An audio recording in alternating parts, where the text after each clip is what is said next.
ಭಾಗವತವನ್ನು 7 ದಿನ ಕೇಳಿ ಮತ್ತೆ ಜೀವನ ಪೂರ್ತಿ ಕೇಳ್ತಾ ಇರಿ.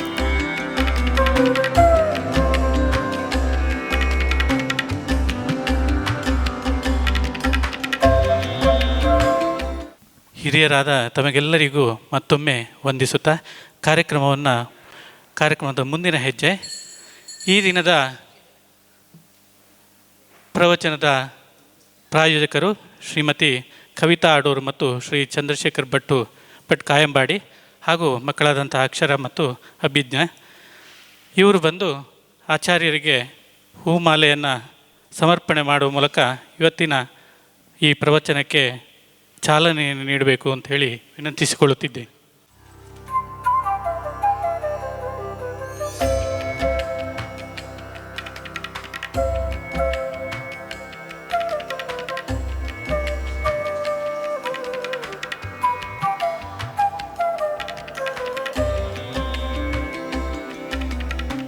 ಈಗ ಬಂಧುಗಳಲ್ಲಿ ಒಂದು ವಿನಂತಿ, ತಮ್ಮಲ್ಲಿರುವ ಮೊಬೈಲ್ ಫೋನ್ಗಳನ್ನು ದಯವಿಟ್ಟು ಸೈಲೆಂಟ್ ಮಾಡಿ ಅಥವಾ ಏರ್ಪ್ಲೇನ್ ಮೋಡ್ಗೆ ಹಾಕಿ, ಅಥವಾ ಅಷ್ಟು ಅಗತ್ಯ ಇದ್ದರೆ ತಾವು ಹಿಂದಿನ ಸಾಲಿನಲ್ಲಿ ಕೂತ್ರೆ ಒಳ್ಳೆಯದು ಅಂತ. ನಿನ್ನೆ ಸ್ವಲ್ಪ ಫೋನ್ ರಿಂಗ್ ಆಗ್ತಾಯಿತ್ತು, ಅದರಿಂದ ಇತರರಿಗೆ ತೊಂದರೆ ಆಗ್ತದೆ ಅಂತ ಹೇಳುವಂಥ ಒಂದು ಉದ್ದೇಶ ಅಷ್ಟೇ, ತಾವು ಅನ್ಯತಾ ಭಾವಿಸಬಾರ್ದು.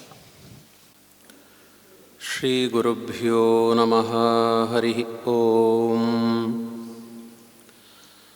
ಸೃಷ್ಟಿಸ್ಥಿತ್ಯಪ್ಯಯೇಹ ನಿಯತಿದೃಶಿತಮೋ ಬಂಧಮೋಕ್ಷಾಶ್ಚ ಯಸ್ಮಾತ್ ಅಸ್ಯ ಶ್ರೀ ಬ್ರಹ್ಮರುದ್ರ ಪ್ರಭೃತಿ ಸುರನರದ್ವೀಷ ಶತ್ರುತ್ಮಕಸ್ಯ ವಿಷ್ಣೋರ್ವ್ಯಸ್ತಾಃ ಸಮಸ್ತಾಃ ಸಕಲಗುಣನಿಧಿಃ ಸರ್ವದೋಷವ್ಯಪೇತಃ ಪೂರ್ಣಾನಂದೋ ವ್ಯಯೋ ಯೋ ಗುರುರಪಿ ಪರಮಶ್ಚಿಂತಯೇತಂ ಮಹಾಂತಂ. ಜನ್ಮಾದ್ಯಸ್ಯ ಯತೋನ್ವಯಾದಿತರತಶ್ಚಾರ್ಥೇಷ್ವಭಿಜ್ಞಸ್ವರಾಟ್ ತೇನೇ ಬ್ರಹ್ಮಹೃದಾಯ ಆದಿಕವಯೇ ಮುಹ್ಯಂತಿ ಯಂ ಸೂರಯಃ.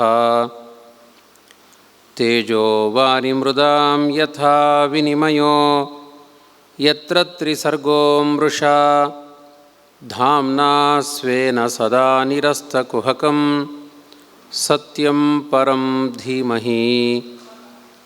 ಬ್ರಹ್ಮಾಂತ ಗುರವಃ ಸಾಕ್ಷಾತ್ ಇಷ್ಟಂ ದೈವಂ ಶ್ರಿಯಃ ಪತಿಃ ಆಚಾರ್ಯಾಃ ಶ್ರೀಮದಾಚಾರ್ಯಾಃ ಸಂತು ಮೇ ಜನ್ಮ ಜನ್ಮನಿ. ಶಾರದಾ ಭವವಾರಾಶೇಃ ಪಾರದಾ ವರದಾ ಸತಾಂ ನೀರದಾಭಹರೇರ್ಜ್ಞಾನ ಸಾರದಾ ಪಾತು ಸರ್ವದಾ. ತಪೋ ವಿದ್ಯಾ ವಿರಕ್ತ್ಯಾದಿ ಸದ್ಗುಣೌಘಾಕರಾನಹಂ ವಾದಿರಾಜಗುರೂನ್ ವಂದೇ ಹಯಗ್ರೀವಪದಾಶ್ರಯಾನ್. ಭಕ್ತಾನಾಂ ಮಾನಸಾಂ ಭೋಜಭಾನವೇ ಕಾಮಧೇನವೇ ನಮತಾಂ ಕಲ್ಪತರವೇ ಜಯೀಂದ್ರಗುರವೇ ನಮಃ. ದುರ್ವಾದಿಧ್ವಾಂತರವಯೇ ವೈಷ್ಣವೇಂದೀವರೇಂದವೇ ಶ್ರೀರಾಘವೇಂದ್ರಗುರವೇ ನಮೋತ್ಯಂತದಯಾಲವೇ. ತಪಸ್ವಾಧ್ಯಾಯ ಶುಶ್ರೂಷಾ ಕೃಷ್ಣಪೂಜಾರತಂ ಮುನಿಂ ವಿಶ್ವೇಶಮಿಷ್ಟದಂ ವಂದೇ ಪರಿವ್ರಾಟ್ ಚಕ್ರವರ್ತಿನಂ. ಸ್ವಸ್ತ್ಯಸ್ತು ಸತಾಂ ಅಶೇಷ ಸನ್ಮಂಗಳಾನಿ ಭವಂತು. ಸಮ್ಯಕ್ ಶ್ಲೋಕೈಕಶ್ರವಣಪಠನಮಾತ್ರೇಣ ವಕ್ತುಶ್ಚ ಶ್ರೋತॄಣಾಂ ಕಲಿಕೃತನಿಖಿಲಕಲ್ಮಷಾಪನೋದನ ಪಟುತರೆ ಶ್ರೀಮದ್ಭಾಗವತೆ ಮಹಾಪುರಾಣೇ ಅದ್ಯ ಕಥಾನುವಾದೇ ಕಿಂಚಿತ್ ಪೂರ್ವಕಥಾನುವಾದಃ. ಹರಿ ಓಂ ಹರಿ ಓಂ ಹರಿ ಓಂ.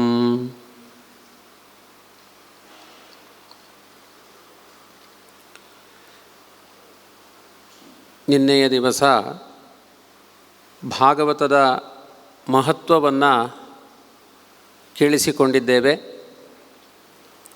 ಭಾಗವತದ ಪ್ರಥಮ ಸ್ಕಂದದ ಆರಂಭದಲ್ಲಿ ನಾರದರು ವೇದವ್ಯಾಸದೇವರಲ್ಲಿ ಬಂದು ಪ್ರಾರ್ಥನೆಯನ್ನು ಮಾಡ್ತಾರೆ.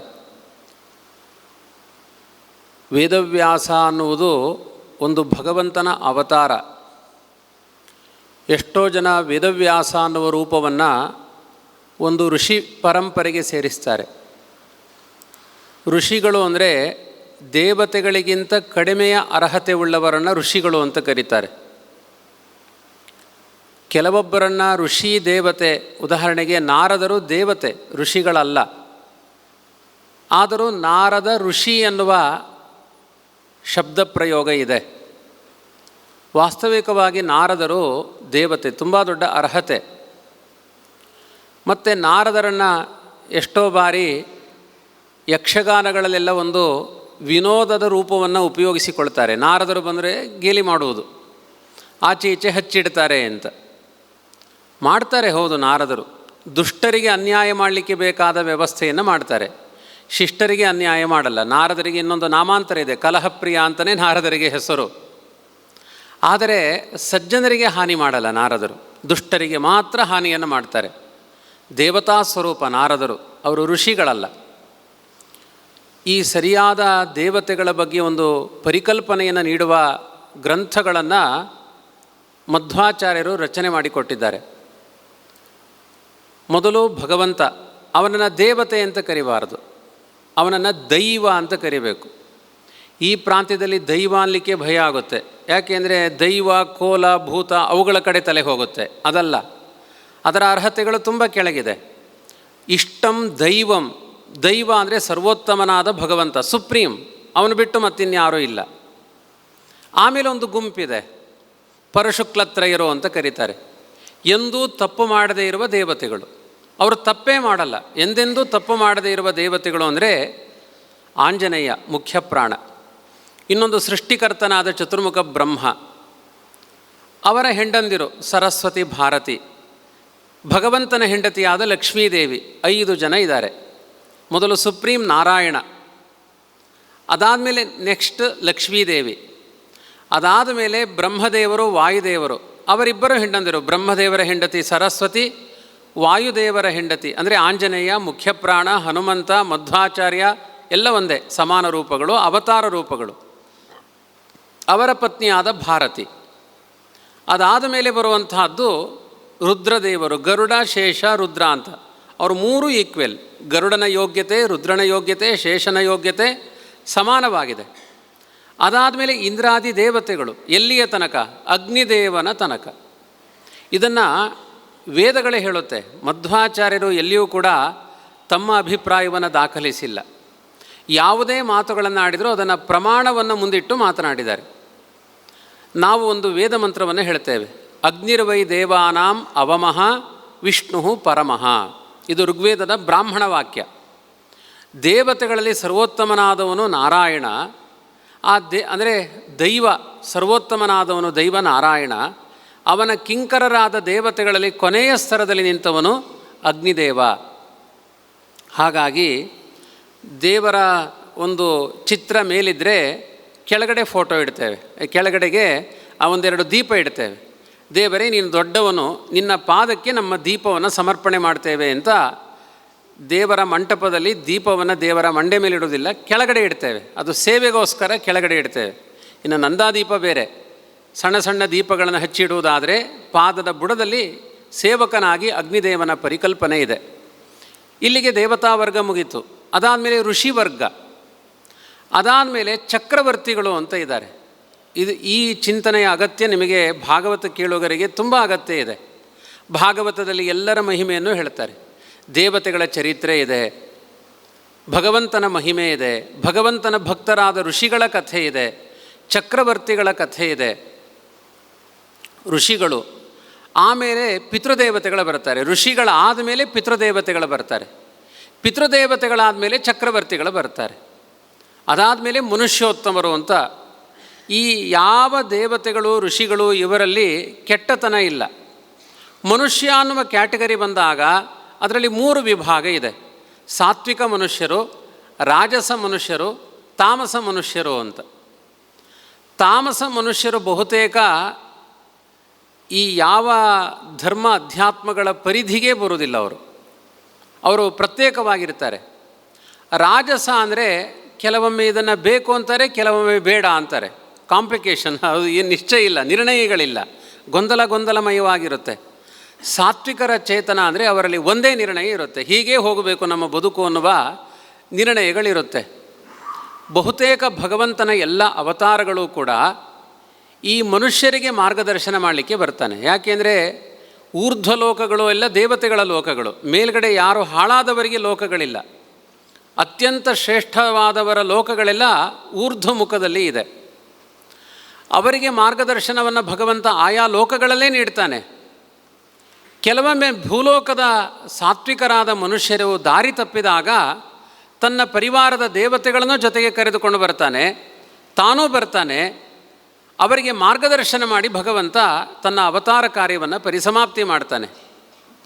ಕೆಲವೊಮ್ಮೆ ಅಗತ್ಯ ಇದ್ದಾಗ ತಾನು ಬರ್ತಾನೆ, ತೊಂದರೆ ಇಲ್ಲ ಅಂದಾಗ ತನ್ನ ಪರಿವಾರದ ದೇವತೆಗಳನ್ನೇ, ರಾಜರು ಚಕ್ರವರ್ತಿಗಳು ಎಲ್ಲ ದೇವತಾಂಶ ಸಂಭೂತರಾದವರನ್ನ ಭೂಮಿಗೆ ಕಳಿಸಿಕೊಡ್ತಾನೆ.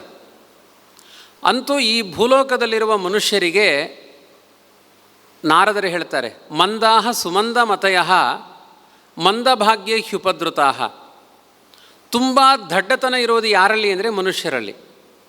ಆದರೆ ತುಂಬ ಜಾಣರು ಅಂತ ಅಹಂಕಾರ ಪಡೋರು ಯಾರು ಅಂದರೆ ಮಾನವರೇ. ಕೆಲವೊಮ್ಮೆ ಮಾನವ ದಾನವ ಆಗುತ್ತಾನೆ, ಕೆಲವೊಮ್ಮೆ ಮಾನವ ಆಗುತ್ತಾನೆ. ಈ ಎಲ್ಲ ಓರೆಕೋರೆಗಳು ತುಂಬ ಎಕ್ಸ್ಟ್ರೀಮಾಗಿ ಹೋಗುವುದು, ತುಂಬ ನೀಚ ಮಟ್ಟದಲ್ಲಿ ಆಲೋಚನೆ ಮಾಡುವುದು, ಈ ವ್ಯತ್ಯಾಸಗಳು ಅಧಿಕವಾಗಿ ಮಾನವರಲ್ಲಿ ಕಾಣುತ್ತೆ.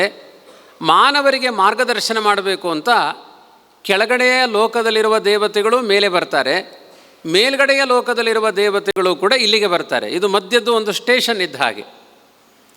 ಆ ಮಧ್ಯದ ಸ್ಥಾನದಲ್ಲಿ ತುಂಬ ಗೊಂದಲಗಳಿದೆ. ಬಂಧನಗಳಿರುವುದು ಮಧ್ಯದಲ್ಲಿಗೆ, ಕೆಳಗಡೆ ಯಾರಿಗೂ ಬಂಧನಗಳಿಲ್ಲ, ಊರ್ಧ್ವ ಲೋಕದಲ್ಲಿದ್ದವರಿಗೂ ಬಂಧನ ಇಲ್ಲ. ಬಂಧನ ಇರುವುದು ಇಲ್ಲಿ.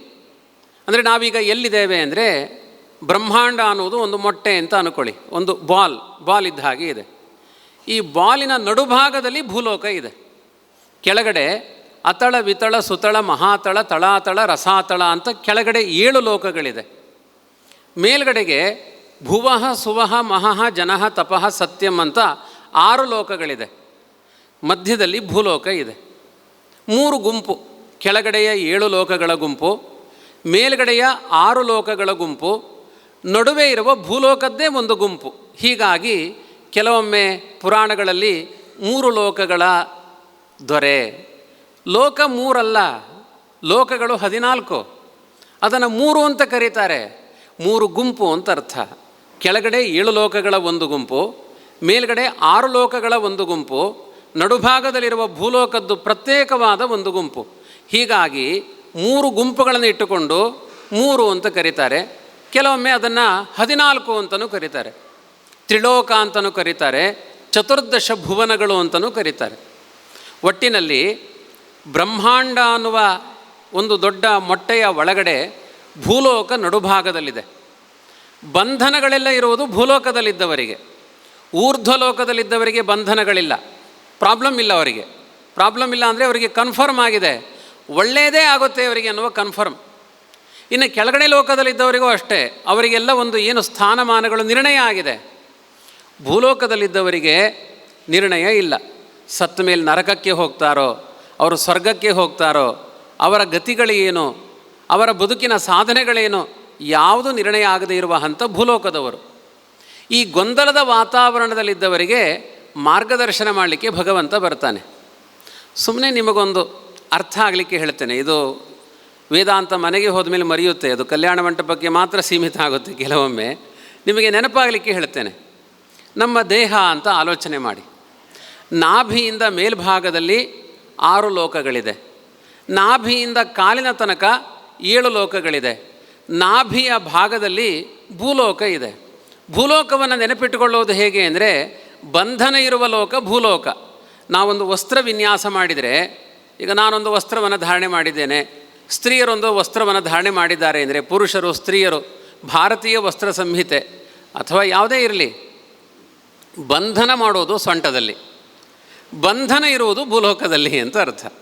ಇನ್ನು ಕೆಳಗಡೆ ಎಲ್ಲೂ ಗಂಟು ಹಾಕೋದಿಲ್ಲ. ಅದನ್ನು ಕೆಳಗಡೆ ಗಂಟು ಹಾಕಿದೆ ಅಂದರೆ ಪಂಚೆ ಹರಿದು ಹೋಗಿದೆ ಅಂತ ಅರ್ಥ, ಸೀರೆ ಹರಿದಿದೆ ಅಂತ ಅರ್ಥ. ಕೆಳಗೆ ಗಂಟು ಹಾಕುವುದು ಸೊಂಟದಲ್ಲಿ ಮಾತ್ರ. ಹಾಗಾದರೆ ಸೊಂಟದ ಹತ್ತಿರ ಭೂಲೋಕ ಇದೆ. ಬಂಧನ ಇರುವುದು, ಸಿಕ್ಕಾಪಟ್ಟೆ ಕಟ್ಟುಪಾಡುಗಳೆಲ್ಲ ಇರುವುದು ಭೂಲೋಕದಲ್ಲಿ ಮಾತ್ರ. ಆ ಬಂಧನದ ಬಿಡುಗಡೆಗೆ ನಮ್ಮ ಪ್ರಯತ್ನಗಳು ನಡೀಬೇಕು. ವಾಸ್ತವಿಕವಾಗಿ ಕೆಲವರು ಹೇಳ್ತಾರೆ, ನಿಮ್ಮದು ಯಾವುದು ಮೂಲ ಊರು ಯಾವುದು ಅಂತ ಕೇಳ್ತಾರೆ ಬೇರೆ ಕಡೆ ಎಲ್ಲ ಹೋದಾಗ. ಕೆಲವರು ಪುತ್ತೂರು ಹೇಳ್ತಾರೆ, ಕೆಲವರು ಮಂಗಳೂರು ಹೇಳ್ತಾರೆ, ಕೆಲವರು ಮೈಸೂರು ಹೇಳ್ತಾರೆ. ಆದರೆ ಸತ್ಯ ಹೇಳಬೇಕು ಅಂದರೆ ಇದೊಂದು ಸಾಧನ ಭೂಮಿ. ಭೂಲೋಕ ಅನ್ನೋದು ಸಾಧನ ಭೂಮಿ. ಅದರಲ್ಲಿಯೂ ನಮ್ಮ ಭಾರತ ದೇಶ. ಎಲ್ಲ ಭಗವಂತನ ಅವತಾರಗಳು, ಎಲ್ಲ ಆ ವಿಶ್ವದರ್ಶನವುಳ್ಳ ದೇವತೆಗಳ ಅವತಾರ ಎಲ್ಲ ನಮ್ಮ ಭಾರತ ದೇಶದಲ್ಲೇ ಆಗಿದೆ. ಎಲ್ಲೋ ನ್ಯೂಜೆರ್ಸಿಯಲ್ಲಿ ಭಗವಂತನ ಅವತಾರ ಆಯಿತು, ಆಸ್ಟ್ರೇಲಿಯಾದಲ್ಲಿ ಮಧ್ವಾಚಾರ ಅವತಾರ ಆಯಿತು ಅಂತ ಯಾವ ದಾಖಲೆಗಳೂ ಇಲ್ಲ. ನೀವು ಯಾವ ಪುರಾಣಗಳನ್ನು ತೆಗೆದುಕೊಳ್ಳಿ, ಯಾವ ವೇದಗಳ ವಿಭಾಗವನ್ನು ತೆಗೆದುಕೊಳ್ಳಿ, ಯಾವ ಪಂಚರಾತ್ರ ಸ್ಮೃತಿಗಳಿರಲಿ, ಆಗಮ ಭಗವದ್ಭಕ್ತಿ ಎಲ್ಲದಕ್ಕೂ ಉಗಮ ಸ್ಥಾನ ಯಾವುದು ಅಂದರೆ ನಮ್ಮ ಭಾರತ ದೇಶ. ಈ ಭಾರತ ದೇಶದಲ್ಲಿ ಭಗವಂತ ನಮ್ಮನ್ನು ಕರ್ಕೊಂಡು ಬಂದಿದ್ದಾನೆ. ಎಲ್ಲಿಂದ ಬಂದಿರ್ಬೋದು? ಕೆಲವರು ನಾಗಲೋಕದಿಂದ ಭೂಲೋಕಕ್ಕೆ ಬಂದಿರ್ಬೋದು, ಕೆಲವರು ಸ್ವರ್ಗಲೋಕದಿಂದಲೂ ಕೂಡ ಬಂದಿರ್ಬೋದು. ಅದಕ್ಕೆ ಕೆಲವರು ನೋಡಿ ಹೇಳ್ತೇವೆ, ನೀನೊಬ್ಬ ದೇವತಾತ್ಮ ಮಾರಾಯ, ಸಾಮಾನ್ಯ ಅಲ್ಲ ಅಂತ. ಇರ್ಬೋದು. ಯಾರ ಯೋಗ್ಯತೆ ಇನ್ನೂ ಗೊತ್ತಿಲ್ಲ. ಈಗೆಲ್ಲ ಬೂದಿ ಮುಚ್ಚಿದ ಕೆಂಡದ ಹಾಗೆ ನಮ್ಮ ಯೋಗ್ಯತೆಗಳು ಗೊತ್ತಿಲ್ಲ. ಅದು ಗೊತ್ತಾಗುವುದು ಹೇಗೆ? ಭೂಲೋಕದಲ್ಲಿ ನಮ್ಮ ವರ್ತನೆಗಳಿಂದ ನಮ್ಮ ಸ್ವರೂಪ ಅಭಿವ್ಯಕ್ತಿ ಆಗುತ್ತೆ ಅಂತ ಇದೆಲ್ಲ ತುಂಬ ಮಧ್ವಾಚಾರ್ಯರ ಸಿದ್ಧಾಂತದಲ್ಲಿ ಜೀವಯೋಗ್ಯತೆಗಳ ಬಗ್ಗೆ ವಿಸ್ತಾರವಾದ ಇಂಥ ನಿರೂಪಣೆಗಳನ್ನು ಮಾಡಿದ್ದಾರೆ. ಹಾಗಾಗಿ ಅವರವರ ಯೋಗ್ಯತೆ ಬದಲಾಗಲ್ಲ. ಈ ಕ್ವಾಲಿಟಿ ಅಂತಿರುತ್ತೆ. ಈಗ ಅಡಿಕೆ ಮಾಡುವ ಕೃಷಿಕರು, ನೀವು ಅಡಿಕೆಯನ್ನು ಮರದಿಂದ ತೆಗೆದ ತಕ್ಷಣ ಒಂದೇ ಕ್ವಾಲಿಟಿ ಇಲ್ಲ, ಎ ಬಿ ಸಿ ಎನ್ನುವ ಗ್ರೇಡ್ಗಳನ್ನು ಮಾಡ್ತೀರಿ. ಅಡಿಕೆಯಲ್ಲಿ ಕ್ವಾಲಿಟಿಗೆ ತಕ್ಕಂತೆ ಮಾರಾಟಗಳಾಗುತ್ತೆ. ಹಾಗೆ ಜೀವರಲ್ಲಿಯೂ ಕೂಡ ಕ್ವಾಲಿಟಿ ಇದೆ. ಅಂಗಡಿಗೆ ಹೋಗಿ, ಒಂದು ಬಟ್ಟೆ ಅಂಗಡಿಗೆ ಹೋಗಿ, ಅದರಲ್ಲಿ ಹೇಳ್ತಾರೆ ನಿಮಗೆ ಎಷ್ಟು ರೇಟಿನ ಬಟ್ಟೆ ಬೇಕು ಅಂತ ಕೇಳ್ತಾರೆ. ಒಂದೊಂದು ವೆರೈಟಿಗಳಿದೆ, ತಾರತಮ್ಯ ಇದೆ ಇದರಲ್ಲಿ. ತಾರತಮ್ಯ ಅಂದರೆ ಅವರಿಗೊಂದು ಇವರಿಗೊಂದು ಅಂತ ಅರ್ಥ ಅಲ್ಲ, ಏನು ಪಾರ್ಶಾಲಿಟಿ ಅಂತ ಅರ್ಥ ಅಲ್ಲ. ತಾರತಮ್ಯ ಅಂದರೆ ಅರ್ಹತೆಗಳು, ಒಬ್ಬೊಬ್ಬರದ್ದು ಮೇಲೆ ಕೆಳಗೆ ಅರ್ಹತೆಗಳಿರುತ್ತೆ. ಯಾವುದನ್ನೇ ತೆಗೆದುಕೊಳ್ಳಿ, ಅಲ್ಲಿ ಒಂದು ತಾರತಮ್ಯ ಇದೆ. ತಾರತಮ್ಯ ಅಂದರೆ ಅರ್ಹತೆಗಳಲ್ಲಿ ವ್ಯತ್ಯಾಸಗಳಿದೆ. ಇದನ್ನು ನಾವು ಗಮನಿಸಿಕೊಳ್ಳಲೇಬೇಕು. ಹಾಗೆ ಜೀವರಾಶಿಗಳಲ್ಲಿಯೂ ಒಬ್ಬೊಬ್ಬರ ಅರ್ಹತೆ ಒಂದೊಂದು ರೀತಿ ಇದೆ. ಕೆಲವರದ್ದು ದೇವತಾ ಅರ್ಹತೆ ಇರ್ಬೋದು, ಕೆಲವರದ್ದು ಋಷಿಗಳ ಅರ್ಹತೆ ಇರ್ಬೋದು, ಕೆಲವರದ್ದು ಚಕ್ರವರ್ತಿಗಳ ಅರ್ಹತೆ ಇರ್ಬೋದು, ಕೆಲವರದ್ದು ಮನುಷ್ಯೋತ್ತಮರ ಅರ್ಹತೆ ಇರ್ಬೋದು, ಕೆಲವರದ್ದು ಮನುಷ್ಯ ಅಧಮರ ಅರ್ಹತೆಗಳು ಇರ್ಬೋದು. ಅದು ನಮ್ಮ ವ್ಯಕ್ತಿತ್ವದಿಂದ, ನನ್ನ ಚಾರಿತ್ರ್ಯ, ನನ್ನ ಭಾವ, ನನ್ನ ಪ್ರಾಮಾಣಿಕತನಗಳಿಂದ ಅದೆಲ್ಲ ನಿರೂಪಣೆ ಆಗುತ್ತೆ. ಒಟ್ಟಿನಲ್ಲಿ ಆ ಅರ್ಹತೆಗಳ ನಿರೂಪಣೆಗೆ ಬೇಕಾದ ಉಪದೇಶಗಳು ಬೇಕು.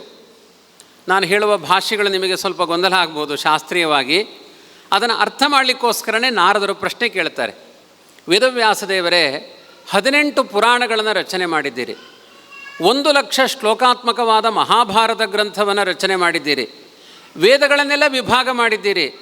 ಆದರೆ ಮನುಷ್ಯರಿಗೆ ನಿಮ್ಮ ಸಾಹಿತ್ಯಗಳ ರುಚಿ ಹುಟ್ಟಲಿಲ್ಲ. ಇನ್ನೂ ಅವರ ಅಭಿರುಚಿಗಳು ಬೇರೆಯೇ ಇದೆ.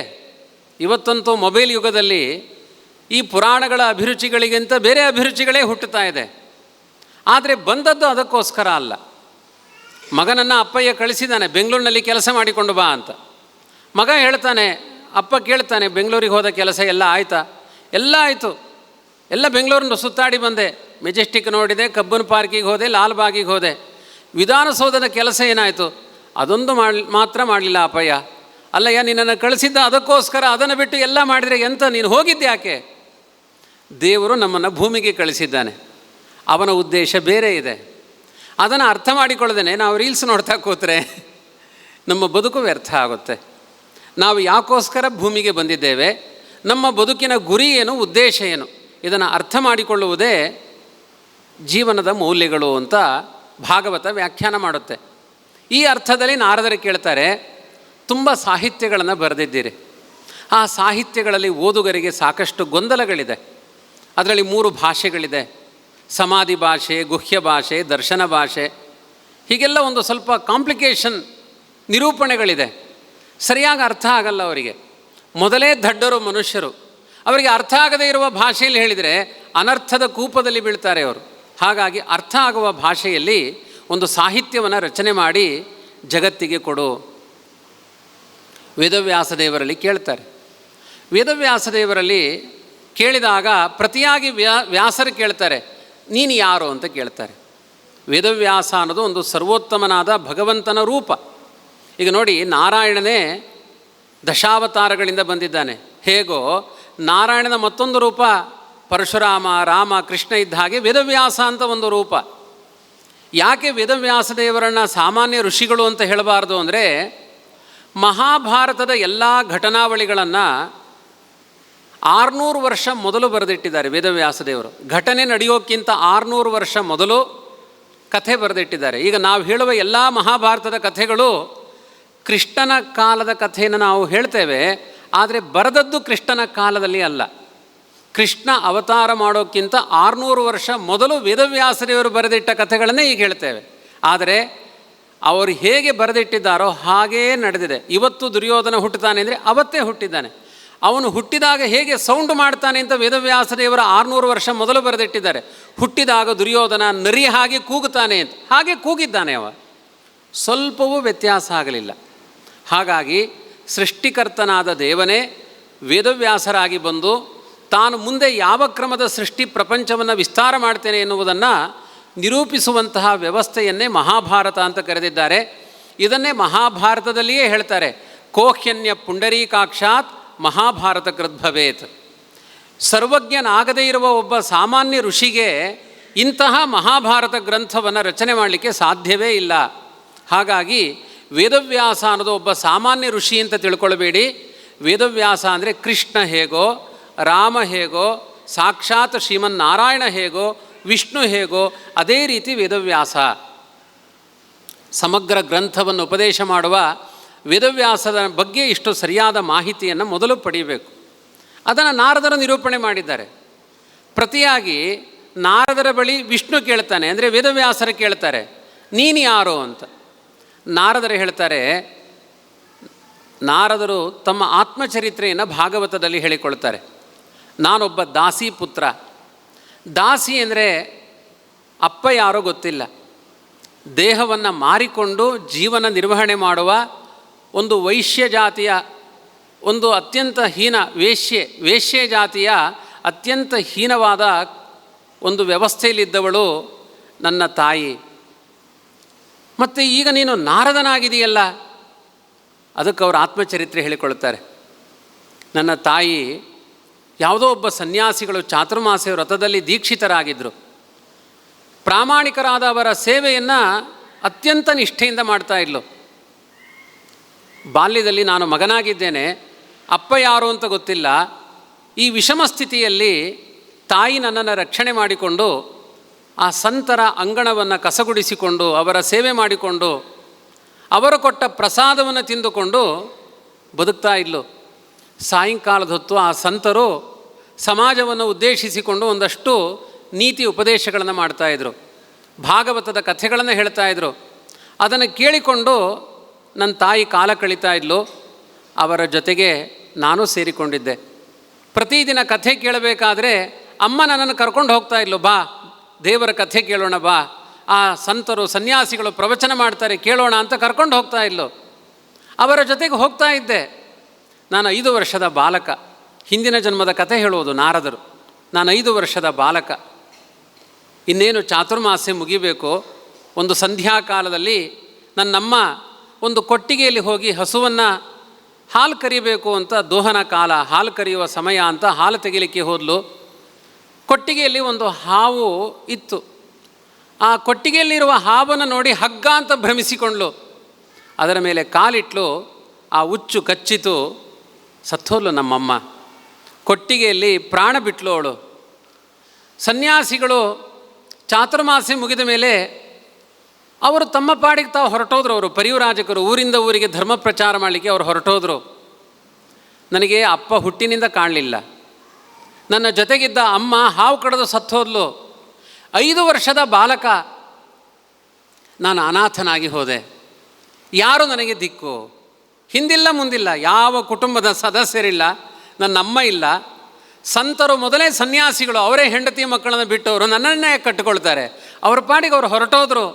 ನಾನು ಅನಾಥನಾದೆ. ಆದರೆ ನನಗೆ ಅನಾಥ ಪ್ರಜ್ಞೆ ಬರಲಿಲ್ಲ. ಕಾರಣ ಏನು ಅಂದರೆ, ಪ್ರತಿದಿನ ನಾನು ದೇವರ ಕಥೆಯನ್ನು ಕೇಳಿಸಿಕೊಳ್ತಾ ಇದ್ದೆ. ನಮ್ಮ ಜೊತೆಗೆ ಅವಿಜ್ಞಾತ ಸಖನಾಗಿ ದೇವನಿದ್ದಾನೆ ಎನ್ನುವ ಉಪದೇಶ ಅವರ ಬಾಯಿಂದ ಕೇಳಿಸಿಕೊಂಡೆ. ಅವಿಜ್ಞಾತ ಸಖ ಅಂದರೆ ತಿಳಿಯದ ಗೆಳೆಯ ಅಂತ ಅರ್ಥ. ತಿಳಿಯದ ಗೆಳೆಯ, ಅವನ ಬಗ್ಗೆ ನಮಗೆ ಪರಿಚಯ ಇಲ್ಲ. ನಾವು ಗೋವಿಂದ ಅಂದರೆ ಅವನು ಕೇಳ್ತಾನೆ, ಹೋ ಏನಾಯ್ತಪ್ಪ ನಿನಗೆ ಅಂತ ಅವನು ಪ್ರತಿಯಾಗಿ ಕೇಳ್ತಾನೆ, ನಮ್ಮ ಕಷ್ಟಗಳನ್ನು ಕೇಳಿಸಿಕೊಳ್ತಾನೆ. ಆದರೆ ಅವನು ಕೇಳಿಸಿಕೊಳ್ಳುವ ವಿಧಾನ ನಮಗೆ ತಿಳಿಯೋದಿಲ್ಲ. ಆದರೆ ನಿತ್ಯ ನಮ್ಮ ಬದುಕಿಗೆ ಉಪಕಾರಿಯಾಗಿ ಅವನೇ ಇರ್ತಾನೆ, ಯಾರೂ ಜೊತೆಗಿರೋದಿಲ್ಲ, ಎಂಥ ಆಪತ್ತುಗಳೇ ಬರಲಿ. ಅದಕ್ಕೆ ನಿಮ್ಮ ಈ ಬದುಕಿನ ಅಸ್ತಿತ್ವವೇ ಸಾಕ್ಷಿ. ಕೆಲವರು 20 ವರ್ಷದವರಿದ್ದೀರಿ, ಕೆಲವರು 70 ವರ್ಷದವರಿದ್ದೀರಿ. ಇಷ್ಟು ಕಾಲ ಬದುಕು ಹೇಗೆ ಸಾಗಿತು? ಎಷ್ಟೋ ಕಾಲ ಯಾರೂ ಇರೋದಿಲ್ಲ. ಮಲಗಿದಾಗ ರಕ್ಷಣೆ ಮಾಡಲಿಕ್ಕೆ ಎಲ್ಲರೂ ಮಲಗಿರ್ತಾರೆ, ಅಪ್ಪ ಅಮ್ಮನೂ ಮಲಗಿರ್ತಾರೆ, ಯಾರು ರಕ್ಷಣೆ ಮಾಡ್ತಾರೆ? ಈ ದೇಹದ ನಿಯಂತ್ರಣ ಮಾಡೋರು ಯಾರು? ಇದಕ್ಕೆ ಬೇಕಾದ ಸ್ವಾಸ್ಥ್ಯವನ್ನು ಕೊಡೋರು ಯಾರು? ಬೆಡ್ ಪ್ರೆಷರ್ 10 ಪಾಯಿಂಟ್ ಜಾಸ್ತಿ ಹೋದರೆ ಡಾಕ್ಟ್ರು ತಲೆಬಿಸಿ ಮಾಡ್ತಾರೆ, ಮಾತ್ರೆ ತಗೊಳ್ಳಿ ಅಂತಾರೆ. ಒಂದೇ ಥರ ಈ ದೇಹದ ಆರೋಗ್ಯವನ್ನು ಮೇಂಟೈನ್ ಮಾಡೋರು ಯಾರೋ? ಅಂಕಿ ಅಂಶಗಳಿಂದ ಈ ದೇಹವನ್ನು ರಕ್ಷಣೆ ಮಾಡೋರು ಯಾರೋ? ತುಂಬ ಅಂಶಗಳಿದೆ ಅದರಲ್ಲಿ. ಭಾಗವತ ಕ್ರಮವಾಗಿ ಹೇಳಿಕೊಂಡು ಹೋಗುತ್ತೆ ಅದು. ಹಾಗಾಗಿ ನನಗೊಬ್ಬ ಜೊತೆಗಾರನಾಗಿ ಭಗವಂತ ಇದ್ದಾನೆ ಎನ್ನುವ ನಂಬಿಕೆಯನ್ನು ಪಡೆದೆ. ನಮ್ಮ ಹಿಂದೂ ಧರ್ಮದಲ್ಲಿ ತುಂಬ ಪ್ರಮುಖವಾದದ್ದು ನಂಬಿಕೆ, ವಿಶ್ವಾಸ. ತಾಯಿ ಪ್ರತಿದಿನ ಮಗುವಿಗೆ ಆಹಾರ ಕೊಡ್ತಾಳೆ. ನನ್ನಮ್ಮ ನನಗೆ ಅನ್ಯಾಯ ಮಾಡಲ್ಲ ಅನ್ನುವ ಪ್ರೀತಿಯಿಂದ ಮಗು ತಿನ್ನುತ್ತೆ, ದಷ್ಟಪುಷ್ಟವಾಗಿ ಬೆಳೆಯುತ್ತೆ. ಎಲ್ಲೆಲ್ಲೋ ಯಾರ್ಯಾರೋ ಆಹಾರಗಳನ್ನು ಸ್ವೀಕಾರ ಮಾಡ್ತಾರೆ, ಅದರಲ್ಲಿ ವಿಷ ಹಾಕಿದರೆ, ಹೀಗೆ ಡೌಟ್ ಬಂದರೆ, ಅಯ್ಯೋ ಕಲ್ಯಾಣ ಮಂಟಪ ತಲೆ ಮೇಲೆ ಬಿದ್ದುಬಿಟ್ರೆ. ವಿಶ್ವಾಸದಲ್ಲಿ ಜೀವನ ಸಾಗಬೇಕು. ದೇವರು ರಕ್ಷಕನಾಗಿದ್ದಾನೆ. ಈ ವಿಶ್ವಾಸ ಇದ್ದರೆ ತಲೆ ಮೇಲೆ ಬ್ರಹ್ಮಾಂಡ ಬಿದ್ದರೂ ನಿಮಗೆ ಪ್ರಾಣ ಹೋಗಲ್ಲ. ಅದು ರಕ್ಷಣೆ. ಇದಕ್ಕೆ ಮಾದರಿಗಳು ತುಂಬ ಇದೆ ಸಮಾಜದಲ್ಲಿ, ಕಲಿಯುಗದಲ್ಲೂ ಇದೆ. ನಾನು ಯಾವಾಗಲೂ ಕತೆ ಹೇಳ್ತೇನೆ. ಸೋದೆ ವಾದಿರಾಜ ಮಠ, ತುಂಬ ಕಾರ್ಮಿಕರು ಕಲ್ಲಿನ ಕೆಲಸ ಮಾಡ್ತಾ ಇದ್ದಾರೆ. ದೊಡ್ಡ ಬಂಡೆಯನ್ನು ತಂದು ನಿಲ್ಲಿಸ್ತಾ ಇದ್ದಾರೆ. 100 ಜನ ಬಂಡೆಯ ಬುಡದಲ್ಲಿದ್ದಾರೆ. ಬಂಡೆ ಜಾರ್ಲಿಕ್ಕೆ ಶುರು ಆಯಿತು. 500 ಜನಕ್ಕೂ ಎತ್ತಲಾಗದೇ ಇರುವ ಬಂಡೆ ಅದು. ಆ ಬಂಡೆ ಜಾರ್ತಾ ಇತ್ತು. ಒಬ್ಬ ಗಾರೆ ಕೆಲಸದವನು ಹೇಳಿದ, ಆ ಬಂಡೆ ಬಿದ್ದರೆ ಕೆಳಗಡೆ ಇದ್ದ 100 ಜನ ಸತ್ತು ಹೋಗ್ತಾರೆ. ನನಗೆ ನಂಬಿಕೆ ಇದೆ, ಈ ಸೋದೆಯ ಪರಿಸರದಲ್ಲಿ ವಾದಿರಾಜರಿದ್ದಾರೆ. ಆ ಬಂಡೆ ಏನಾದರೂ ಕೆಳಗೆ ಬಿದ್ದರೆ ವಾದಿರಾಜರ ಆಣೆಯಿಂದ ಆ ಬಂಡೆ ಹಾಗೆ ನಿಂತಿದೆ. ಅವತ್ತಿನ ಕಥೆಯಲ್ಲ, ನೀವು ಸೋದೆಗೆ ಹೋಗಿ ಗಮನಿಸಿ. ಅಲ್ಲಿ ವೀಣಾಪಾಣಿ ಪ್ರಾಣದೇವರ ಒಂದು ದೇವಸ್ಥಾನ ಇದೆ. ಆ ಬಂಡೆ ಹೇಗೆ ನಿಂತಿದೆ ಅಂತ ನಿಮಗೆ ಊಹೆ ಮಾಡಲಿಕ್ಕೂ ಸಾಧ್ಯ ಇಲ್ಲ. ಅದರ ಬುಡ ಸ್ವಲ್ಪವೇ ಇದೆ, ದೊಡ್ಡ ಬಂಡೆ ಚೂಪಾಗಿ ಹೀಗೆ ಬಗ್ಗಿ ನಿಂತಿದೆ. ಇವತ್ತು ಹೇಗೆ ನಿಂತಿದೆ? ವಾದಿರಾಜರ ಶಕ್ತಿಯ ಮಂತ್ರಬಲದಿಂದ ನಿಂತಿದೆ. ಇದು ಶಕ್ತಿ. ಇದು ಒಬ್ಬ ಸಂತರಿಗೆ ಈ ಶಕ್ತಿ ಇದ್ದಾಗ ದೇವರು ಅನ್ನುವ ನಂಬಿಕೆಗೆ ಎಷ್ಟು ಬಲ ಇದೆ. ಇದು ವಿಶ್ವಾಸ.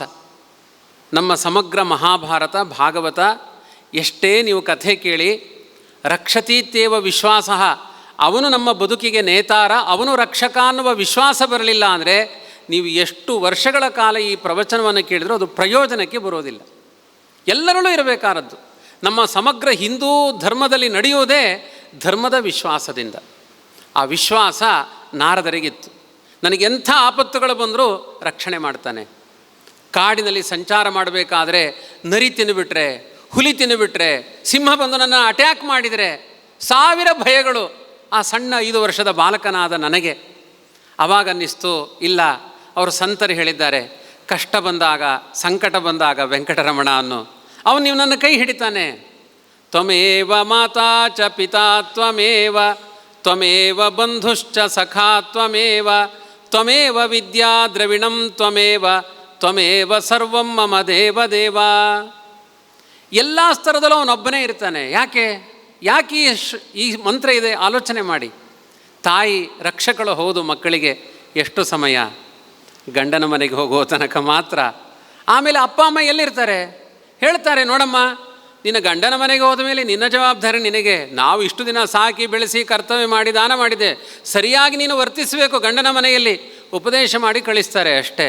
ಅಲ್ಲಿ ತಾಯಿ ಇಲ್ಲ, ಅಪ್ಪ ಇಲ್ಲ. ಯಾರವಾಗ? ಗಂಡ ಎಷ್ಟು ಕಾಲ? 20 ವರ್ಷದ ಮೊದಲು ಗಂಡನೇ ಇಲ್ಲ. ಆವಾಗ ರಕ್ಷಕರು ಯಾರು? ಎಲ್ಲರಿಗೂ ಒಂದು ಕಾಲದ ನಿಯಮ ಇದೆ. ಇಷ್ಟು ಕಾಲ ಗಂಡ, ಇಷ್ಟು ಕಾಲ ಅಪ್ಪ, ಇಷ್ಟು ಕಾಲ ಅಮ್ಮ, ಇಷ್ಟು ಕಾಲ ಮಕ್ಕಳು. ಆದರೆ ಎಲ್ಲ ಕಾಲಗಳಲ್ಲಿ ನಮ್ಮ ಗರ್ಭದಿಂದ ಎಂಥ ಅದ್ಭುತವಾದ ದೇವರ ವ್ಯಾಪಾರಗಳು. ಇದನ್ನೆಲ್ಲ ಭಾಗವತ ಹೇಳುತ್ತೆ, ಪುರಾಣಗಳು ಹೇಳುತ್ತೆ, ವಿಶ್ವಾಸ ಬರುವ ಮಾತುಗಳನ್ನು ಆಡುತ್ತೆ. ತಾಯಿ ನಾಳೆ ಒಂದು ಮಗುವನ್ನು ಹಡಿತಾಳೆ. ಇವತ್ತಿನ ಸಂಜೆಯ ತನಕ ಅವಳ ಎದೆಯಲ್ಲಿ ಹಾಲಿಲ್ಲ. ಮಗು ನಾಳೆ ಹುಟ್ಟಿತು, ಹುಟ್ಟಿದ 2 ನಿಮಿಷದಲ್ಲಿ ಅವಳ ಎದೆಯಿಂದ ಹಾಲು ಬಂತು. ಅಲ್ಲರಿ, ತಿನ್ನುವ ಪ್ರತಿದಿನದ ಆಹಾರವನ್ನೇ ತಿಂದಿದ್ದಾಳೆ. ಮಗು ಹುಟ್ಟಿದ ಮೇಲೆ ಹಾಲು ಬಂತು, ಅದರ ಹಿಂದೆ ಇಲ್ಲ. ಮಗು ದೊಡ್ಡದಾದ ಮೇಲೆ ಎದೆಯಲ್ಲಿ ಹಾಲಿಲ್ಲ. ಅಷ್ಟು ಕಾಲ ಹಾಲನ್ನು ನಿರ್ಮಾಣ ಮಾಡಿದವರು ಯಾರು? ಹಾಗಾಗಿ ತಾಯಿಗಿಂತ ಹೆಚ್ಚು ಮಮತೆಯಿಂದ ನಮಗೆ ಬೇಕಾದ ಆಹಾರವನ್ನು ಕೊಡುವ ವ್ಯಕ್ತಿತ್ವ ಅದು ಪರಮಾತ್ಮನದ್ದು. ಗರ್ಭದಲ್ಲಿದ್ದಾಗ ಉಸಿರಾಟ ಇಲ್ಲ ಮಗುವಿಗೆ. ಎಂಥ ಅದ್ಭುತವಾದ ಒಂದು ಚಮತ್ಕಾರ ಅದು. ಒಂದು ನಾಭಿಯಿಂದ ಒಂದು ನಳಿಕೆ, ಆಹಾರದ ಸರಬರಾಜು ಅದರಿಂದ. ಮೂಗಿನಲ್ಲೇ ಉಸಿರಾಟ ಇಲ್ಲ. 9 ತಿಂಗಳು ಪ್ರಾಣಾಯಾಮ ಮಾಡುತ್ತೆ ಹೊಟ್ಟೆಯಲ್ಲಿ ಮಗು, ಮೂಗಿನಿಂದ ಉಸಿರಾಟ ಆಡಲ್ಲ. ಹೊರಗಡೆಯಿಂದ ಬಂದ ತಕ್ಷಣ ಶಟರ್ ಓಪನ್ ಆಗುತ್ತೆ, ಬುಸ ಉಸಿರಾಡುತ್ತೆ. ಅದು ಎಂಥ ಭಯಂಕರ ಉಸಿರಾಟ. ರಾತ್ರಿ ಮಲಗಿದಾಗ ಜನ್ರೇಟ್ರೇ ಸ್ಟಾರ್ಟ್ ಮಾಡಿದ ಹಾಗಿರುತ್ತೆ ಕೆಲವರು ಉಸಿರಾಟ. ಅಷ್ಟು ಭಯಂಕರ ಉಸಿರಾಟ. ಹೇಗೆ ಇದೆಲ್ಲ ವ್ಯವಸ್ಥೆಗಳು? ಎಂಥ ಅದ್ಭುತವಾದ ಚಮತ್ಕಾರವನ್ನು ದೇಹದಲ್ಲಿ ದೇವರು ನಿರ್ಮಾಣ ಮಾಡ್ತಾನೆ. ಕ್ಷಣ ಕ್ಷಣಕ್ಕೆ ನಮ್ಮನ್ನು ರಕ್ಷಣೆ ಮಾಡುವನು ಸರ್ವಶಕ್ತನಾದ ಭಗವಂತ. ಅವನಲ್ಲಿ ನಮ್ಮ ಶರಣಾಗತಿ. ನಾರದರು ಹೇಳ್ತಾರೆ, ಈ ದೃಢವಾದ ವಿಶ್ವಾಸ 5 ವರ್ಷದ ಬಾಲಕನಾದ ನನ್ನ ಹೃದಯದಲ್ಲಿತ್ತು. ಸಿಂಹ ನನ್ನನ್ನು ತಿನ್ನೋದಿಲ್ಲ, ಅವನ ಸ್ಮರಣೆ ಇದೆ. ಹುಲಿ ನನ್ನನ್ನು ತಿನ್ನೋದಿಲ್ಲ, ಅವನ ಸ್ಮರಣೆ ಇದೆ. ಈ ಎಚ್ಚರದಲ್ಲೇ ನಾನು ಕಾಡಿನಲ್ಲಿ ಸಂಚಾರ ಮಾಡ್ತಾ ಇದ್ದೆ. ನಾನು ಅನಾಥನಾಗಿದ್ದೆ. ಯಾಕೆಂದರೆ ನಾಡಿಗೆ ಬಂದರೆ ನಾನು ಬಿಕಾರಿ ಆಗ್ತೇನೆ. ಕಾಡಿನಲ್ಲಿದ್ದರೆ ನನಗೆ ಆಹಾರ ಪದಾರ್ಥಗಳಿದೆ, ವನ್ಯ ಪದಾರ್ಥಗಳಿದೆ. ಕಾಡಿನಲ್ಲಿ ಸಿಗುವ ಗೆಡ್ಡೆ ಗೆಣಸುಗಳನ್ನು, ಹಣ್ಣು ಹಂಪಲನ್ನು, ನೀರುಗಳನ್ನು ಕುಡಿದು ಜೀವನ ಮಾಡಿದೆ. ನನ್ನ ಬದುಕು ಜೀವನವಾಗಿರಲಿಲ್ಲ. ಆ ಪರಂಜ್ಯೋತಿಯನ್ನು ಕಾಣುವುದು ಗುರಿಯಾಗಿತ್ತು. ಆ ಅನ್ವೇಷಣೆಯಲ್ಲಿದ್ದೆ. ನಾನು ಆ ದೇವರನ್ನು ನೋಡಬೇಕು, ಅವನ ತೇಜಸ್ಸನ್ನು ಕಾಣಬೇಕು. ಈ ಹಂಬಲದಲ್ಲಿದ್ದೆ. ಹಂಬಲದಲ್ಲಿದ್ದಾಗ ಆ ಮನನ ನಿರಂತರ ಮಾಡಿಕೊಂಡ ನನ್ನ ಮನನ ಆವೃತ್ತಿ, ಆ ಸಂಕಲ್ಪಗಳಿಂದ ಇದ್ದಕ್ಕಿದ್ದಾಗಿ ಮಿಂಚಿನಂತೆ ಒಂದು ಬೆಳಕು ಕಾಣಿಸ್ತು. ಅದು ಎಂಥ ಅದ್ಭುತವಾದ ಬೆಳಕು ಅಂದರೆ, ಆ ಬೆಳಕಿನ ಬಗ್ಗೆ ಆಸೆ ಹುಟ್ಟಿದ ಮೇಲೆ ಇನ್ನು ಯಾವ ಆಸೆಗಳೂ ಹುಟ್ಟಲ್ಲ. ನಮಗಿವತ್ತು ನೂರಾರು ಬದುಕಿನಲ್ಲಿ ಆಸೆಗಳಿದೆ. ಯಾಕೆ ಅಂದರೆ ಅದು ಎಷ್ಟು ಸ್ವೀಟ್ ಆಗಿದೆ ಅನ್ನೋದು ನಮಗಿನ್ನೂ ಗೊತ್ತಾಗಿಲ್ಲ. ಕೃಷ್ಣ ಗೀತೆಯಲ್ಲಿ ಹೇಳ್ತಾನೆ, ಯಂ ಲಬ್ಧ್ವಾಚ ಅಪರಂ ಲಾಭಂ ಮನ್ಯತೆ ನಾಧಿಕಂ ತತಃ ಯಸ್ಮಿನ್ ಸ್ಥಿತೋ ನ ದುಃಖೇನ ಗುರುಣಾಪಿ ವಿಚಾಲ್ಯತೆ. ನೀವು ಬುದ್ಧಿ ಸಂಯೋಗಕ್ಕೆ ಹೋಗಬೇಕು. ಇದೊಂದು ಯೋಗ. ಯೋಗ ಅಂದರೆ ಧ್ಯಾನ. ಧ್ಯಾನ ಅಂದರೆ ಏಕಾಗ್ರತೆ. ನಿಮ್ಮ ಮನಸ್ಸಿನ ತುಂಬ ಎತ್ತರದ ಏಕಾಗ್ರತೆ ಏನು ಗೊತ್ತಾ? ಯಾವ ಸುಖವನ್ನು ಪಡೆದ ಮೇಲೆ ಇನ್ನೊಂದು ಸುಖವಾದ ಬಯಕೆ ಹುಟ್ಟೋದಿಲ್ಲ, ಅಂಥ ಸುಖವನ್ನು ಪಡಿಬೇಕು. ಇವತ್ತು ನೀವು ಯಾವುದೇ ಸುಖವನ್ನು ಪಡೀರಿ, ಫಸ್ಟ್ ಕ್ಲಾಸ್ ಒಂದು ಮೊಬೈಲನ್ನು ತೆಗೆದುಕೊಳ್ಳಿ, ಐಫೋನು, 15 ದಿನ ಅದರ ಬಗ್ಗೆ ನಮಗೆ ತುಂಬ ಏಕಾಗ್ರತೆ. ಸ್ವಲ್ಪ ಎಲ್ಲ ಸ್ಕ್ರ್ಯಾಚ್ ಬಿದ್ದ ಮೇಲೆ ಅದನ್ನು ಎಲ್ಲೋ ಅಡಕೆ ಹಾಕಿರ್ತೇವೆ, ಅದೆಲ್ಲೋ ಒಂದು ಕಡೆ ಎಡೆಯಲ್ಲಿ ಬಿದ್ದಿರುತ್ತೆ. ಒಂದು ಒಳ್ಳೆ ಸೀರೆ, ಅದು ಒಂದು 4-5 ದಿನ ಚಂದ ಕಾಣುವ ತನಕ, ಆಮೇಲೆ ಅದು ಹಳೇದಾಯಿತು, ಆಸಕ್ತಿ ಹೋಗುತ್ತೆ. ಮೊದಲು ಹುಟ್ಟಿದ ಆಸಕ್ತಿ ಕೊನೆ ತನಕ ನಾಶ ಆಗದೇ ಇರುವಂತಹದ್ದೇ ನಿಜವಾದ ಸುಖ. ಆ ಸುಖ ಹುಟ್ಟಿದ ಮೇಲೆ ಬೇರೆ ಸುಖಗಳ ಬಗ್ಗೆ ನಮಗೆ ಭಾವ ಹುಟ್ಟಲ್ಲ. ಅಂಥ ಸುಖದ ಕಡೆ ನೀವು ಸಾಗಬೇಕು. ಅದರ ಜೊತೆಗೆ ಯಸ್ಮಿನ್ ಸ್ಥಿತೋ ನ ದುಃಖೇನ ಗುರುಣಾಪಿ ವಿಚಾಲ್ಯತೆ. 1000 ದುಃಖಗಳು ಬರಲಿ, ಒಂದು ಸುಖವನ್ನು ಆಶ್ರಯಿಸಿದ ಮೇಲೆ ಆ ದುಃಖಗಳು ನಿಮ್ಮನ್ನು ಹಂದಾಡಿಸಲಿಕ್ಕಾಗೋದಿಲ್ಲ. ಅಂಥ ಅದ್ಭುತವಾದ ಒಂದು ಸುಖ, ಅದರ ಬಗ್ಗೆ ಅನ್ವೇಷಣೆ ಇರಬೇಕು. ಅದಿರುವುದು ಭಗವಂತನಲ್ಲಿ ಎನ್ನುವ ಎಚ್ಚರ ನಾರದರಿಗೆ ಬರುತ್ತೆ. ಆ ಪರಂಜ್ಯೋತಿಯನ್ನು ನೋಡಿದ ತಕ್ಷಣ ನಾರದರ ಮನಸ್ಸು ಬದುಕಿನ ಎಲ್ಲ ದುಃಖಗಳನ್ನು ಮರೆಯುತ್ತೆ.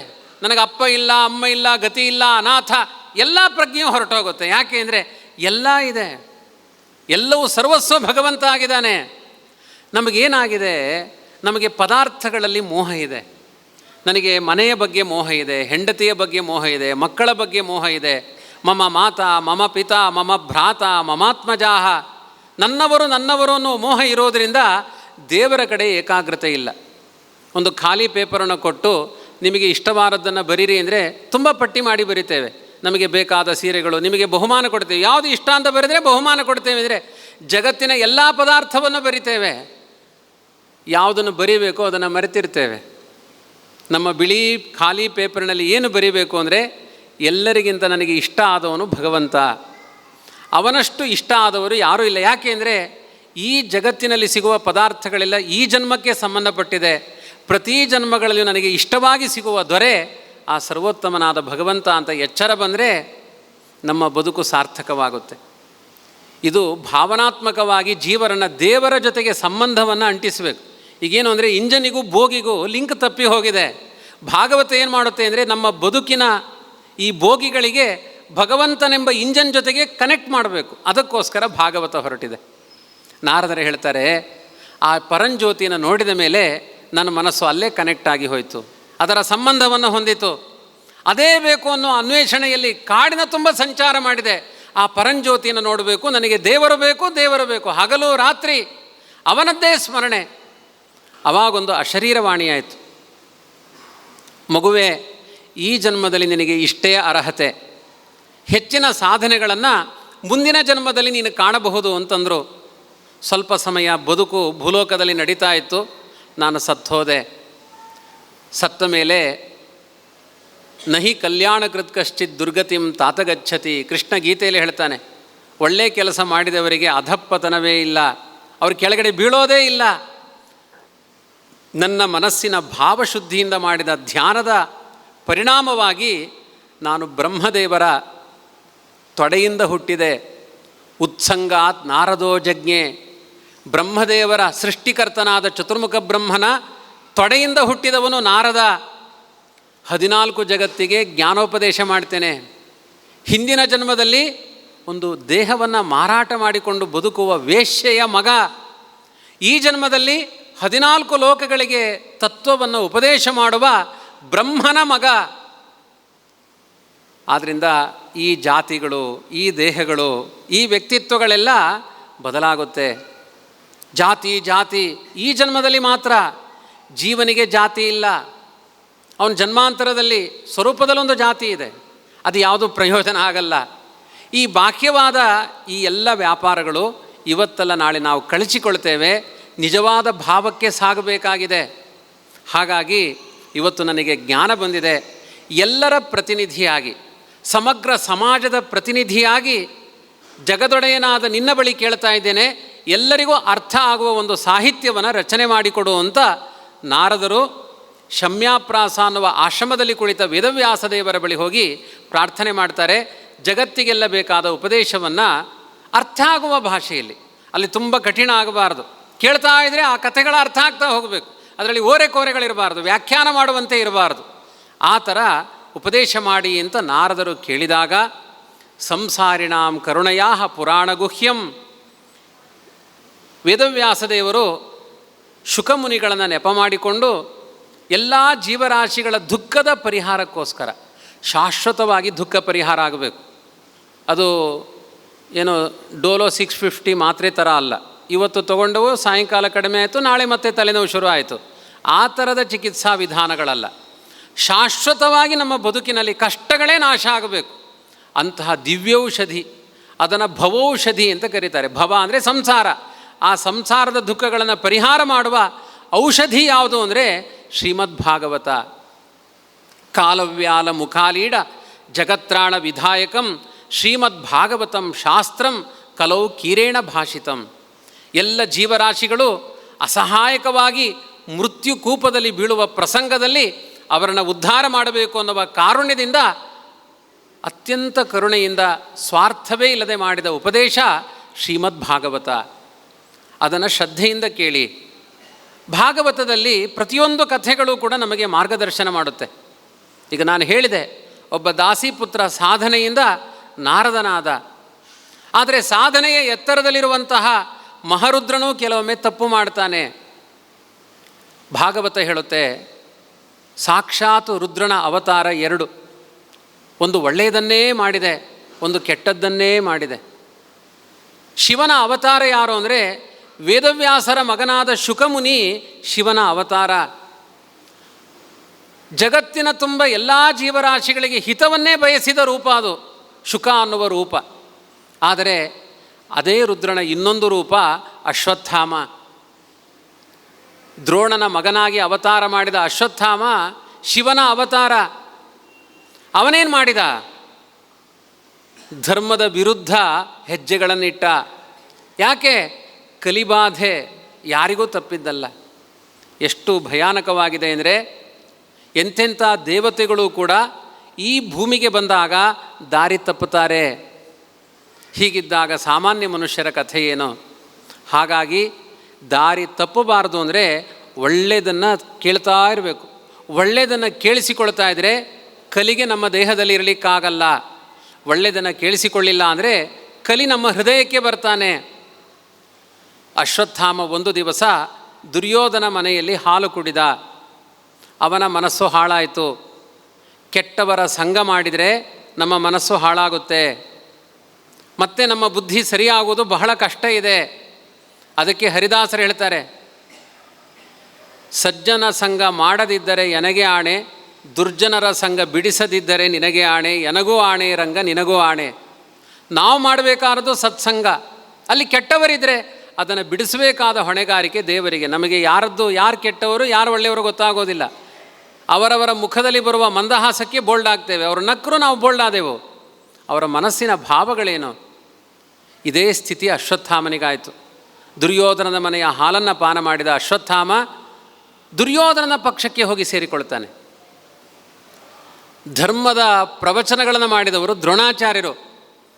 ಮಗನ ಮೋಹದಲ್ಲಿ ದ್ರೋಣಾಚಾರ್ಯರು ಕೂಡ ದುರ್ಯೋಧನನ ಪಕ್ಷಕ್ಕೆ ಸೇರಿಕೊಳ್ತಾರೆ. ಭೀಷ್ಮಾಚಾರ್ಯರು ದುರ್ಯೋಧನ ಪಕ್ಷಕ್ಕೆ ಸೇರಿಕೊಳ್ತಾರೆ. ಈಗ ಒಳ್ಳೆಯದು ಯಾವುದು, ಕೆಟ್ಟದ್ದು ಯಾವುದು? ಇವತ್ತು ಧರ್ಮದ ಗೊಂದಲಗಳು ಬಂದಾಗ ಹೀಗೆ ಆಗುತ್ತೆ. ಏನೋ ಒಂದು ವಾರ್ತೆ ಕೇಳ್ತೇವೆ, ಇವರು ಧರ್ಮಸ್ಥಾನದಲ್ಲಿದ್ದಾರೆ, ಇವರು ಅಪರಾಧಿಗಳು, ಇವರು ನಿರಪರಾಧಿಗಳು. ಎಷ್ಟು ಆಚೆ ಈಚೆ ಆಗಿಬಿಡುತ್ತೆ ನೋಡಿ ಸಮಾಜ. ಉಲ್ಲೋಲ ಕಲ್ಲೋಲ ಆಗುತ್ತೆ. ಯಾರ ಪಕ್ಷದಲ್ಲಿ ನಿಂತುಕೊಳ್ಬೇಕು ಗೊತ್ತಾಗೋದಿಲ್ಲ. ಸಾತ್ವಿಕರಿಗೂ ಈ ಗೊಂದಲ ಆಗುತ್ತೆ. ಈ ಕಲಿಯುಗದ ಕಥೆ ಹೇಳ್ತಾ ಇಲ್ಲ. ಈ ಕಥೆ ನಡೆದದ್ದು ದ್ವಾಪರ ಯುಗದಲ್ಲಿ. ದುರ್ಯೋಧನನ ಪಕ್ಷದಲ್ಲಿ ಹೋಗಿ ಸೇರಿಕೊಳ್ಳಬೇಕಾ, ಪಾಂಡವರ ಪಕ್ಷದಲ್ಲಿ ಹೋಗಿ ಸೇರಿಕೊಳ್ಳಬೇಕಾ? ಕೆಲವರಿಗೆ ನಿಶ್ಚಯ ಇತ್ತು, ಎಲ್ಲಿ ಕೃಷ್ಣ ಇದ್ದಾನೆ, ಎಲ್ಲಿ ಭೀಮಸೇನ ಇದ್ದಾನೆ, ಆ ಪಕ್ಷದಲ್ಲಿ ದೋಷ ಇಲ್ಲ ಅಂತ ತುಂಬ ಜನ ಸೇರಿಕೊಂಡ್ರು. ಆದರೂ ಸಂಖ್ಯೆ ಜಾಸ್ತಿ ಎಲ್ಲಿತ್ತು ಹೇಳಿ? ದುರ್ಯೋಧನನ ಪಕ್ಷದಲ್ಲೇ ಸಂಖ್ಯೆ ಜಾಸ್ತಿ ಇತ್ತು. ದುರ್ಯೋಧನನ ಪಕ್ಷದಲ್ಲಿ 11 ಅಕ್ಷೋಹಿಣಿ ಸೇನೆ, ಪಾಂಡವರ ಪಕ್ಷದಲ್ಲಿ 7 ಅಕ್ಷೋಹಿಣಿ ಸೇನೆ. ದ್ವಾಪರದಲ್ಲೇ ಅಧರ್ಮಕ್ಕೆ ಮೆಜಾರಿಟಿ ಜಾಸ್ತಿ. ಇನ್ನು ಕಲಿಯುಗದ ಕಥೆಯನ್ನು ಏನಂತ ಕೇಳ್ತೀರಿ? ಧರ್ಮಕ್ಕೆ ಕೈಯಿಲ್ಲ ಈ ಕಲಿಕಾಲ. ಕಲಿಯುಗದಲ್ಲಿ ಧರ್ಮಕ್ಕೆ ಸರಿಯಾದ ಸ್ಥಾನಮಾನಗಳಿಲ್ಲ. ಪ್ರಯತ್ನಪೂರ್ವಕವಾಗಿ ಸಾರಿಸಿಕೊಳ್ಬೇಕು ಅದನ್ನು. ಹೀಗೆ ಕಥೆ ನಡೀತು. ಮಹಾಭಾರತ ಯುದ್ಧವೂ ಆಯಿತು. ಪಾಂಡವರಿಗೆ ಕೃಷ್ಣನ ಅನುಗ್ರಹದಿಂದ ಜಯವೂ ಆಯಿತು. ದುರ್ಯೋಧನನ ಪತನವೂ ಆಯಿತು. ರಣರಂಗದಲ್ಲಿ ಬಿದ್ದಿದ್ದಾನೆ ದುರ್ಯೋಧನ. ಮತ್ತೆ ಕರೀತಾನೆ, ಅಶ್ವತ್ಥಾಮ ಇಲ್ಲಿ ಬಾ, ನಿನ್ನಿಂದ ನನಗೊಂದು ಉಪಕಾರ ಆಗಬೇಕು. ಏನು ಉಪಕಾರ ಆಗಬೇಕು? ನಾನು ಸತ್ತ ಮೇಲೆ ನನ್ನ ಹೆಂಡತಿಯಲ್ಲಿ ನೀನು ಸಂತಾನ ಪಡಿಬೇಕು. ಅವನು ಕುರುವಂಶದ ರಾಜ ಆಗಬೇಕು. ಪಾಂಡವರ ಧರ್ಮ ಸಂತತಿಗಳು ದೇಶ ಆಳಬಾರದು, ಕಮ್ಯುನಿಸ್ಟ್ ಸಂತತಿಗಳೇ ಬರಬೇಕು. ಇದು ಅಪೇಕ್ಷೆ. ಅದಕ್ಕೆ ಸಪೋರ್ಟ್ ಕೇಳಿದ್ದು ಯಾರ ಹತ್ರ? ಅಶ್ವತ್ಥಾಮನ ಹತ್ರ ಕೇಳ್ತಾನೆ ದುರ್ಯೋಧನ. ಅವನ ಅಮ್ಮ ಎಲ್ಲ ನಮ್ಮ ಭಾರತಕ್ಕೆ ಬಂದಿದ್ದು ಗಾಂಧಾರ ದೇಶದವಳು. ಗಾಂಧಾರ ದೇಶ ಅಂದರೆ ಇವತ್ತಿನ ಆಫ್ಘಾನಿಸ್ತಾನ. ಅವಳು 100 ಜನ ಮಕ್ಕಳನ್ನು ಹಡೆದ್ಲು. ಎಲ್ಲ ಆಫ್ಘಾನಿಗಳೇ ಅವರು. ನಮ್ಮ ಭಾರತವನ್ನು ಹಾಳು ಮಾಡಿದರು ಅವರು. ಅದ್ರ ಜೊತೆಗೆ ಬಂದ ಗಿಫ್ಟು ಯಾರು? ಶಕುನಿ ಎಲ್ಲ ಒಡೆದು ಹಾಕಿದ. ಅವತ್ತಿನ ರಾಜಕಾರಣದ ಉಲ್ಲೋಲ ಕಲ್ಲೋಲಗಳಿಗೆಲ್ಲ ಕಾರಣ ಆಫ್ಘಾನಿಸ್ತಾನದ ಒಂದು ಮಹಿಳೆಯನ್ನು ಭಾರತ ದೇಶಕ್ಕೆ ತಂದರು. ಇಷ್ಟು ದೊಡ್ಡ ಅನರ್ಥ ಆಯಿತು. ನಮ್ಮ ಭಾರತೀಯರಿಗೊಂದು ಸಂದೇಶ, ಯಾವುದೇ ವಿದೇಶದ ಮಹಿಳೆಯರ ಕೈಲಿ ನಮ್ಮ ದೇಶ ಕೊಡಬೇಡಿ, ಹಾಳಾಗಿ ಹೋಗುತ್ತೆ. ಸ್ವದೇಶದಲ್ಲಿ ಪ್ರೀತಿ ಇರಲಿ ಎನ್ನುವ ಉಪದೇಶವನ್ನು ಭಾಗವತ ಮಾಡಿದೆ. ಅವನ ಮಾತನ್ನು ಕೇಳಿದ ಅಶ್ವತ್ಥಾಮ. ತಾತ್ಕಾಲಿಕವಾಗಿ ಬುದ್ಧಿ ಹಾಳಾಗೋಯ್ತು ಅಶ್ವತ್ಥಾಮನಿಗೆ. ಒಳಗಡೆ ಒಳ್ಳೆಯವ, ಹೊರಗಡೆಯಿಂದ ದೂಯತೆ ಪರಬುದ್ಧಿವಿಹಿ. ಬೇರೆಯವರಿಂದ ಬುದ್ಧಿ ಹಾಳಾಗೋಗುತ್ತೆ. ದುಷ್ಟರ ಸಂಘದಿಂದ ಬೇಗ ಬುದ್ಧಿ ಹಾಳಾಗುತ್ತೆ. ಹಾಳಾಯಿತು ಬುದ್ಧಿಯವನದ್ದು. ಅನರ್ಥದ ಪರಿಣಾಮ ಮನಸ್ಸಿನಲ್ಲಿ ಆಲೋಚನೆ ಮಾಡಿದ. ದುರ್ಯೋಧನನ ಹೆಂಡತಿಯಲ್ಲಿ ಸಂತಾನ ಪಡಿತೇನೆ ಅಂತ ಮಾಡಲಿಲ್ಲ ಆ ಕೆಲಸ. ಅಷ್ಟು ಆಲೋಚನೆ ಮಾಡಿದ್ದಕ್ಕೆ ಅವನ ಬ್ರಹ್ಮಚರ್ಯ ನಾಶ ಆಯಿತು. ಅಶ್ವತ್ಥಾಮ ಮದುವೆ ಆಗಿರಲಿಲ್ಲ. ಮಾನಸಿಕ ಆಲೋಚನೆಗಳಿಂದ ಬ್ರಹ್ಮಚರ್ಯ ನಾಶ ಆಯಿತು. ಅವನ ಶಕ್ತಿ ನಾಶ ಆಯಿತು. ಅಪಾಂಡವಮಿಮಂ ಚಕ್ರೆ ಪ್ರತಿಜ್ಞೆ ಮಾಡಿದ ಅಶ್ವತ್ಥಾಮ, ಭೂಮಿಯಲ್ಲಿ ಪಾಂಡವರ ಸಂತಾನ ಇಲ್ಲದೇ ಇರುವ ಹಾಗೆ ಮಾಡ್ತೇನೆ ಅಂತ. ದ್ರೌಪದಿಗೆ 5 ಜನ ಮಕ್ಕಳು. ರಾತ್ರಿ ಮಲಗಿದ್ದಾರೆ. ಅಶ್ವತ್ಥಾಮ ಹೋಗಿ ಬರ್ಬರ ಹತ್ಯೆ ಮಾಡ್ತಾನೆ. ಯಾಕೆಂದರೆ ಪಾಂಡವರ ಸಂತಾನ ಬೆಳಿಬಾರ್ದು. ಅವರಿದ್ದರೆ ಅವರು ರಾಜರಾಗ್ತಾರೆ ಅಂತ ರಾತ್ರೋರಾತ್ರಿ ಹೋಗಿ ಖಡ್ಗಪಾಣಿಯಾಗಿ 5 ಜನ ಮಕ್ಕಳನ್ನ ಶಿಬಿರದಲ್ಲಿ ಮಲಗಿದ ಮಕ್ಕಳನ್ನು ಕೊಲ್ತಾನೆ. ಕೊಂದು ಅವರ ರಕ್ತಸಿಕ್ತವಾದ ದೇಹವನ್ನು ತಂದು ದುರ್ಯೋಧನನಿಗೆ ಒಪ್ಪಿಸಿ ಆ ರಕ್ತದ ತರ್ಪಣವನ್ನು ದುರ್ಯೋಧನನಿಗೆ ಕೊಡ್ತಾನೆ. ದುರ್ಯೋಧನ ಸಮಾಧಾನದಿಂದ ಪ್ರಾಣ ಬಿಡ್ತಾನೆ. ಯಾವತ್ತು ಕಲಿಗೆ ಸಮಾಧಾನ ಆಗಬಾರದು, ಹರಿಗೆ ಸಮಾಧಾನ ಆಗಬೇಕು. ಕಲಿಯನ್ನು ತೃಪ್ತಿಪಡಿಸಬಾರದು, ಹರಿಯನ್ನು ತೃಪ್ತಿಪಡಿಸಬೇಕು. ಕಲಿ ತೃಪ್ತನಾದರೆ ಅಧರ್ಮ ತಾಂಡವ ಆಡುತ್ತೆ, ಹರಿ ತೃಪ್ತನಾದರೆ ಧರ್ಮ ಮುನ್ನಡೆಗೆ ಬರುತ್ತೆ. ಕಲಿ ತೃಪ್ತನಾದ, ಆದ್ದರಿಂದ ಕಲಿಯುಗ ಆರಂಭ ಆಯಿತು. ಕಲಿ ತೃಪ್ತನಾಗಬಾರ್ದಾಗಿತ್ತು, ಕಲಿಗೆ ದಾರಿಯಾಯಿತು. ಈ ಕಲಿಯುಗದಲ್ಲಿ ಎಲ್ಲ ಧರ್ಮಗಳಿಗೆ ದಾರಿ. ಅವತ್ತು ಅಶ್ವತ್ಥಾಮ ಮಾಡಿದ ಕರ್ಮದಿಂದ ದುರ್ಯೋಧನ ತೃಪ್ತನಾದ. ಇದೆಲ್ಲ ಒಂದು ಹಂತದಲ್ಲಿ ದೇವರ ಸಂಕಲ್ಪ, ಅದನ್ನು ಮತ್ತೆ ನೋಡೋಣ. ಈಚೆ ಸಮಾಧಾನ ಆಗಲಿಲ್ಲ ಅಶ್ವತ್ಥಾಮನಿಗೆ. ಪಾಂಡವರ ಸಂತಾನ ಇನ್ನೂ ಪೂರ್ಣ ನಾಶ ಆಗಲಿಲ್ಲ. ಹುಟ್ಟಿದವರು ಸತ್ತಿದ್ದಾರೆ, ಗರ್ಭದಲ್ಲಿದ್ದವರು ಸಾಯಲಿಲ್ಲ. ಅರ್ಜುನನ ಮಗ ಅಭಿಮನ್ಯು, ಅವನ ಹೆಂಡತಿ ಉತ್ತರೆ. ಅಭಿಮನ್ಯುವಿನ ಸಂತಾನ ಉತ್ತರೆಯ ಗರ್ಭದಲ್ಲಿ ಬೆಳೀತಾ ಇದೆ. ಆ ಗರ್ಭವನ್ನು ಸಂಹಾರ ಮಾಡಬೇಕು ಅಂತ ಹೇಳಿ ಒಂದು ಬ್ರಹ್ಮಾಸ್ತ್ರ ಪ್ರಯೋಗವನ್ನು ಮಾಡಿದ. ಆ ಬ್ರಹ್ಮಾಸ್ತ್ರ, ಅತ್ಯಂತ ಸುಡುವ ಬ್ರಹ್ಮಾಸ್ತ್ರ ಉತ್ತರೆಯ ಗರ್ಭದ ಮೇಲೆ ಅತಿಕ್ರಮಣ ಮಾಡಿದಾಗ ಕೃಷ್ಣ ತನ್ನ ಅವತಾರ ಕಾರ್ಯ ಮುಗಿತು. ಪಾಂಡವರಿಗೆ ರಾಜ್ಯಲಕ್ಷ್ಮಿ ದೊರಕಿದೆ, ಇನ್ನು ಧರ್ಮ ಉಳಿಯುತ್ತೆ ಅಂತ ಭಾವಿಸಿ ದ್ವಾರಕೆಗೆ ಹೊರಟಿದ್ದಾನೆ. ಉತ್ತರೆ ಬೊಬ್ಬೆ ಹೊಡಿತಾ ರಥಕ್ಕೆ ಅಡ್ಡ ಬಂದು ನಿಲ್ತಾಳೆ. ತ್ರಾಹಿ ತ್ರಾಹಿ ಜಗನ್ನಾಥ ಕೃಪಯಾ ಭಕ್ತವತ್ಸಲ ಕಾಮಂ ದಹತು ಮಾಂನಾಥ ಮಾಮೇ ಗರ್ಭೋ ನೆಪಾತ್ಯತಾಂ. ದೇವರೇ, ನನ್ನನ್ನು ರಕ್ಷಣೆ ಮಾಡು. ಭಯಂಕರವಾದ ಬಿಸಿ ಬಿಸಿಯಾದ ಬ್ರಹ್ಮಾಸ್ತ್ರ ನನ್ನ ಗರ್ಭವನ್ನು ಸುಡಲಿಕ್ಕೆ ಬರ್ತಾ ಇದೆ, ನೀನೇ ರಕ್ಷಣೆ ಮಾಡಬೇಕು. ಅನ್ಯಥಾ ಶರಣಂ ನಾಸ್ತಿ ತ್ವಮೇವ ಶರಣಂ ಮಮ. ನೀನೇ ನನಗೆ ಪರಗತಿ, ನೀನೇ ರಕ್ಷಕ. ಬೊಬ್ಬೆ ಹೊಡಿತಾಳೆ. ಕೃಷ್ಣ ಹೇಳ್ತಾನೆ, ನಾನಿರುವಷ್ಟು ಕಾಲ ಈ ಅಧರ್ಮಕ್ಕೆ ಅವಕಾಶ ಕೊಡೋದಿಲ್ಲ. ಉತ್ತರೆ, ನೀನು ಕಣ್ಣೀರು ಹಾಕಬೇಡ, ನೀನು ಒಳ್ಳೆಯ ಸಂತಾನವನ್ನೇ ಪಡಿತಿ, ನೀನು ಚಿಂತೆ ಮಾಡಬೇಡ. ನೇರ ಕೃಷ್ಣ ಹೇಳ್ತಾನೆ, ಅಶ್ವತ್ಥಾಮ ತುಂಬ ತಪ್ಪು ಮಾಡ್ತಾಯಿದ್ದಿ. ಆ ಉತ್ತರೆಯ ಗರ್ಭದ ಮೇಲೆ ಬಿಟ್ಟ ಬ್ರಹ್ಮಾಸ್ತ್ರವನ್ನು ವಿತ್ಡ್ರಾ ಮಾಡ್ಕೋ, ವಾಪಸ್ ತಕ್ಕೋ, ಹಾಳಾಗಿ ಹೋಗಬೇಡ, ತುಂಬ ಕೆಟ್ಟ ಕೆಲಸ ಮಾಡ್ತಾಯಿದ್ದಿ. ಅಶ್ವತ್ಥಾಮ ಏನು ಹೇಳ್ತಾನೆ ಗೊತ್ತೋ? ಕೃಷ್ಣ, ನೀನು ದುರ್ಬಲ. ಉತ್ತರೆ ಬೊಬ್ಬೆ ಹೊಡೆದಿದ್ದಾಳೆ, ಅವಳಿಗೆ ಭಾಷೆ ಕೊಟ್ಟು ಬಂದಿದ್ದಿ, ರಕ್ಷಣೆ ಮಾಡುವ ಅದಟು ತಾಕತ್ತು ನಿನ್ನಲ್ಲಿಲ್ಲ. ನನ್ನ ಬಳಿ ಬಂದು ಪ್ಲೀಸ್ ಮಾಡ್ತಾಯಿದ್ದಿ. ನೀನು ಸರ್ವಾಂತರ್ಯಾಮಿ, ಸರ್ವಶಕ್ತ, ಸಕಲ ಗುಣಪರಿಪೂರ್ಣ ಆದರೆ ನನ್ನ ಹತ್ರ ಬಂದು ಯಾಕೆ ಪ್ಲೀಸ್ ಮಾಡಬೇಕು? ನೀನು ರಕ್ಷಣೆ ಮಾಡು. ಕೃಷ್ಣ ಹೇಳ್ತಾನೆ, ತಪ್ಪು ಮಾತನಾಡಬೇಡ, ನಿನ್ನ ಬದುಕಿನ ಸಾಧನೆಯಿಂದ ವಂಚಿತನಾಗಬೇಡ, ಮತ್ತೊಬ್ಬರಿಗೆ ದ್ರೋಹ ಎಣಿಸಬೇಡ. ಪ್ರಾಮಾಣಿಕನಾದ ಒಬ್ಬ ಬ್ರಾಹ್ಮಣ ದ್ರೋಣನ ಮಗನಾಗಿದಿ ಅಂತ ನಿನಗೆ ಬುದ್ಧಿವಾದ ಹೇಳ್ತಾ ಇದ್ದೇನೆ, ನನ್ನ ಅಸಾಮರ್ಥ್ಯದಿಂದ ಹೇಳ್ತಾ ಇಲ್ಲ. ಮತ್ತು ನೀನು ಹೀಗೆ ಪರಿಗಣಿಸ್ತೀಯ ಅಂತ ಆದರೆ ಪಶ್ಯಮೇ ದುರ್ಮತೆ ವೀರ್ಯಂ ಯತ್ತೇ ಶಕ್ಯಂ ಕುರುಶ್ವತತ್ ಉಜ್ಜೀವಯಾಮ್ಯಹಂ ರಾಜನ್ ಯತತಃ ಶಕ್ತಿ ತೋಪಿತೆ. ನನ್ನ ಸಾಮರ್ಥ್ಯವನ್ನು ಪರೀಕ್ಷೆ ಮಾಡುವ ಮಾತುಗಳನ್ನು ಆಡ್ತೀಯ. ತಾಕತ್ತಿದ್ರೆ ರಣರಂಗದಲ್ಲಿ ಲಕ್ಷ ಲಕ್ಷ ಜನರನ್ನು ಸಂಹಾರ ಮಾಡಿದ ಸಮರ್ಥ ನೀನು ಅಂತ ಭಾವಿಸಿದಿ. ನಿನಗೆ ಸಾಮರ್ಥ್ಯವೇ ಇದ್ದರೆ ಉತ್ತರೆಯ ಗರ್ಭದಲ್ಲಿರುವ ಒಂದು ಸಣ್ಣ ಮಗುವನ್ನು ಸಂಹಾರ ಮಾಡು, ನಿನಗೆ ಕೇಳಿದ್ದು ಕೊಡ್ತೇನೆ, ನನ್ನ ಸಾಮರ್ಥ್ಯವನ್ನು ತೋರಿಸ್ತೇನೆ. ಉತ್ತರೆಯ ಮಗುವನ್ನು ರಕ್ಷಣೆ ಮಾಡೋದು ಮಾತ್ರ ಅಲ್ಲ, ಇಲ್ಲಿಂದ ಆರಂಭ ಮಾಡಿ 1000 ತಲೆಯ ತನಕ ಪಾಂಡವರ ಸಂತಾನವನ್ನು ಅಭಿವೃದ್ಧಿ ಮಾಡುವ ಹಾಗೆ ಮಾಡ್ತೇನೆ. ಧರ್ಮದ ಬೀಜವನ್ನು ಬಿತ್ತುತ್ತೇನೆ. ಅದರ ವಿರುದ್ಧ ನಿನಗೆ ಸಾಮರ್ಥ್ಯ ಇದ್ದರೆ ನಿನ್ನ ಸಾಮರ್ಥ್ಯವನ್ನು ತೋರಿಸು. ಇಂಥ ಚಾಲೆಂಜ್ ಮಾಡ್ತಾನೆ ಕೃಷ್ಣ. ಇದು ನಂಬಿಕೆ, ಉತ್ತರೆ ಇಟ್ಟ ವಿಶ್ವಾಸ. ಅವಳು ಯಾವ ಕಾಣಿಕೆ ಕೊಡಲಿಲ್ಲ, ಬಾಳೆಹಣ್ಣಿನ ನೈವೇದ್ಯ ಮಾಡಲಿಲ್ಲ, ಪಂಚಾಮೃತ ಸೇವೆ ಮಾಡಲಿಲ್ಲ. ಹೃದಯದ ಭಾವನೆಯಿಂದ ಈ ದೇಶಕ್ಕೆ ಒಳ್ಳೆಯದಾಗುವ ಒಂದು ಸಂತಾನವನ್ನು ನಾನು ಹಡಿಬೇಕು ಕೃಷ್ಣ, ಅನುಕೂಲ ಮಾಡಿಕೊಡುವಂಥ ಪ್ರಾರ್ಥನೆ ಮಾಡಿದ್ಲು. ಕೃಷ್ಣ ಗದಾಪಾಣಿಯಾಗಿ ಬಂದು ಉತ್ತರೆಯ ಗರ್ಭದಲ್ಲಿ ನಿಂತು ರಕ್ಷಕನಾಗಿ ನಿಂತ. ಇದನ್ನೇ ಆವಾಗ ಹೇಳಿದ್ದು, ರಕ್ಷತಿ ಇತ್ತೇವ ವಿಶ್ವಾಸ. ಎಷ್ಟು ಕಷ್ಟಗಳು ಬರಲಿ ನನ್ನ ಪಾಲಿಗೆ ಆ ದೇವರಿದ್ದಾನೆ. ಆ ನಂಬಿಕೆಯಲ್ಲಿ ಎಷ್ಟು ಆನಂದ ಇದೆ, ಅನುಭವಿಸಿ ನೋಡಬೇಕು ಅದನ್ನು. ಕೆಲವೊಮ್ಮೆ ಜೊತೆಗೇ ಎಲ್ಲ ಇರ್ತಾರೆ, ನಮಗೇನೋ ಒಳಗಡೆಯಿಂದ ದುಃಖ ಆಗ್ತಾ ಇರುತ್ತೆ, ಪರಿಹಾರಕ್ಕೆ ಅವ್ರಿಗೆ ಯಾರ್ದು ಪ್ರಯೋಜನ ಆಗಲ್ಲ. ಒಳಗಡೆಯಿಂದ ಸಂತೋಷ, ಒಳಗಡೆಯಿಂದ ದುಃಖಗಳಿಗೆ ನಿಯಾಮಕ ಆ ಭಗವಂತ ಇದ್ದಾನೆ ಎನ್ನುವ ಎಚ್ಚರ ಉತ್ತರೆಗಿತ್ತು. ರಕ್ಷಣೆ ಮಾಡಿದ ಗರ್ಭದ ತುಂಬ ಬ್ರಹ್ಮಾಸ್ತ್ರ ಎಲ್ಲೆಲ್ಲಿ ಬರುತ್ತೆ ಅಲ್ಲೆಲ್ಲ ಗದಾಪಾಣಿಯಾಗಿ ರಕ್ಷಣೆ ಮಾಡಿದ ಕೃಷ್ಣ. 9 ತಿಂಗಳಾಯಿತು, ಮಗು ಹುಟ್ಟಿತು. ಹುಟ್ಟುವ ತನಕ ಬದುಕಿತ್ತು, ಹುಟ್ಟಿದ ಮೇಲೆ ಮಗು ಸತ್ತೋಯ್ತು. ಬ್ರಹ್ಮಾಸ್ತ್ರ ತಾಗಿತ್ತು, ಮಗು ಸತ್ತಿತು.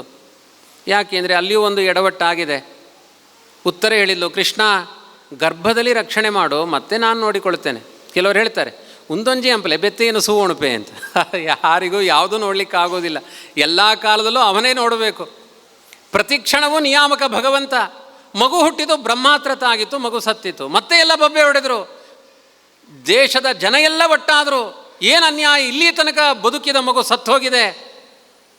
ಕೃಷ್ಣ ಯಾವುದೋ ಕಾರ್ಯಕ್ಕೋಸ್ಕರ ಸಾಗುತ್ತಾ ಇದ್ದಾನೆ, ಎಲ್ಲ ಗುಂಪು ಸೇರಿದ್ದಾರೆ, ಜೋರಾಗಿ ರೋದನ ಮಾಡ್ತಾ ಇದ್ದಾರೆ. ಕೃಷ್ಣ ಬಂದು ಕೇಳ್ತಾನೆ, ಯಾಕೆಲ್ಲ ಬೊಬ್ಬೆ ಹೊಡೆದು ಅಳ್ತಾ ಇದ್ದೀರಿ? ಕೃಷ್ಣ, ಹುಟ್ಟಿದ ಮಗು ಸತ್ತು ಹೋಗಿದೆ. ಕುಂತಿ ಕೇಳ್ತಾಳೆ, ನಮಃ ಪಂಕಜ ನಾಭಾಯ ನಮಃ ಪಂಕಜ ಮಾಲಿನೇ ಕೃಷ್ಣಾಯ ವಾಸುದೇವಾಯ ಹರಯೇ ಪರಮಾತ್ಮನೇ. ಅನೇಕ ಬಗೆ ಬಗೆಯಾಗಿ ಸ್ತೋತ್ರ ಮಾಡ್ತಾಳೆ ಕುಂತಿ. ಎಷ್ಟೆಲ್ಲ ಕಷ್ಟಗಳಿಂದ ರಕ್ಷಣೆ ಮಾಡಿದೆ ಕೃಷ್ಣ. ನನ್ನ ಮಕ್ಕಳಿಗೆ ದುರ್ಯೋಧನಾದಿಗಳು ವಿಷವನ್ನು ಉಣಿಸಿದರು, ಅದರ ಬಾಧೆ ಆಗದೇ ಇರುವ ಹಾಗೆ ರಕ್ಷಕನಾಗಿದೆ. ಮಲಗಿದಾಗ ನದಿಗೆ ಹೋಗಿ ಬಿಸಾಡಿದರು, ಸಾಯದೇ ಇರುವ ಹಾಗೆ ರಕ್ಷಣೆ ಮಾಡಿದೆ. ವಿಷಾನ್ ಮಹಾಗ್ನೇಹಿ ಪುರುಷಾದ ದಂಶನಾತ್, ಅರಗಿನ ಮನೆಯಲ್ಲಿ ಹಾಕಿ ಸಜೀವ ದಹನ ಮಾಡುವ ಪ್ರಯತ್ನ ಮಾಡಿದರು ವಾರಣಾವತದಲ್ಲಿ. ಅಲ್ಲಿ ನೀನು ರಕ್ಷಕನಾಗಿ ನಿಂತಿ. ನಿನ್ನ ರಕ್ಷಣೆ ಇಲ್ಲದೆ ನನ್ನ ಮಕ್ಕಳು ಈ ಸ್ಥಾನವನ್ನು ಪಡೆದಿಲ್ಲ ಕೃಷ್ಣ. 1000 ಬಾರಿ ಪ್ರಾರ್ಥನೆ ಮಾಡಿದರೂ ಅದೇ ಭಾವದಿಂದ ಉಪಕಾರ ಮಾಡುವ ಏಕೈಕ ದೊರೆ ನೀನೊಬ್ಬನೇ ಇದ್ದಿ ಕೃಷ್ಣ. ಮತ್ತೆ ನನಗೆ ಆಪತ್ತು ಬಂದಿದೆ. ಧರ್ಮ ಸಂರಕ್ಷಕವಾದ ಒಂದು ಸಂತಾನ ಮರಣೋನ್ಮುಖವಾಗಿದೆ, ಸತ್ತೋಗಿದೆ. ನೀನು ರಕ್ಷಕನಾಗು ಕೃಷ್ಣ. ಕುಂತಿ, ಇಂಥ ಕಷ್ಟಗಳ ಜೊತೆಗೆ ನಿನ್ನ ಸ್ಮರಣೆ ಕೊಡ್ತೀಯಲ್ಲ, ಇದೇ ನನ್ನ ಭಾಗ್ಯ. ಎಲ್ಲ ದೊಡ್ಡ ದೇವಸಭೆಯಲ್ಲಿ ಆ ನನ್ನ ಸೊಸೆಯಾದ ದ್ರೌಪದಿಯ ಮಾನಾಪಹಾರ ಮಾಡುವ ಪ್ರಯತ್ನ ಮಾಡಿದಾಗ ಗೋವಿಂದ ಅನ್ನುವ ನಾಮಸ್ಮರಣೆಯಿಂದ ಅವಳಿಗೆ ಮಾನ ಸಂರಕ್ಷಕನಾಗಿ ನಿಂತಿ. ಎಷ್ಟು ಆಪತ್ತುಗಳಿಂದ ರಕ್ಷಕನಾಗಿ ನಿಂತಿದೆ. ಅದರಲ್ಲಿಯೂ ಒಬ್ಬಳು ಹೆಣ್ಣುಮಗಳು, ಮಗು ಸತ್ತೋಗಿದೆ ಕೃಷ್ಣ, ರಕ್ಷಣೆ ಮಾಡಬೇಕು. ಕೃಷ್ಣ ಹೇಳ್ತಾನೆ, ನಾನು ಮಾಡಬಲ್ಲೆ, ಆದರೆ ನಾನು ಮಾಡಿದ ಮೇಲೂ ನಿಮಗೆ ನಮ್ಮ ಬಗ್ಗೆ ಕೆಲವೊಮ್ಮೆ ಸಂಶಯ ಇರುತ್ತೆ. ಎಷ್ಟು ಕೆಲಸ ಮಾಡಿದರೂ ಅವರವತ್ತು ಮಾಡಿದರು, ಮತ್ತೆ ಅವರ ಹಣೆ ಬಾರ ಗೊತ್ತಿಲ್ವಾ ಅಂತೀರಿ. ಕೃಷ್ಣ ಹೇಳ್ತಾನೆ, ನಾನು ಈ ಕೆಲಸ ಮಾಡಿದ ಮೇಲೆ ಯಾರೂ ನನ್ನನ್ನು ದೂಷಣೆ ಮಾಡಬಾರ್ದು. ಏನು ದೂಷಣೆ? ಕೃಷ್ಣ ಬೆಣ್ಣೆ ಕದ್ದಿದ್ದಾನೆ, ಹೆಣ್ಮಕ್ಕಳ ಸೀರೆ ಕದ್ದಿದ್ದಾನೆ, ಅವ್ರ ಜೊತೆಗೆಲ್ಲ ಡ್ಯಾನ್ಸ್ ಮಾಡಿದ್ದಾನೆ ರಾತ್ರಿ ಹೋಗಿ. ಇಲ್ಲ ಸಲ್ಲದ ಸಂಗತಿಗಳಿಂದ ಕೃಷ್ಣನಲ್ಲೇ ದೋಷ ಹೇಳುವ ಪ್ರಯತ್ನ ಅವತ್ತಿನ ಸಮಾಜ ಮಾಡ್ತಾ ಇತ್ತು. ಕೃಷ್ಣ ಹೇಳ್ತಾನೆ, ಈ ನನ್ನ ಹಸ್ತ ಆ ಮಗುವನ್ನು ಮುಟ್ಟುತ್ತೆ, ಆದರೆ ಜಗತ್ತಿಗೆ ಹೇಳ್ತಾ ಇದ್ದೇನೆ, ನನ್ನ ಕೈಯಿಂದ ಕಳ್ಳತನ ಮಾಡಲಿಲ್ಲ, ನಾನು ಯಾವ ಅನ್ಯಾಯವನ್ನೂ ಮಾಡಲಿಲ್ಲ. 80 ವರ್ಷದ ಮುದುಕಿ ಆದಾಗ ಯಶೋದೆ ಕೇಳ್ತಾಳೆ, ಕೃಷ್ಣ ಇನಿ ಸತ್ಯಪಣ ಈ ಬೆಣ್ಣೆ ತಿಂತನ ಇದ್ದೀಯಾ ಅಂತ ಕೇಳ್ತಾಳು. ಬೆಣ್ಣೆ ತಿಂದಿದ್ದು ಸತ್ಯ ಹೌದಾ ಅಲ್ವಾ ಹೇಳು. ನಾವಾದರೆ ಬಾಲ್ಯದಲ್ಲಿ ಒಂದು ಮಾವಿನಕಾಯಿ ತೆಗೆದು ಉಪ್ಪು ತೆಗೆದು ಕಚ್ಚಿ ತಿಂದಿದ್ದೇವೆ ಅಂತ ನಾವು ಒಪ್ಪಿಕೊಳ್ತೇವೆ ದೊಡ್ಡವರಾದ ಮೇಲೆ. ಯಶೋದೆ 80 ವರ್ಷದ ಪ್ರಾಯದಲ್ಲಿ ಕೇಳ್ತಾಳೆ, ಕೃಷ್ಣ ಮನೆ ಮನೆಗೆ ಹೋಗಿ ಬೆಣ್ಣೆ ಕದ್ದಿದ್ದೀಯಾ ಇಲ್ವಾ, ಸತ್ಯ ಹೇಳು. ಕೃಷ್ಣ ಹೇಳ್ತಾನೆ, ಇವತ್ತು ಸತ್ಯ ಹೇಳ್ತೇನೆ, ನಾನು ಇಲ್ಲಿಯ ತನಕ ಹೇಳಲಿಲ್ಲ.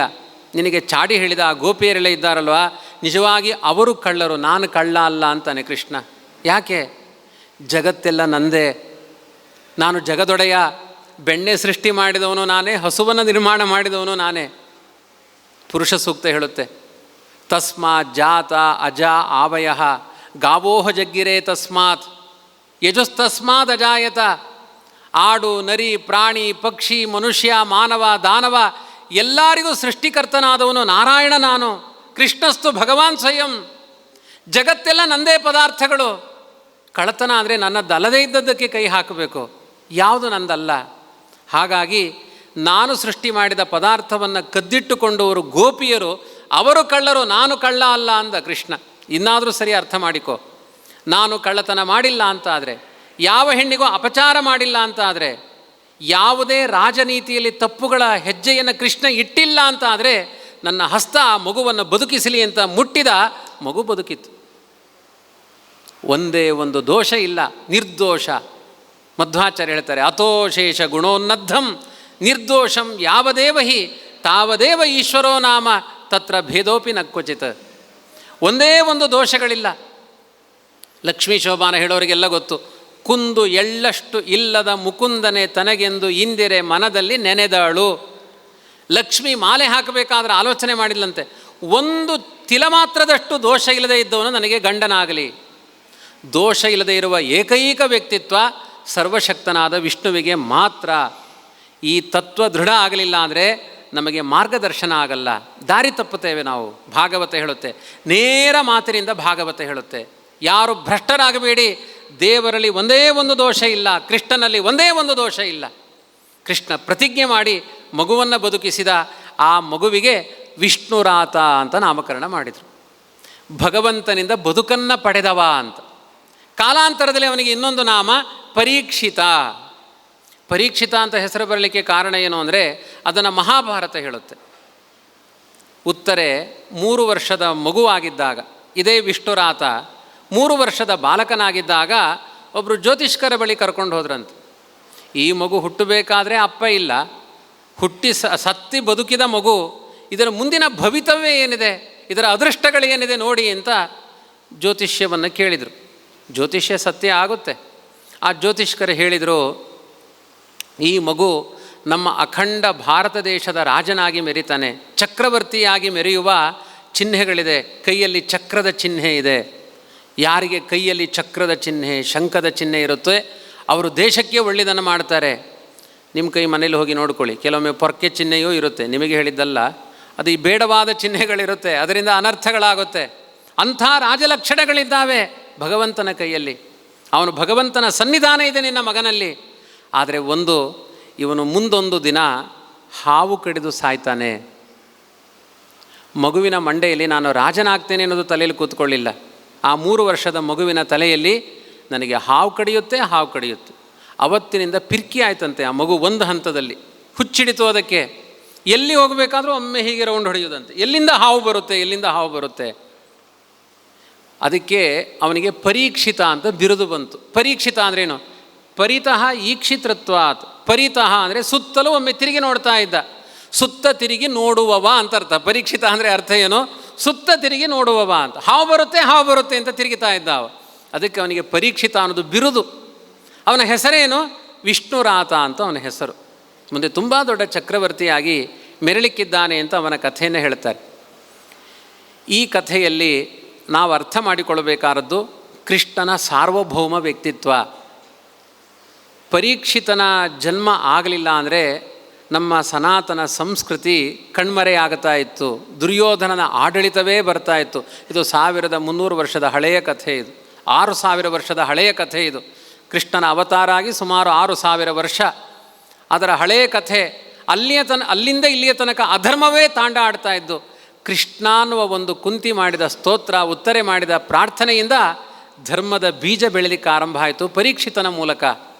ಎಷ್ಟು ದೊಡ್ಡ ಕರುಣೆ ಇದೆ ದೇವರದ್ದು. ಅದಾದ ಮೇಲೆ ಇಲ್ಲಿಗೆ ಕಥೆ ಮುಗಿತಾ. ಕೃಷ್ಣ ಇನ್ನಾದರೂ ಚೆನ್ನಾಗಿ ದೇಶ ರಕ್ಷಣೆ ಮಾಡಿಕೊಂಡು ಹೋಗಲಿ, ಪಾಂಡವರಿಗೆ ಜಯಲಾಭ ಆಗಿದೆ, ಧರ್ಮದಿಂದ ದೇಶ ನಡೆಯುತ್ತೆ ಎನ್ನುವ ಭಾವದಲ್ಲಿ ಕೃಷ್ಣ ಇದ್ದಾನೆ. ಧರ್ಮರಾಜ ರಾಜ ಆಗಬೇಕಾದ್ರೆ ಅವನಿಗೆ 72 ವರ್ಷ.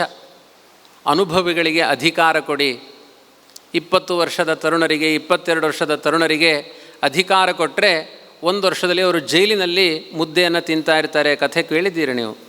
ತರುಣರಿಗೆ ಅಧಿಕಾರ ಕೊಡಬೇಡಿ, ಆಪಾದನೆಗಳಿಂದ ಅಪರಾಧಗಳನ್ನು ಮಾಡಿ ಜೈಲು ಸೇರ್ತಾರೆ.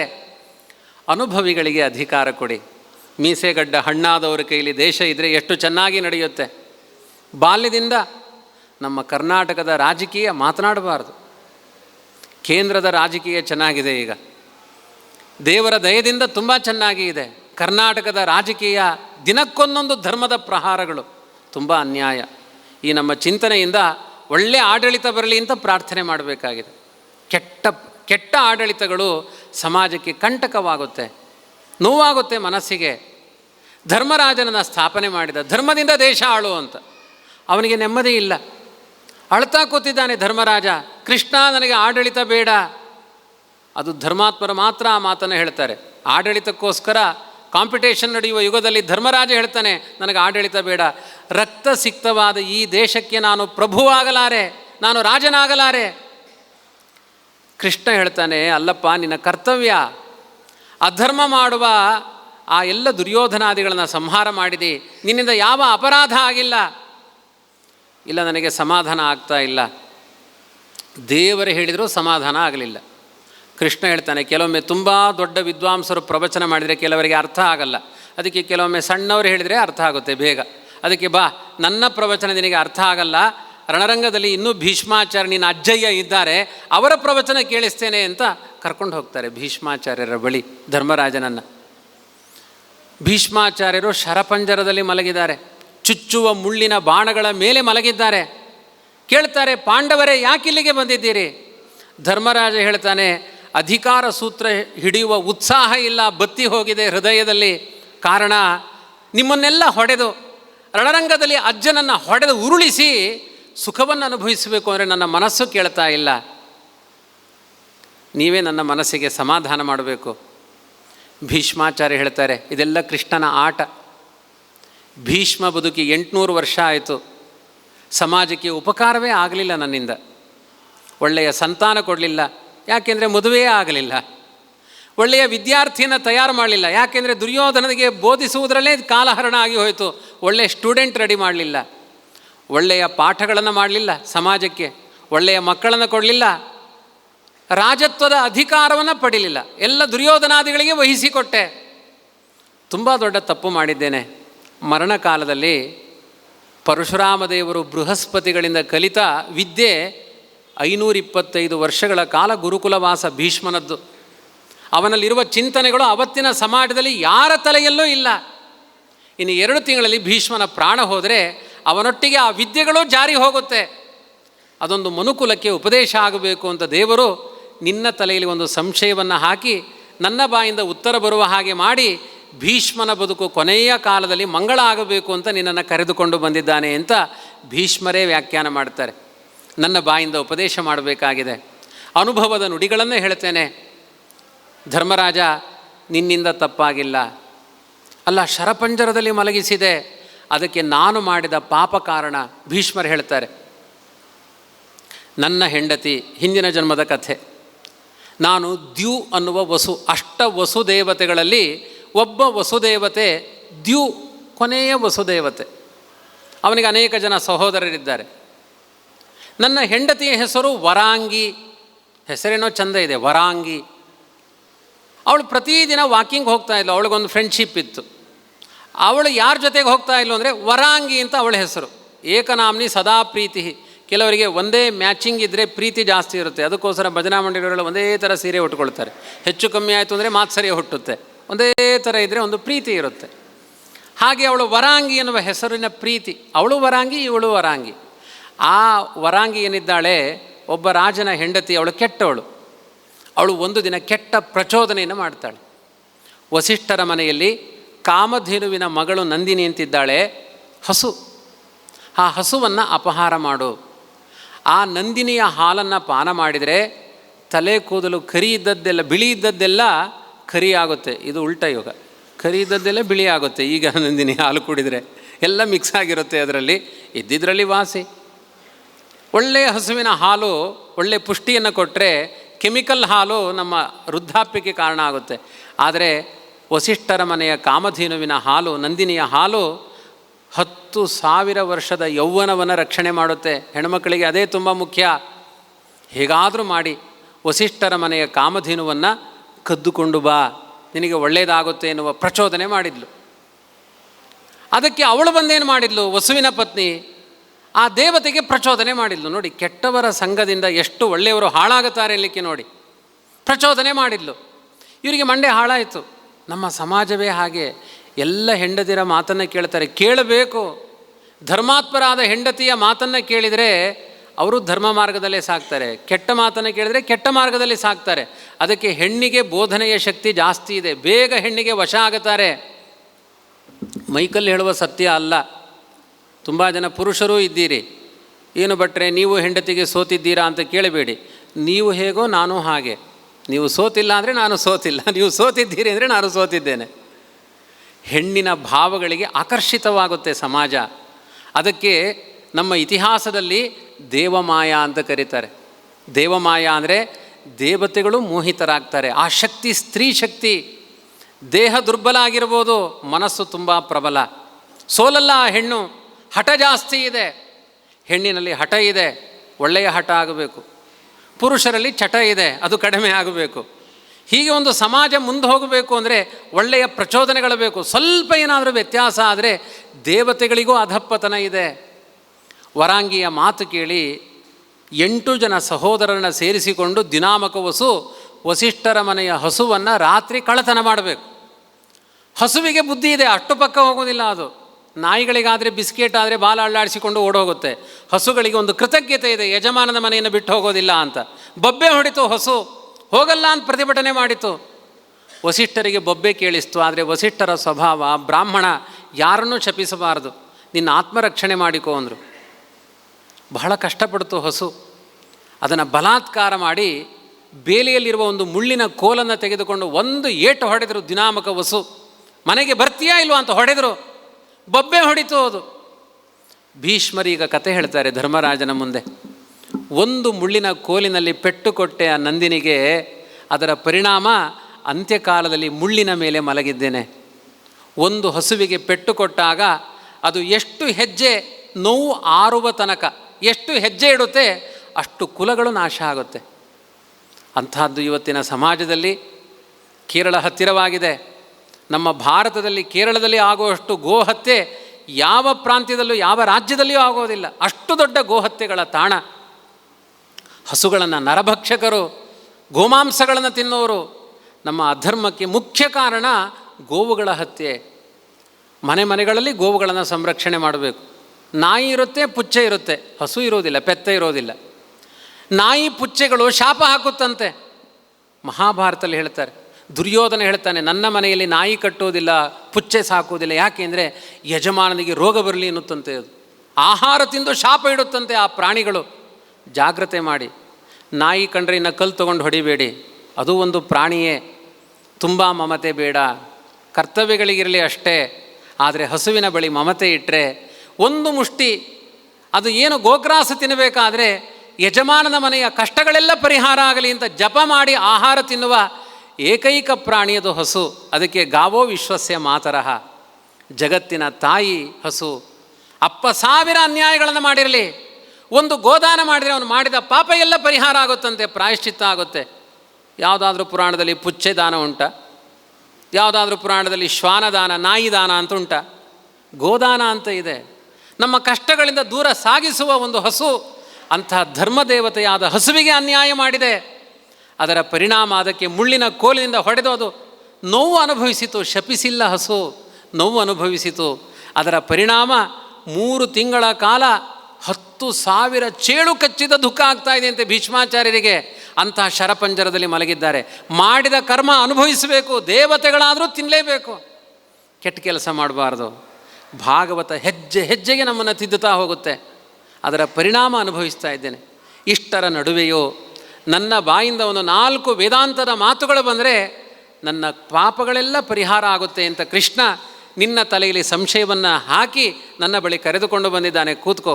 ಅವನನ್ನು ಕೂಡಿಸಿ ತಾನು ಪರಶುರಾಮ ರೂಪದಿಂದ ಕಲಿತ ಎಲ್ಲ ವಿದ್ಯೆಗಳನ್ನು ಧರ್ಮರಾಜನನ್ನು ನೆಪ ಮಾಡಿಕೊಂಡು ಸಮಾಜಕ್ಕೆ ಉಪದೇಶ ಮಾಡಿದ್ದ. ಅದಕ್ಕೆ ಮಹಾಭಾರತದಲ್ಲಿ ಶಾಂತಿ ಪರ್ವ ಅಂತ ಕರೆದಿದ್ದಾರೆ. 30,000 ಶ್ಲೋಕ ಇದೆ. 30,000 ಶ್ಲೋಕ. ರಾಜಧರ್ಮ, ಸ್ತ್ರೀ ಧರ್ಮ, ಏನು ಪುರುಷ ಧರ್ಮ, ಏನೇನು ಬೇಕು ಎಲ್ಲ ಉಪದೇಶಗಳನ್ನು ಭೀಷ್ಮರು ಧರ್ಮರಾಜನನ್ನು ನೆಪ ಮಾಡಿಕೊಂಡು ಮಹಾಭಾರತದ ಅರ್ಧ ಗ್ರಂಥ ಭೀಷ್ಮರ ಉಪದೇಶ. ಅದನ್ನು ಚೆನ್ನಾಗಿ ಮನನ ಮಾಡಿದರೆ ವಿಶ್ವಶಾಂತಿ ಸ್ಥಾಪನೆ ಆಗುತ್ತೆ. ಅಷ್ಟು ಚಂದದ ಉಪದೇಶಗಳು ಭೀಷ್ಮರದ್ದು. ಆ ಉಪದೇಶ ಎಲ್ಲ ಪಡೆದ ಮೇಲೆ ಧರ್ಮರಾಜನ ಮನಸ್ಸಿನ ಸಂಶಯ ಎಲ್ಲ ಪರಿಹಾರ ಆಯಿತು. ಅಧರ್ಮ ಮಾಡದೆ ದುಃಖ ಪಡ್ತಾ ಇದ್ದ. ಕೆಲವರು ಅಧರ್ಮ ಮಾಡಿ ನಾನು ಸರಿಯಾಗಿದ್ದೇನೆ ಅಂತ ಭಾವಿಸ್ತಾರೆ. ಧರ್ಮರಾಜ ಧರ್ಮ ಕಾರ್ಯವನ್ನು ಮಾಡಿ ನಾನು ತಪ್ಪು ಮಾಡಿದ್ದೇನೆ ಅಂತ ಭ್ರಾಂತನಾಗಿದ್ದ. ಅವನ ಮನಸ್ಸಿನ ಸಂಶಯವನ್ನೆಲ್ಲ ಭೀಷ್ಮರು ತೊಳೆದರು. ಸ್ವಚ್ಛ ಆದ. ಭೀಷ್ಮರ ಬದುಕು ಸಾರ್ಥಕ ಆಯಿತು. ಅವರು ಹೇಳ್ತಾರೆ, ನನ್ನ ಬದುಕು ಸಾರ್ಥಕ ಆಯಿತು, ಇನ್ನು ಪ್ರಾಣ ಹೋಗುವ ಕಾಲ. ಶಿತಿ ವಿಷಕ ಹತಃ ವಿಶೀರ್ಣ ದಂಸಃ ಕ್ಷತಜ ಪರಿಪ್ಲುತಃ ಆತತಾಯಿನೋಮೆ ಪ್ರಸಭಮಭಿಸಸಾರ ಮಧ್ವದಾರ್ಥಂ ಸ ಭವತು ಮೇ ಭಗವಾನ್ ಮುದೇ ಮುಕುಂದಃ. ಕೃಷ್ಣನ ಕಾರುಣ್ಯ ಎಂಥದ್ದು. ಭೀಷ್ಮ ರಣರಂಗದಲ್ಲಿ ಒಂದು ಪ್ರತಿಜ್ಞೆ ಮಾಡಿದೆ, ಕೃಷ್ಣನ ಕೈಯಲ್ಲಿ ಶಸ್ತ್ರವನ್ನು ಹಿಡಿಸ್ತೇನೆ, ಚಕ್ರ ಹಿಡಿಸ್ತೇನೆ. ಏನು ಪ್ರಯೋಜನ ಇಲ್ಲ ಈ ಪ್ರತಿಜ್ಞೆಯಿಂದ. ಈ ಪ್ರತಿಜ್ಞೆಯಿಂದ ಏನು ಲಾಭ? ಪ್ರತಿಜ್ಞೆ ಮಾಡಿದೆ, ಆದರೆ ಹಿಡಿಸಲಿಕ್ಕಾಗಲಿಲ್ಲ. ಸೋತೆ. ಕೃಷ್ಣ, ನನ್ನ ಪ್ರತಿಜ್ಞಾ ಭಂಗ ಆಗ್ತಾ ಇದೆ, ಪ್ರತಿಜ್ಞೆ ಮಾಡಿದ್ದೇನೆ, ದಮ್ಮಯ್ಯ ರಕ್ಷಣೆ ಮಾಡು ಅಂದರೆ ಕೃಷ್ಣ ನನಗಾಗಿ ಚಕ್ರ ಹಿಡಿದ. ಭೀಷ್ಮನ ಪ್ರತಿಜ್ಞೆ ಸುಳ್ಳಾಗಬಾರ್ದು. ನಮೇ ಭಕ್ತ ಪ್ರಣಶ್ಯತಿ, ನನ್ನ ಭಕ್ತ ಅವನು ಸರಿ ಮಾಡಿದ್ದಾನ ತಪ್ಪು ಮಾಡಿದ್ದಾನ, ಅವನು ಮರ್ಯಾದೆ ಉಳಿಸಬೇಕು ಅಂತ ಶಿತ್ಯ ವಿಶಿಕ ಹತಃ ವಿಶೀರ್ಣ ದಂಸಃ ಕ್ಷತಜ ಪರಿಪ್ಲುತಃ ಆತತಾಯಿನೋಮೆ ಪ್ರಸಭಂ ಅಭಿಸಸಾರ ಮಧ್ವದಾರ್ಥಂ. ಚಕ್ರ ಹಿಡ್ಕೊಂಡು ಮೈಯೆಲ್ಲ ನೆತ್ತರನ್ನು ಸುರಿಸಿಕೊಂಡು ನನ್ನನ್ನು ಹೊಡಿಲಿಕ್ಕೆ ಬಂದನಲ್ಲ ಕೃಷ್ಣ, ಅವನ ಕಾರುಣ್ಯದಿಂದ ನನ್ನ ಬದುಕು ಮಂಗಳವಾಗಲಿ ಅಂತ ಆ ಕೃಷ್ಣನ ಕಾರುಣ್ಯವನ್ನೇ ನೆನಿತಾ ನೆನಿತಾ ನೆನಿತಾ ಭೀಷ್ಮರು ತಮ್ಮ ಪ್ರಾಣವನ್ನು ಕೃಷ್ಣನ ಪಾದಾರವಿಂದಗಳಿಗೆ ಸಮರ್ಪಣೆ ಮಾಡ್ತಾರೆ. ಇದು ಭೀಷ್ಮರ ನಿರ್ಯಾಣ.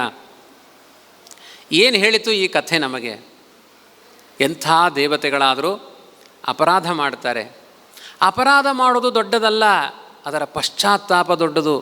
ಸತ್ಯ ಸಂಗತಿ ಏನು ಗೊತ್ತಾ? ನಿಜವಾಗಿ ನಾವು ಅಪರಾಧ ಮಾಡಿದರೆ ಒಪ್ಪಿಕೊಂಡು ಬಿಟ್ಟರೆ ನರಕಲೋಕದ ಶಿಕ್ಷೆಗಳಿಲ್ಲ. ಅಪರಾಧವನ್ನು ಒಪ್ಪಿಕೊಳ್ಳಿಲ್ಲ ಅಂದರೆ ಭಯಂಕರ ಶಿಕ್ಷೆ ಆಗುತ್ತೆ. ಹಾಗಾಗಿ ಕಾನೂನಿನ ವ್ಯವಸ್ಥೆಯಿಂದ ಕುತ್ತಿಗೆ ಹಿಚಿಕೆ ಅಪರಾಧಿ ಅಂತ ಒಪ್ಪಿಸಬೇಕಾಗಿಲ್ಲ. ನನ್ನ ಮನಸ್ಸಿಗೆ ನಾನು ಅಪರಾಧಿ ಅಂತ ತೋರಿದರೆ ಒಪ್ಪಿಕೊಂಡು ಬಿಡಬೇಕು. ಒಂದು ಸಮಾಜದ ಮುಂದೆ ಹೌದು ನಾನು ತಪ್ಪು ಮಾಡಿದ್ದೇನೆ, ಸ್ವಚ್ಛ ಆಗಿಬಿಡ್ತೀರಿ. ಭಾಗವತ ಹೇಳುತ್ತೆ, ಏನಾದರೂ ತಪ್ಪು ಮಾಡಿದರೆ, ಇಲ್ಲಿಯೂ ಅಷ್ಟೇ, ಏಕಾದಶಿ ತಿನ್ನಬಾರದು ಅಂತ ಮುಂದೆ ಭಾಗವತಲ್ಲಿ ಹೇಳಿಕೊಂಡು, ಏಕಾದಶಿ ಎಲ್ಲ ಅನ್ನ ಊಟ ಮಾಡಬಾರ್ದು. ಮಾಡಿದರೆ ನಾನು ಅಪರಾಧ ಮಾಡಿದ್ದೇನೆ, ಇನ್ನೊಮ್ಮೆ ಮಾಡಲ್ಲ ಅಂತ ಈ ಕೃಷ್ಣನ ಮುಂದೆ ಹೇಳಿದರೆ, ಇಷ್ಟು ದಿನ ನೀವು ಅನ್ನ ತಿಂದ ಪಾಪ ಎಲ್ಲ ಪರಿಹಾರ ಆಗುತ್ತೆ. ಮತ್ತೆ ಮುಂದೆ ತಿನ್ನಬಾರ್ದು. ಮುಂದೆ ತಿಂದರೆ ಮತ್ತೆ ಆ ಅಪರಾಧ ಸೇರಿಸಿಕೊಂಡು ಕೊಡ್ತಾನೆ ದೇವರು.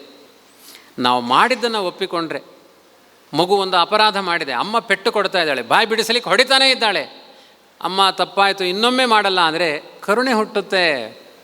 ದೇವರು ಹಾಗೆ ನಮಗೆ ತಾಯಿ ಇದ್ದ ಹಾಗೆ. ಅಪರಾಧ ಮಾಡಿ ಬೀಗಬೇಡಿ, ಅದನ್ನು ತುಂಬ ಧನ್ಯಾತ್ಮಕವಾದ ಮನಸ್ಸಿನಿಂದ ಒಪ್ಪಿಕೊಳ್ಳಿ. ಭೀಷ್ಮರು ಒಪ್ಪಿಕೊಂಡಿದ್ದಾರೆ, ಸ್ವಚ್ಛ ಆಗಿ ಹೋದರು. ಭೀಷ್ಮಾಚಾರ್ಯರು ದುರ್ಯೋಧನದ ಪಕ್ಷದಲ್ಲಿದ್ದರು, ನರಕ ಆಯಿತು, ಆಗಲಿಲ್ಲ. ಯಾಕೆ? ಕರ್ತವ್ಯಕ್ಕೋಸ್ಕರ ಇದ್ದರು. ಅವರು ಅಪರಾಧವನ್ನು ಒಪ್ಪಿಕೊಂಡರು, ಪಶ್ಚಾತ್ತಾಪದಿಂದ ಸ್ವಚ್ಛ ಆದರು, ಇನ್ನೊಮ್ಮೆ ಅಪರಾಧ ಮಾಡೋದೇ ಇಲ್ಲ ಅವರು. ಇಂಥ ಒಂದು ಅದ್ಭುತವಾದ ಸಂಗತಿಯನ್ನು ಭಾಗವತ ನಿರೂಪಿಸುತ್ತೆ.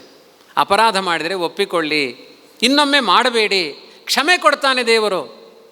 ಇಷ್ಟು ಕರುಣಾಳು ಯಾರೂ ಇಲ್ಲ. ಪಾಪಕರ್ಮವ ಸಹಿಸುವರೆ ಲಕ್ಷ್ಮೀಪತಿಗೆ ಸಮರಾದ ದಿವಿಜರ, ಈ ಪಯೋಜ ಭವಾಂಡದೊಳಗಾವಲ್ಲಿನ ಕಾಣೆ. ಬ್ರಹ್ಮಾಂಡದಲ್ಲಿ ಹುಡುಕಿದರೂ ಕೂಡ ಇವನಷ್ಟು ಕರುಣಾಳುಗಳು ಸಿಗೋದಿಲ್ಲ. ಮುಂದೆ ಆ ಕಥೆಗಳು ಬೇಕಾದಷ್ಟಿದೆ ಭಾಗವತದಲ್ಲಿ, ನಾನು ಮತ್ತೆ ಅದನ್ನು ವಿವರಣೆ ಮಾಡ್ತೇನೆ. ಹೀಗೆಲ್ಲ ಕಥೆಗಳಾದ ಮೇಲೆ ಧರ್ಮರಾಜ ಪ್ರಾಮಾಣಿಕವಾಗಿ ದೇಶ ರಕ್ಷಣೆ ಮಾಡಿದ. ಧರ್ಮದಿಂದ ದೇಶ ರಕ್ಷಣೆ ಆಗಬೇಕಾದ್ರೆ ಏನಾಯಿತು? ಸರ್ವೇ ಕಾಮದುಗ ಗಾವಹ, ಹಸುಗಳು ಕೇಳಿದಾಗ ಹಾಲು ಸುರಿಸ್ತಾ ಇದ್ವಂತೆ. ಇದು ಧರ್ಮದ ವ್ಯವಸ್ಥೆ. ಇದು ಕೇಳಿದಾಗ ಹಾಲು ಕೊಡ್ತಾ ಇದ್ವು ಹಸುಗಳು. ಇವಾಗ ಕೇಳಿದಾಗ ಡೈರಿಗೆ ಹೋದರೆ ಹಾಲು ಸಿಗುತ್ತೆ ಪ್ಯಾಕೆಟಲ್ಲಿ. ಇನ್ನು ಮುಂದೆ ಕಾಲಾಂತರದಲ್ಲಿ ಮಕ್ಕಳನ್ನ ಕೇಳಿದರೆ ಹಾಲು ಎಲ್ಲಿಂದ ಬರುತ್ತೆ ಅಂದರೆ ಪ್ಯಾಕೆಟಿಂದ ಅಂತಾರೆ. ಹಸುವನ್ನು ಸಾಕಲಿಲ್ಲ ಅಂದರೆ ಗೊತ್ತೇ ಆಗಲ್ಲ ಆ ಮಕ್ಕಳಿಗೆ. ಆ ಹಸುಗಳು ಸಮೃದ್ಧವಾದ ಹಾಲನ್ನು ಕೊಡ್ತಾ ಇದ್ವು. ಎಷ್ಟು ಹಾಲು ಅಷ್ಟೇ ಮೊಸರು, ಎಷ್ಟು ಮೊಸರು ಅಷ್ಟೇ ಬೆಣ್ಣೆ, ಎಷ್ಟು ಬೆಣ್ಣೆಯೋ ಅಷ್ಟೇ ತುಪ್ಪ. 1 ಲೀಟ್ರ್ ಹಾಲಿಗೆ 1 ಲೀಟ್ರ್ ಬೆಣ್ಣೆ ಬರ್ತಾ ಇತ್ತಂತೆ, 1 ಲೀಟ್ರ್ ತುಪ್ಪ ಬರ್ತಾ ಇತ್ತಂತೆ. ಎಂಥ ಕಾಲ ಅದು. ಇವತ್ತು 5 ಲೀಟ್ರ್ ಹಾಕಿ ಮಜ್ಜಿಗೆ ಕಡಿದ್ರೆ ಇಷ್ಟು ಸಣ್ಣ ಬಾಲಿನ ಹಾಗೆ ಬರುತ್ತೆ ಬೆಣ್ಣೆ. ಶಕ್ತಿ ಕಡಿಮೆ ಆಗಿದೆ, ಧರ್ಮದ ಶಕ್ತಿ ಕುಂಠಿತ ಆಗಿದೆ. ಧರ್ಮ ಅಭಿವೃದ್ಧಿ ಆದರೆ ಸಮೃದ್ಧಿ ಜಾಸ್ತಿ ಆಗಬೇಕು. ಅಂಥ ಸಮೃದ್ಧವಾದ ದೇಶವನ್ನು ನಿರ್ಮಾಣ ಮಾಡಿದ ಭೀಮಸೇನ, ದ್ರೌಪದಿ, ಪಂಚ ಪಾಂಡವರೆಲ್ಲ ಸೇರಿ ಎಲ್ಲ ಕಡೆ ಧರ್ಮ ಸ್ಥಾಪನೆ ಮಾಡಿದರು. ಸಂತೋಷ ಆಯಿತು ಅವರಿಗೆ. ನಮ್ಮ ಕರ್ತವ್ಯ ಪರಿಪೂರ್ಣ ಆಗಿದೆ ಎನ್ನುವ ಸಮಾಧಾನದಲ್ಲಿ ಯುವರಾಜ ಪದವಿಯಲ್ಲಿ ಬಹುತೇಕ ಒಂದು 36 ವರ್ಷದ ಯುವಕ ಪರೀಕ್ಷಿತ ರಾಜ, ಅವನಿಗೆ ಮದುವೆಯನ್ನು ಮಾಡಿ ಅವನಿಗೆ ಯುವರಾಜ ಪದವಿಯಲ್ಲಿ ಕೊಟ್ಟರು, ಅವನಿಗೆ ರಾಜ್ಯ ಪದವಿಯನ್ನು ಕೊಟ್ಟು ಅವರೆಲ್ಲ ಸ್ವರ್ಗಾರೋಹಣ ಅಂತ ಹೊರಟೋಗ್ತಾರೆ ಪಾಂಡವರು. ನಮ್ಮ ಕರ್ತವ್ಯ ಮುಗಿದಿದೆ ಅಂತ ಅವರವರ ಕರ್ತವ್ಯವನ್ನು ಮುಕ್ತಾಯ ಮಾಡಿ ಬದರಿ ಕ್ಷೇತ್ರಕ್ಕೆ ಹೋಗ್ತಾರೆ. ನೋಡಿ ದೇಶ ಆಳಿದವರ ಕಥೆ ಹೇಗಿದೆ ನೋಡಿ. ಧರ್ಮ ಸಂರಕ್ಷಣೆಗೋಸ್ಕರ ಬಂದವರು ಅಂತ ಅಧಿಕಾರ ತಗೊಂಡಿದ್ದೇ 72ನೇ ವಯಸ್ಸಿಗೆ ಧರ್ಮರಾಜ.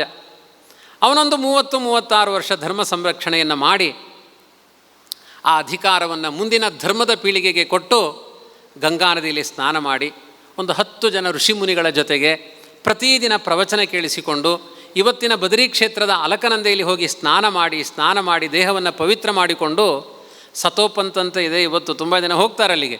ಆ ಮಾರ್ಗದಲ್ಲಿ ಸ್ವರ್ಗದ ಕಡೆ ಹೊರಟು ಬಿಟ್ಟರು. ಸ್ವರ್ಗಾರೋಹಣ ಪರ್ವ ಅಂತ ಮಹಾಭಾರತಲ್ಲೇ ಕಥೆ ಇದೆ. ಸ್ವರ್ಗದ ಕಡೆ ತೆರಳಿದರು. ಅವರೆಲ್ಲ ಹೋದ ಮೇಲೆ ದೊಡ್ಡ ಹೊಣೆಗಾರಿಕೆ ಪರೀಕ್ಷಿತ ರಾಜನಿಗೆ ಬಂತು. ಈ ದೇಶವನ್ನು ರಕ್ಷಣೆ ಮಾಡಬೇಕು. ಹೇಗೆ ರಕ್ಷಣೆ ಮಾಡಬೇಕು? ಧರ್ಮದಿಂದ ಸಂರಕ್ಷಣೆ ಮಾಡಬೇಕು. ಅವನ ಆಲೋಚನೆ ಮಾಡಿದ, ಎಲ್ಲಿಯೂ ಕಲಿ ಪ್ರವೇಶ ಆಗಬಾರ್ದು. ನನ್ನ ದೇಶದಲ್ಲಿ ಅಧರ್ಮ ತಾಂಡವ ಆಡಬಾರ್ದು. ಆಲೋಚನೆ ಮಾಡಬೇಕಾದ್ರೆ ಒಬ್ಬ ದೂತ ಬಂದು ಹೇಳಿದ, ಪರೀಕ್ಷಿತ, ಕೃಷ್ಣ ಪಾಂಡವರೆಲ್ಲ ತೆರಳಿದ ಮೇಲೆ, ದುರ್ಯೋಧನನ ಪತನ ಆದ ಮೇಲೆ ಕಲಿ ಎಲ್ಲ ಕಡೆ ಪ್ರವೇಶ ಮಾಡ್ತಾ ಇದ್ದಾನೆ, ಕಲಿಪುರುಷ ಬಂದಿದ್ದಾನೆ ಭೂಮಿಗೆ. ಇದೊಂದು ಅಪವಾರ್ತೆ. ಕೇಳಿಸಿಕೊಂಡ ಪರೀಕ್ಷಿತ ರಾಜ ತನ್ನ ಕತ್ತಿ, ಬಿಲ್ಲು, ಗುರಾಣಿಯಲ್ಲಿ ಹಿಡಿದುಕೊಂಡು ಚತುರಂಗ ಸೇನೆ ಸಹಿತ ಹೊರಟೇ ಬಿಟ್ಟ. ನಮ್ಮ ದೇಶದಲ್ಲಿ ಕಲಿಯನ್ನು ಉಚ್ಚಾಟನೆ ಮಾಡ್ತೇನೆ ಅಂತ.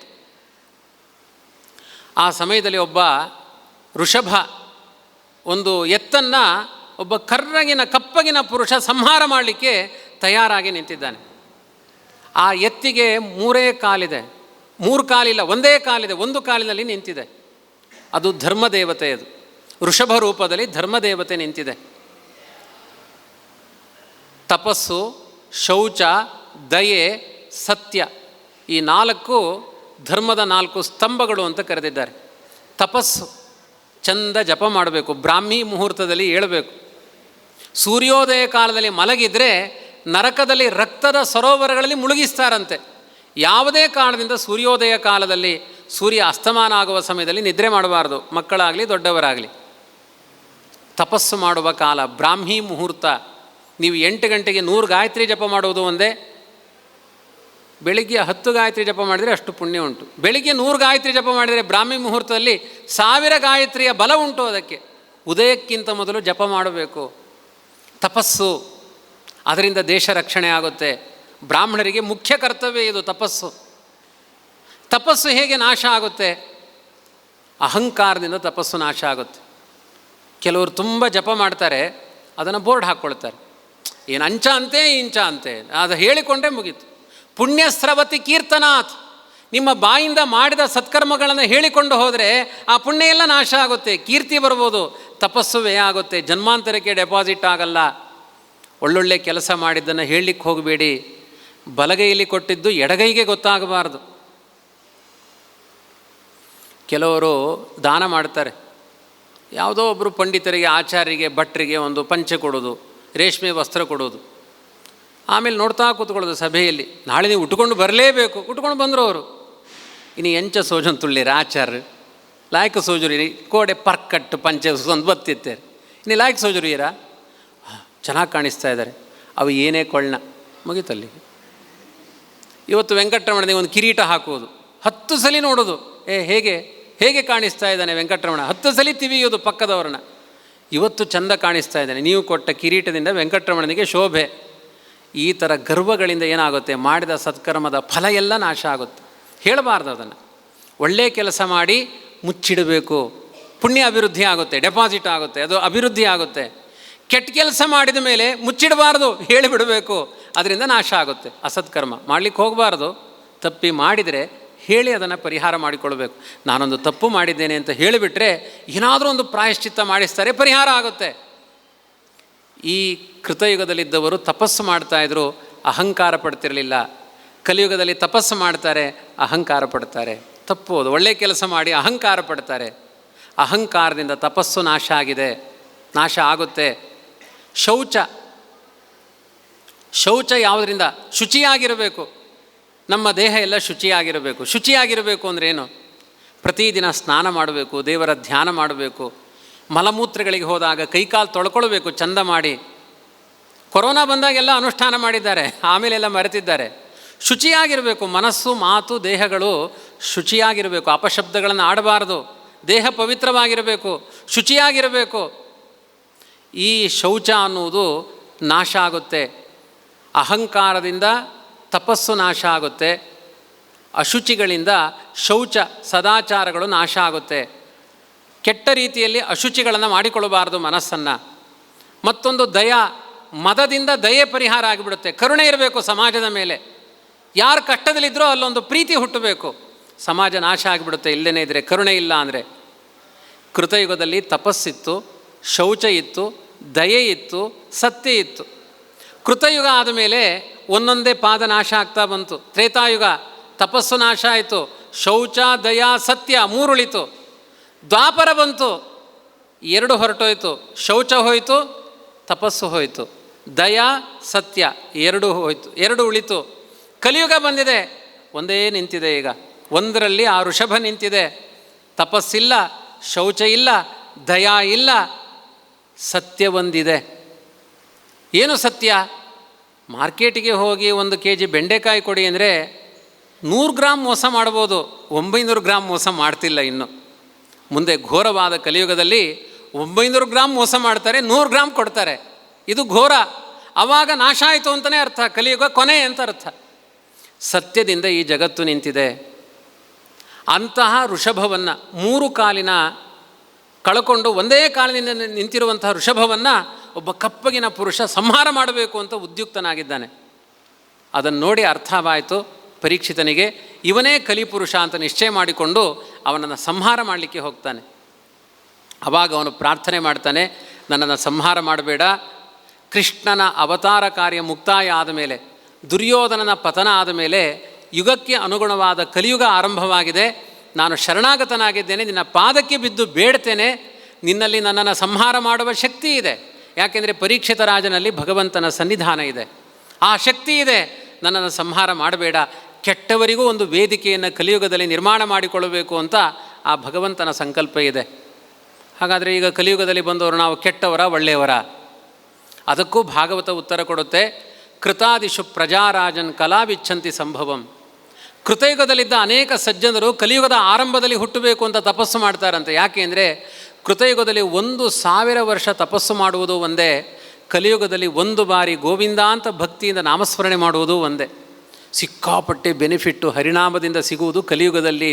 ಆದ್ದರಿಂದ ಕಲಿಸಾಧು ಅಂತ ಹೇಳಿದ್ದಾರೆ. ಕಲಿಯುಗದಷ್ಟು ಒಳ್ಳೆಯ ಯುಗ ಇನ್ನೊಂದಿಲ್ಲ, ಹರಿನಾಮ ಭಜಕರಿಗೆ ಮಾತ್ರ ಅಂತ ಬುಡದಲ್ಲಿ ಬರೆದಿದ್ದಾರೆ.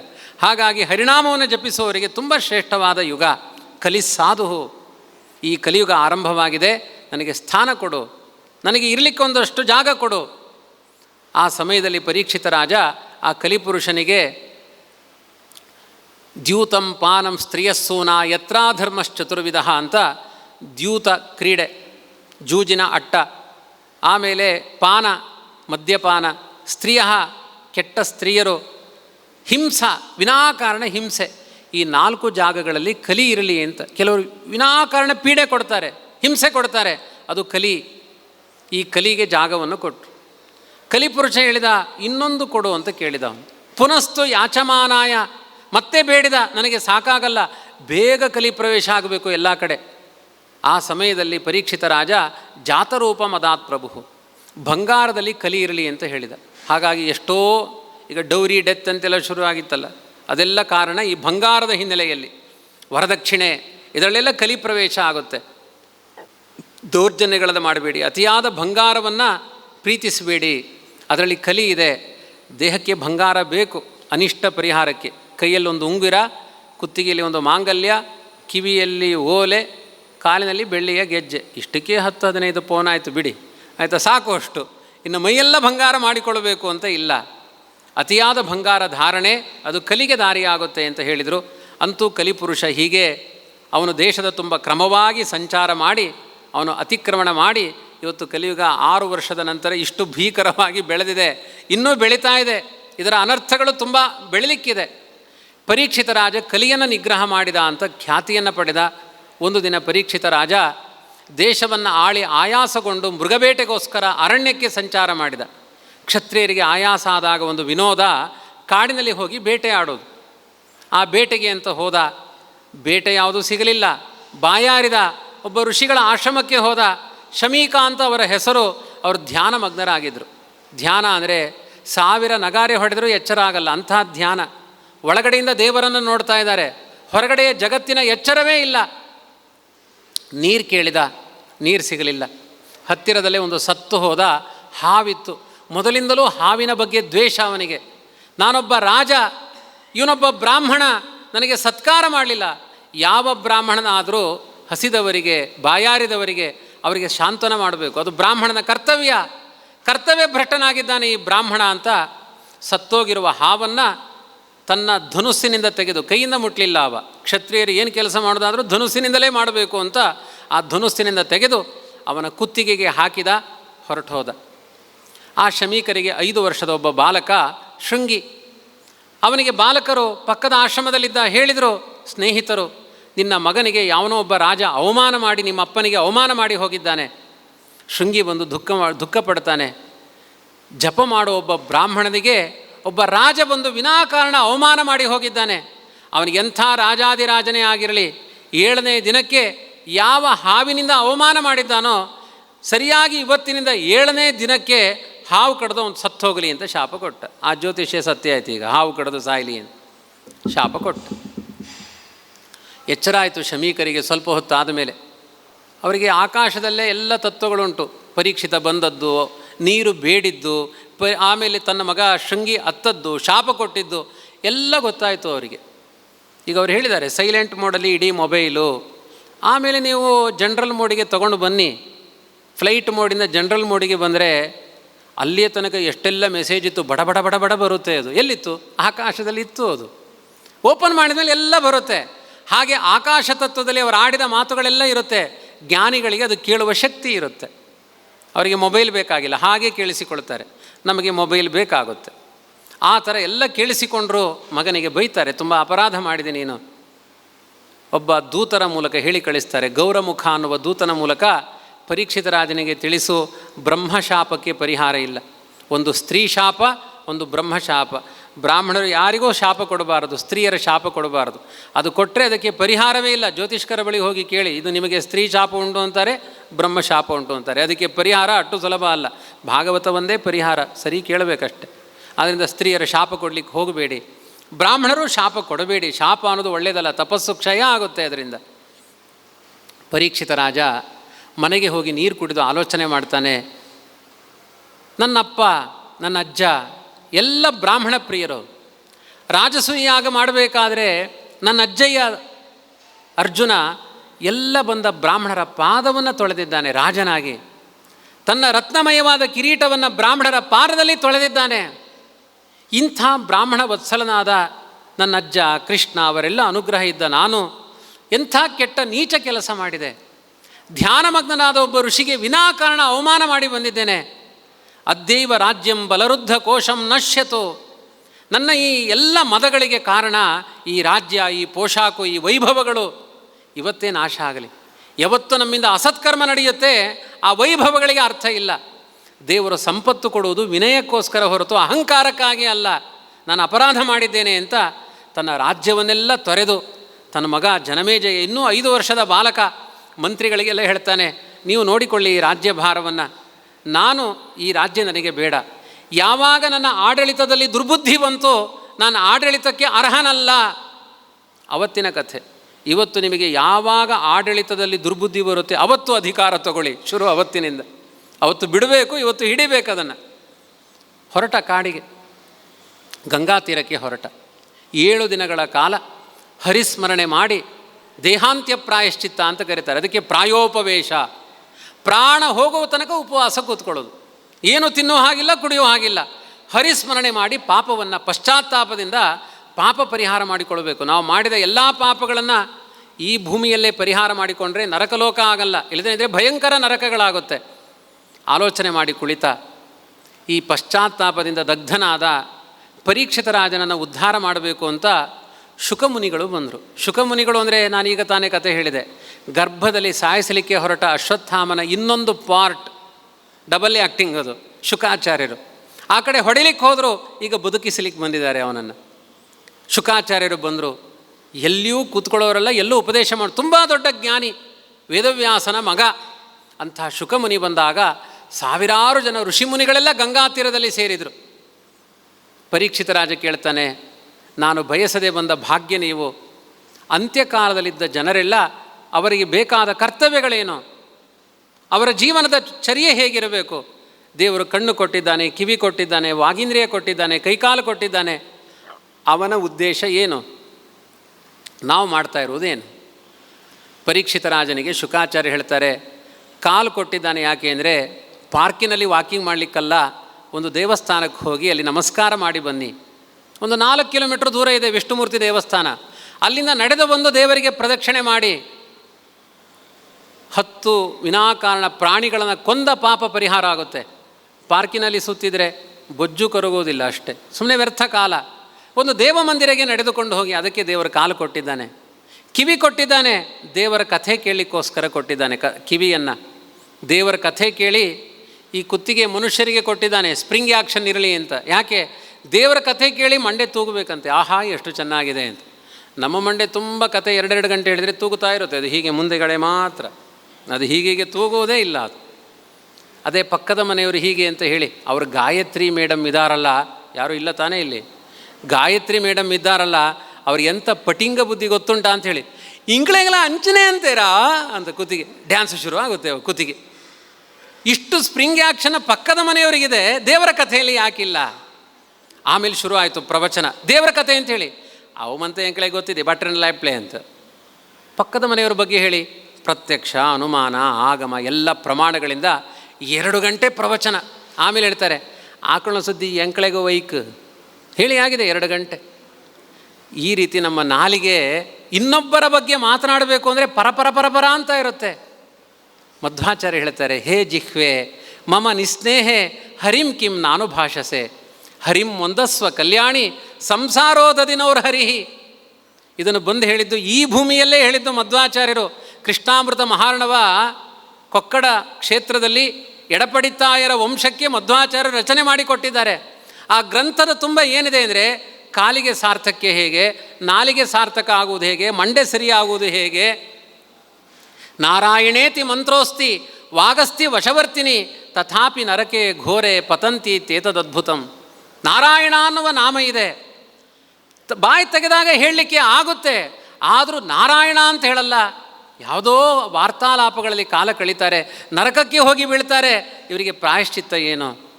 ನಮ್ಮ ಮನಸ್ಸು ಬುದ್ಧಿಗಳನ್ನು ಸರಿ ಮಾಡುವ 100 ಸುಭಾಷಿತಗಳನ್ನು ಕೃಷ್ಣಾಮೃತ ಮಹಾರ್ಣವ ಅನ್ನುವ ಗ್ರಂಥದ ಮೂಲಕ ಈ ಪವಿತ್ರವಾದ ಮಣ್ಣಿನಲ್ಲಿ ಕೊಟ್ಟವರು ಮಧ್ವಗುರುಗಳು, ಮಧ್ವಾಚಾರ್ಯರು. ಆದ್ದರಿಂದ ನಮ್ಮ ಬದುಕಿನ ಸಾರ್ಥಕತೆಯ ಬಗ್ಗೆ ಪ್ರಶ್ನೆ ಕೇಳ್ತಾನೆ. ಆವಾಗ ಶುಕಾಚಾರ್ಯ ಹೇಳ್ತಾರೆ, ನಿದ್ರಯ ಕ್ರಿಯತೆ ನಕ್ತಂ ವ್ಯವಾಯೇನ ನವಮಯ ದಿವಾಚ ಅರ್ಥೇಹಯ ರಾಜನ್ ಕುಟುಂಬ ಭರಣೇನವ ಶ್ರೋತವ್ಯಾನೀಹ ರಾಜೇಂದ್ರ ನೃಣಾಂ ಸಂತಿ ಸಹಸ್ರಶಃ ಅಪಶ್ಯತಾಂ ಆತ್ಮತತ್ವಂ ಗೃಹೇಶು ಗೃಹಮೇಧಿನ. ಕೇಳಲಿಕ್ಕೆ ಸಾವಿರಾರು ಚಿಂತನೆಗಳಿದೆ, ನೋಡಲಿಕ್ಕೆ ಸಾವಿರಾರು ದೃಶ್ಯಗಳಿದೆ, ಆದರೆ ಅದು ಯಾವುದರ ಬಗ್ಗೆ ನೀನು ಗಮನ ಹರಿಸಬೇಡ. ಶ್ರೋತವ್ಯಾದಿಷು ಯಃಪರಃ, ಯಾವುದನ್ನು ಕೇಳುವುದರಿಂದ ಆತ್ಮನ ವ್ಯಕ್ತಿತ್ವ ಮೇಲ್ಮುಖವಾಗಿ ಸಾಗುತ್ತೋ ಅಂಥ ಕೇಳುವುದರ ಬಗ್ಗೆ ಗಮನ ಹರಿಸು. ಒಳ್ಳೆಯ ವಿಚಾರಗಳನ್ನು ಕೇಳಿಸಿಕೋ. ಶ್ರೋತವ್ಯಾದಿಷು ಯಃಪರಃ. ಒಬ್ಬ ಮನುಷ್ಯ ಬದುಕುತ್ತಾನೆ, ಎಂಥದ್ದೇ ಆಯುಷ್ ಕರ್ಮಗಳನ್ನು ಮಾಡಲಿ, ಜಪಗಳನ್ನು ಮಾಡಲಿ, ತಪಸ್ಸು ಮಾಡಲಿ, ಧನ್ವಂತರಿ ಜಪ ಮಾಡಲಿ, ಎಷ್ಟು ಚಿರಂ ಜೀವತಿ ವರ್ಷ ಶತಂ ಜೀವತಿ. ಬದುಕುತ್ತಾನಪ್ಪ, 100 ವರ್ಷ ಬದುಕಬಹುದು ಅಷ್ಟೇ, ಆಮೇಲೆ ಬದುಕಲಿಕ್ಕೆ ಆಗಲ್ಲ ಯಾರಿಂದಲೂ. 100 ವರ್ಷದಲ್ಲಿ 50 ವರ್ಷ ನಿದ್ರೆಯಲ್ಲೇ ಹೋಗುತ್ತೆ. ರಾತ್ರಿ ಎಲ್ಲ ನಿದ್ರೆಯಲ್ಲಿ ಕಾಲ ಕಳೀತೇವೆ, 12 ಗಂಟೆ ನಿದ್ರೆಯಲ್ಲಿ ಹೋಗುತ್ತೆ. ಪ್ರವಚನದಲ್ಲಿ ಬಂದರೆ ಎಕ್ಸ್ಟ್ರಾ ಬೆನಿಫಿಟ್ ಅಷ್ಟೇ, ನಿದ್ರೆಯಲ್ಲಿ ಹೋಯಿತು. ಬಾಲ್ಯ ಎಲ್ಲ ಆಟದಲ್ಲಿ ಹೋಯಿತು, ವೃದ್ಧಾಪ್ಯ ಎಲ್ಲ ಬುದ್ಧಿಹೀನತೆಯಿಂದ ಹೋಯಿತು, ಯೌವನ ಎಲ್ಲ ಅರ್ಥ ಸಂಪಾದನೆಯಲ್ಲಿ ಹೋಯಿತು. ದಿವಾಚ ಅರ್ಥೇಹಯ ರಾಜನ್ ಕುಟುಂಬ ಭರಣೇನವ. ಮೌಲ್ಯಯುತವಾದ ಸಮಯ ಎಷ್ಟು ಸಿಕ್ತು? 1,000, 2,000, 3,000 ಗಂಟೆ ಸಿಗಬಹುದಷ್ಟೆ. ಆ ಸಮಯವನ್ನು ಪಾಸ್ ಮಾಡೋದು ಹೇಗೆ? ಒಂದು ಮಧ್ಯದಲ್ಲಿ ಬಂದು ಸ್ಕ್ರೀನ್, ದೊಡ್ಡ ಟಿ ವಿ ಬಂದು ಕೂತ್ಕೊಳ್ಳುತ್ತೆ. ಅದಕ್ಕೆ ಹೆಸರೇ ಟಿ ವಿ, ತತ್ವ ವಿರೋಧಿ, ಅದರ ಲಾಂಗ್ ಫಾರ್ಮ್ ಟಿ ವಿ, ತತ್ವ ವಿರೋಧಿ. ಭಾಗವತ ತತ್ವ ಕಂಡ್ರೆ ಆಗಲ್ಲ, ಎಲರ್ಜಿ. ಭಟ್ರು ಬಂದರೆ ಕೆಳಗೆ ಕೂತ್ಕೊಳ್ಬೇಕು, ಅದು ಮೇಲೆ ಕೂತಿರುತ್ತೆ. ನಾನೇ ರಾಜಾದಿರಾಜ ಈಗೆಲ್ಲ ಮೇಲೆ ಅದನ್ನು ಹಾಕಿರ್ತಾರೆ. ಅದಕ್ಕೆ ನಮ್ಮ ಹೆಣ್ಮಕ್ಳು ಸ್ಕ್ರೀನೆಲ್ಲ ಹಾಕುವುದುಂಟು, ಅದಕ್ಕೆ ವಸ್ತ್ರಂ ಸಮರ್ಪಯಾಮಿ ಅಂತ. ಅದಕ್ಕೆ ಕೆಲವರು ಆರತಿ ಮಾಡೋದುಂಟು, 2 ಉಂಟು, ಅದು ರಿಮೋಟು, ಅದಕ್ಕೆ ನೀರಾಜನ. ಅದಕ್ಕೆ ಕೆಲವರು ಅದರ ಮೇಲೆ ಪುಷ್ಪಂ ಸಮರ್ಪಯಾಮಿ ಅಂತ ಅಲಂಕಾರ. ನೈವೇದ್ಯ ಒಂದು ಬಾಕಿ, ಅದಕ್ಕೆ ರಾಜಾದಿರಾಜ ಅಂತ ಕೂತಿರುತ್ತೆ. ಭಟ್ರು ಬಂದರೆ ಕೆಳಗಡೆ ಕೂತ್ಕೊಳ್ಬೇಕು, ತಲೆ ಮೇಲೆ ಟಿ ವಿ, ಅದರ ಕೆಳಗಡೆ ಭಟ್ರು. ಇದಕ್ಕೆ ಜಾಗ ಇರುವುದು. ನಮ್ಮ ಜೀವನದಲ್ಲಿ ಮೌಲ್ಯಯುತವಾದ ಸಮಯ ಒಂದು 3,000 ಗಂಟೆ ಇರ್ಬೋದು, ಇನ್ನೆಲ್ಲ ಆಚೆ ಈಚೆ ಹೊರಟೋಗುತ್ತೆ. ಅದರಲ್ಲಿ ಟಿ ವಿಲಿ ಬರುವ ವಿಷಯ ಏನು? ಅಗ್ನಿ ಸಾಕ್ಷಿಯಾಗಿ ಹೇಳ್ತೇನೆ, ಮನೆ ಒಂದು 3 ಬಾಗಿಲು. ಸಂಸಾರ ಹಾಳಾಗುವ ವಿಚಾರಗಳೇ ಅದರಲ್ಲಿ ಬರುತ್ತೆ, ಒಳ್ಳೆಯ ವಿಚಾರಗಳು ಬರೋದಿಲ್ಲ ಅದರಲ್ಲಿ.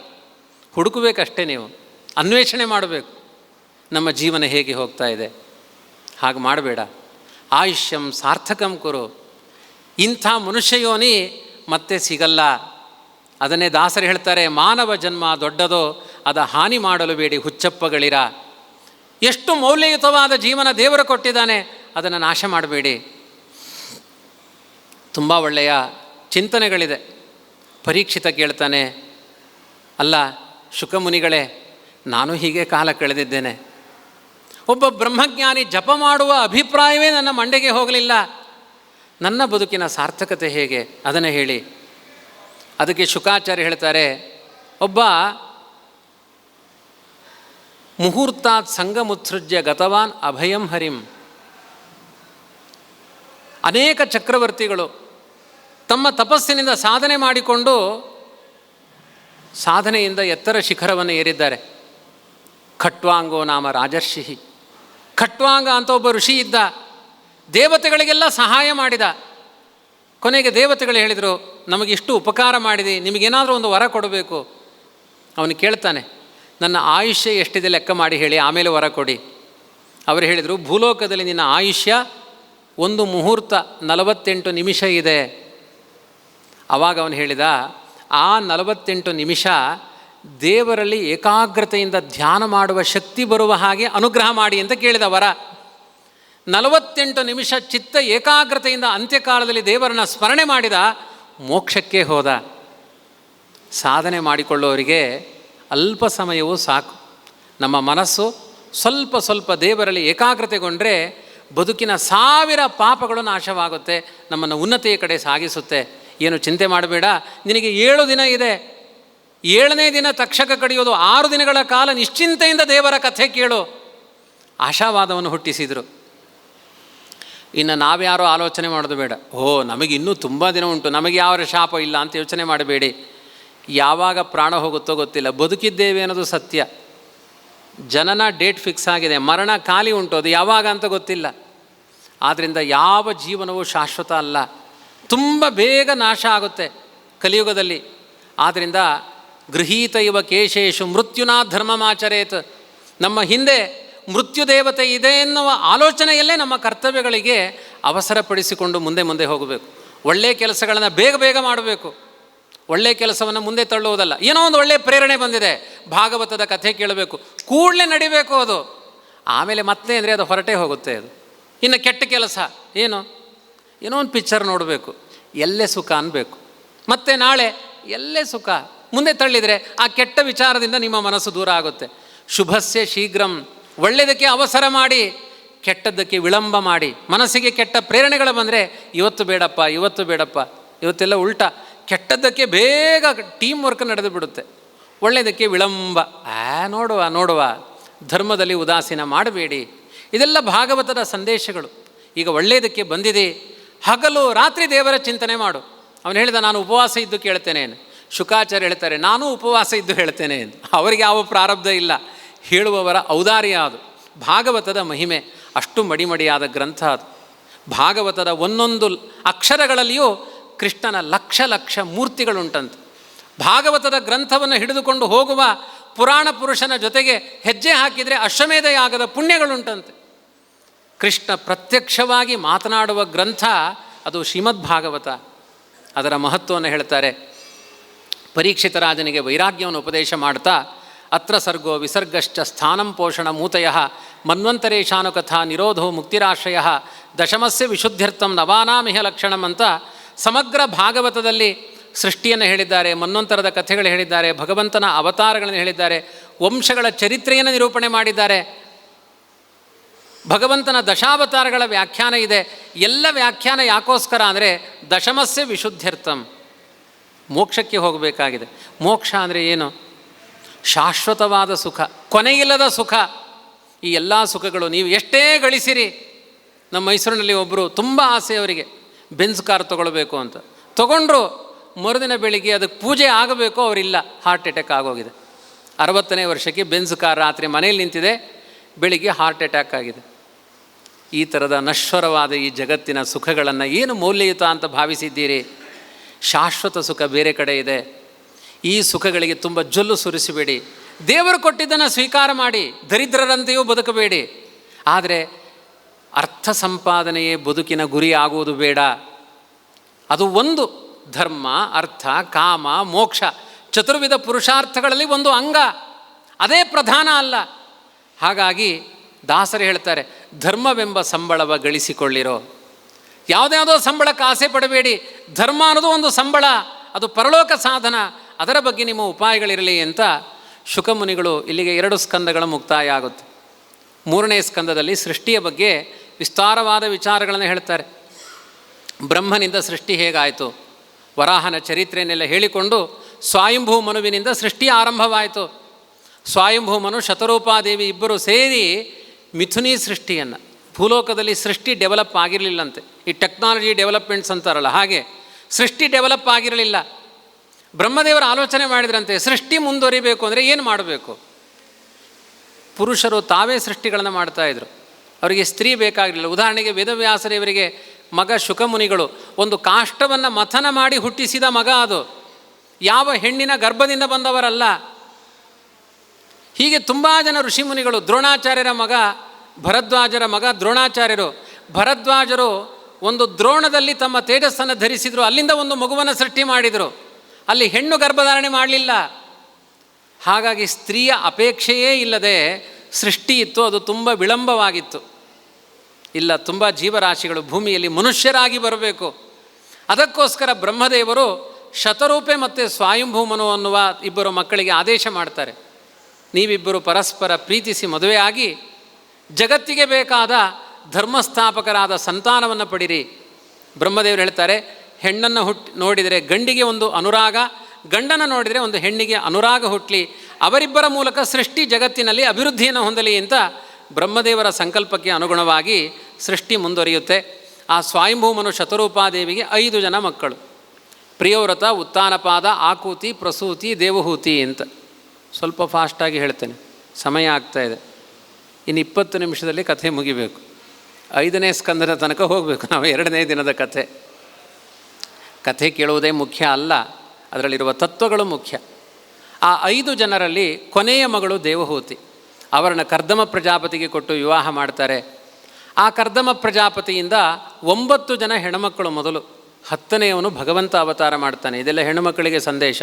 9 ಹೆಣ್ಣು ಹಡಿರಿ, 10ನೇಯವನು ದೇವರೇ ಮಗನಾಗಿ ಬರ್ತಾನೆ ಅಂತ. ಸುಮ್ಮನೆ ಬರೆದಿಟ್ಕೊಳ್ಳಿ ಅಷ್ಟೆ. ಯಾವುದಾದ್ರೂ ಜನ್ಮದಲ್ಲಿ ದೇವರು ವರ ಕೊಟ್ಟರೆ ಉಂಟು ಅಷ್ಟೆ. 1, 2 ಸಾಕು ಅನ್ನುವ ಕಾಲ ಇದು. ದೇವರೇ ಮಗನಾಗಿ ಬರ್ತಾನೆ. ಅವನಿಗೆ ಕಪಿಲ ಅಂತ ಹೆಸರು. ಕರ್ದಮರು ದೇವರ ಅವತಾರ ಆದ ಮೇಲೆ ಅವನ ಅನುಗ್ರಹವನ್ನು ಪಡೆದು ಅರಣ್ಯಕ್ಕೆ ಹೊರಟು ಹೋಗ್ತಾರೆ. ಆ ಸಮಯದಲ್ಲಿ ಆ ದೇವಹೂತಿ ಕಪಿಲನಲ್ಲಿ ಕೇಳ್ತಾಳೆ, ನನ್ನ ಬದುಕಿನ ಸಾಧನೆ ಏನು? ಅದಕ್ಕೆ ದೇವಹೂತಿಗೆ ಕಪಿಲ ಹೇಳ್ತಾನೆ, ಸಜ್ಜನರ ಸಂಘ ಮಾಡು. ಮೊದಲನೇ ಉಪದೇಶ ಕಪಿಲನದ್ದು. ಸತ್ಸಂಗ ಮಾಡು. ನಮಗೇನೂ ಅರ್ಥ ಆಗಲ್ಲ, ಏನೂ ಓದಿದರೆ ತಿಳಿಯಲ್ಲ, ಒಳ್ಳೆಯವರ ಸಹವಾಸ ಮಾಡಿ.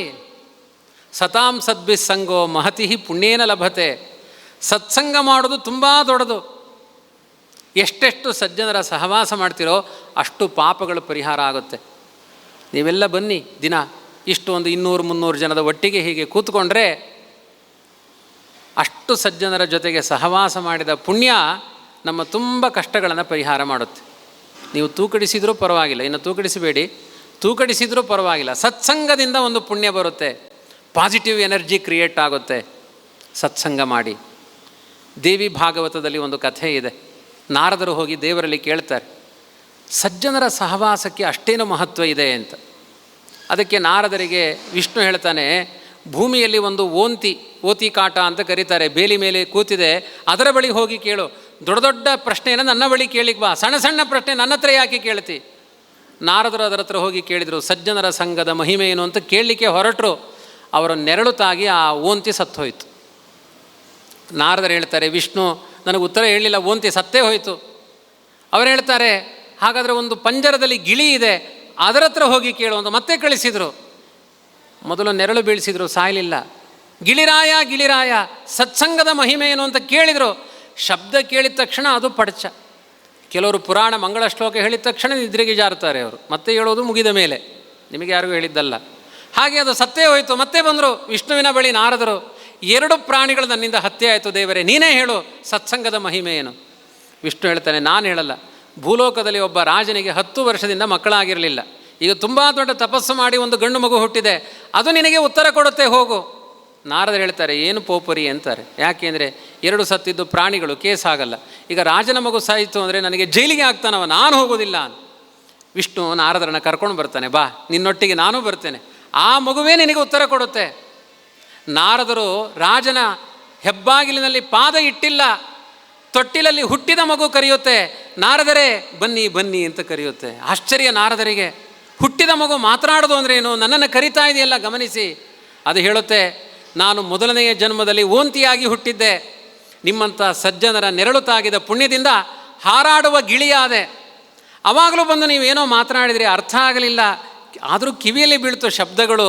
ಈಗ ಒಬ್ಬ ರಾಜನ ಮಗನಾಗಿ ಹುಟ್ಟಿದ್ದೇನೆ.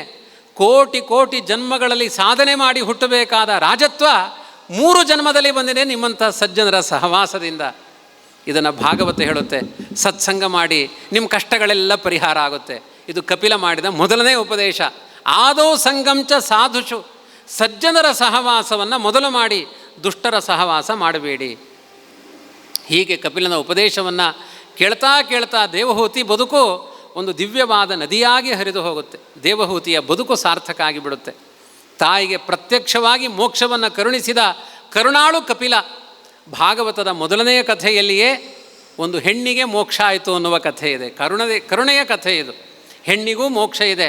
ಎಷ್ಟೋ ಧರ್ಮಗಳಿದೆ. ಇಸ್ಲಾಂ ಧರ್ಮದಲ್ಲಿ ಹೆಣ್ಣಿಗೆ ಮೋಕ್ಷ ಇಲ್ಲ, ಅದೊಂದು ಮಕ್ಕಳನ್ನು ಹಡಿಯುವ ಮಿಷನ್ ಅದು. ನಮ್ಮ ಹಿಂದೂ ಧರ್ಮದಲ್ಲಿ ಯಾವ ಮೋಕ್ಷಕ್ಕೆ ಬ್ರಾಹ್ಮಣ ಹೋಗ್ತಾನೋ ಅದೇ ಮೋಕ್ಷಕ್ಕೆ ಶೂದ್ರನೂ ಹೋಗ್ತಾನೆ, ಅದೇ ಮೋಕ್ಷಕ್ಕೆ ಕ್ಷತ್ರಿಯನೂ ಹೋಗ್ತಾನೆ, ಅದೇ ಮೋಕ್ಷಕ್ಕೆ ಗಿಡ ಮರ ಪ್ರಾಣಿ ಪಕ್ಷಿ 84 ಲಕ್ಷ ಜೀವರಾಶಿಗಳಿಗೂ ಮೋಕ್ಷ ಇದೆ ಅಂತ ಹೇಳಿದ ಧರ್ಮ ಹಿಂದೂ ಧರ್ಮ. ಅಷ್ಟು ಮಹತ್ವ ಇದೆ ಹಿಂದೂ ಧರ್ಮಕ್ಕೆ. ಇಂಥ ಒಂದು ಅದ್ಭುತವಾದ ಆ ದೇವಹೂತಿಯ ಚರಿತ್ರೆಯನ್ನು ನಿರೂಪಣೆ ಮಾಡಿ ಮುಂದೆ ದತ್ತರೂಪಿಯಾದ ಭಗವಂತನನ್ನು ಅತ್ರಿ ಅನಸೂಯರು ಮಗನನ್ನಾಗಿ ಪಡಿತಾರೆ ಎನ್ನುವ ಕಥೆ ಇದೆ. ಆ ಸ್ವಯಂಭೂ ಮನುವಿಗೆ 3 ಜನ ಹೆಣ್ಮಕ್ಕಳು, ಆಕೂತಿ, ಪ್ರಸೂತಿ, ದೇವಹೂತಿ. ಪ್ರಸೂತಿನ ದಕ್ಷ ಪ್ರಜಾಪತಿಗೆ ಕೊಟ್ಟು ಮದುವೆ ಮಾಡ್ತಾರೆ. ಆ ಪ್ರಸೂತಿಯಲ್ಲಿ ಹುಟ್ಟಿದ ಕೊನೆಯ ಮಗಳೇ ದಕ್ಷನಿಂದ ದಾಕ್ಷಾಯಿಣಿ. ಅವಳನ್ನು ರುದ್ರದೇವರಿಗೆ ಕೊಟ್ಟು ಮದುವೆ ಮಾಡ್ತಾರೆ. ದೊಡ್ಡ ದೊಡ್ಡ ಲೋಕಪಾಲಕರೆಲ್ಲ ದಕ್ಷ ಪ್ರಜಾಪತಿಗೆ ಅಳಿಯಂದಿರಾಗ್ತಾರೆ. ಆವಾಗ ದಕ್ಷನಿಗೊಂದು ಗರ್ವ ಬರುತ್ತೆ, ನಾನು ದೊಡ್ಡ ಜನ, ರುದ್ರಾದಿ ದೇವತೆಗಳೆಲ್ಲ ಪರಿವಾರದವರು ನನಗೆ ನಮಸ್ಕಾರ ಮಾಡಲಿ. ಮಹರುದ್ರನ ಯೋಗ್ಯತೆ, ಅವನು ದೇವತೆ. ದಕ್ಷ ಪ್ರಜಾಪತಿ ಯೋಗ್ಯತೆ ಅಷ್ಟು ದೊಡ್ಡ ಯೋಗ್ಯತೆ ಅಲ್ಲ ಅವನದ್ದು. ಕೆಲವರ ಅರ್ಹತೆಗಳು ದೊಡ್ಡದಾಗಿರುತ್ತೆ. ಸುಮ್ಮನೆ ನಾವು ಒಂದು ಜಪ ಮಾಡಿದರೆ ನಾನು CM ಆಗಬೇಕು, PM ಆಗಬೇಕು, ನಮ್ಮ ಅರ್ಹತೆಗಳನ್ನು ನೋಡಿಕೊಳ್ಳಬೇಕು. ಅರ್ಹತೆಯನ್ನು ಮೀರಿ ಅಪೇಕ್ಷೆಗಳನ್ನು ಪಡ್ತಾನೆ. ರುದ್ರ ನನಗೆ ನಮಸ್ಕಾರ ಮಾಡಲಿ ಅಂತ ಬಯಸ್ತಾನೆ.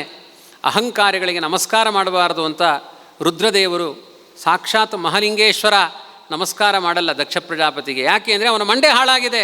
ಕೆಟ್ಟವರಿಗೆ ನಮಸ್ಕಾರ ಮಾಡಬಾರ್ದು, ಮಂಡೆ ಹಾಳಾದವರಿಗೆ ನಮಸ್ಕಾರ ಮಾಡಬಾರ್ದು, ತಿರಸ್ಕಾರ ಮಾಡ್ತಾನೆ.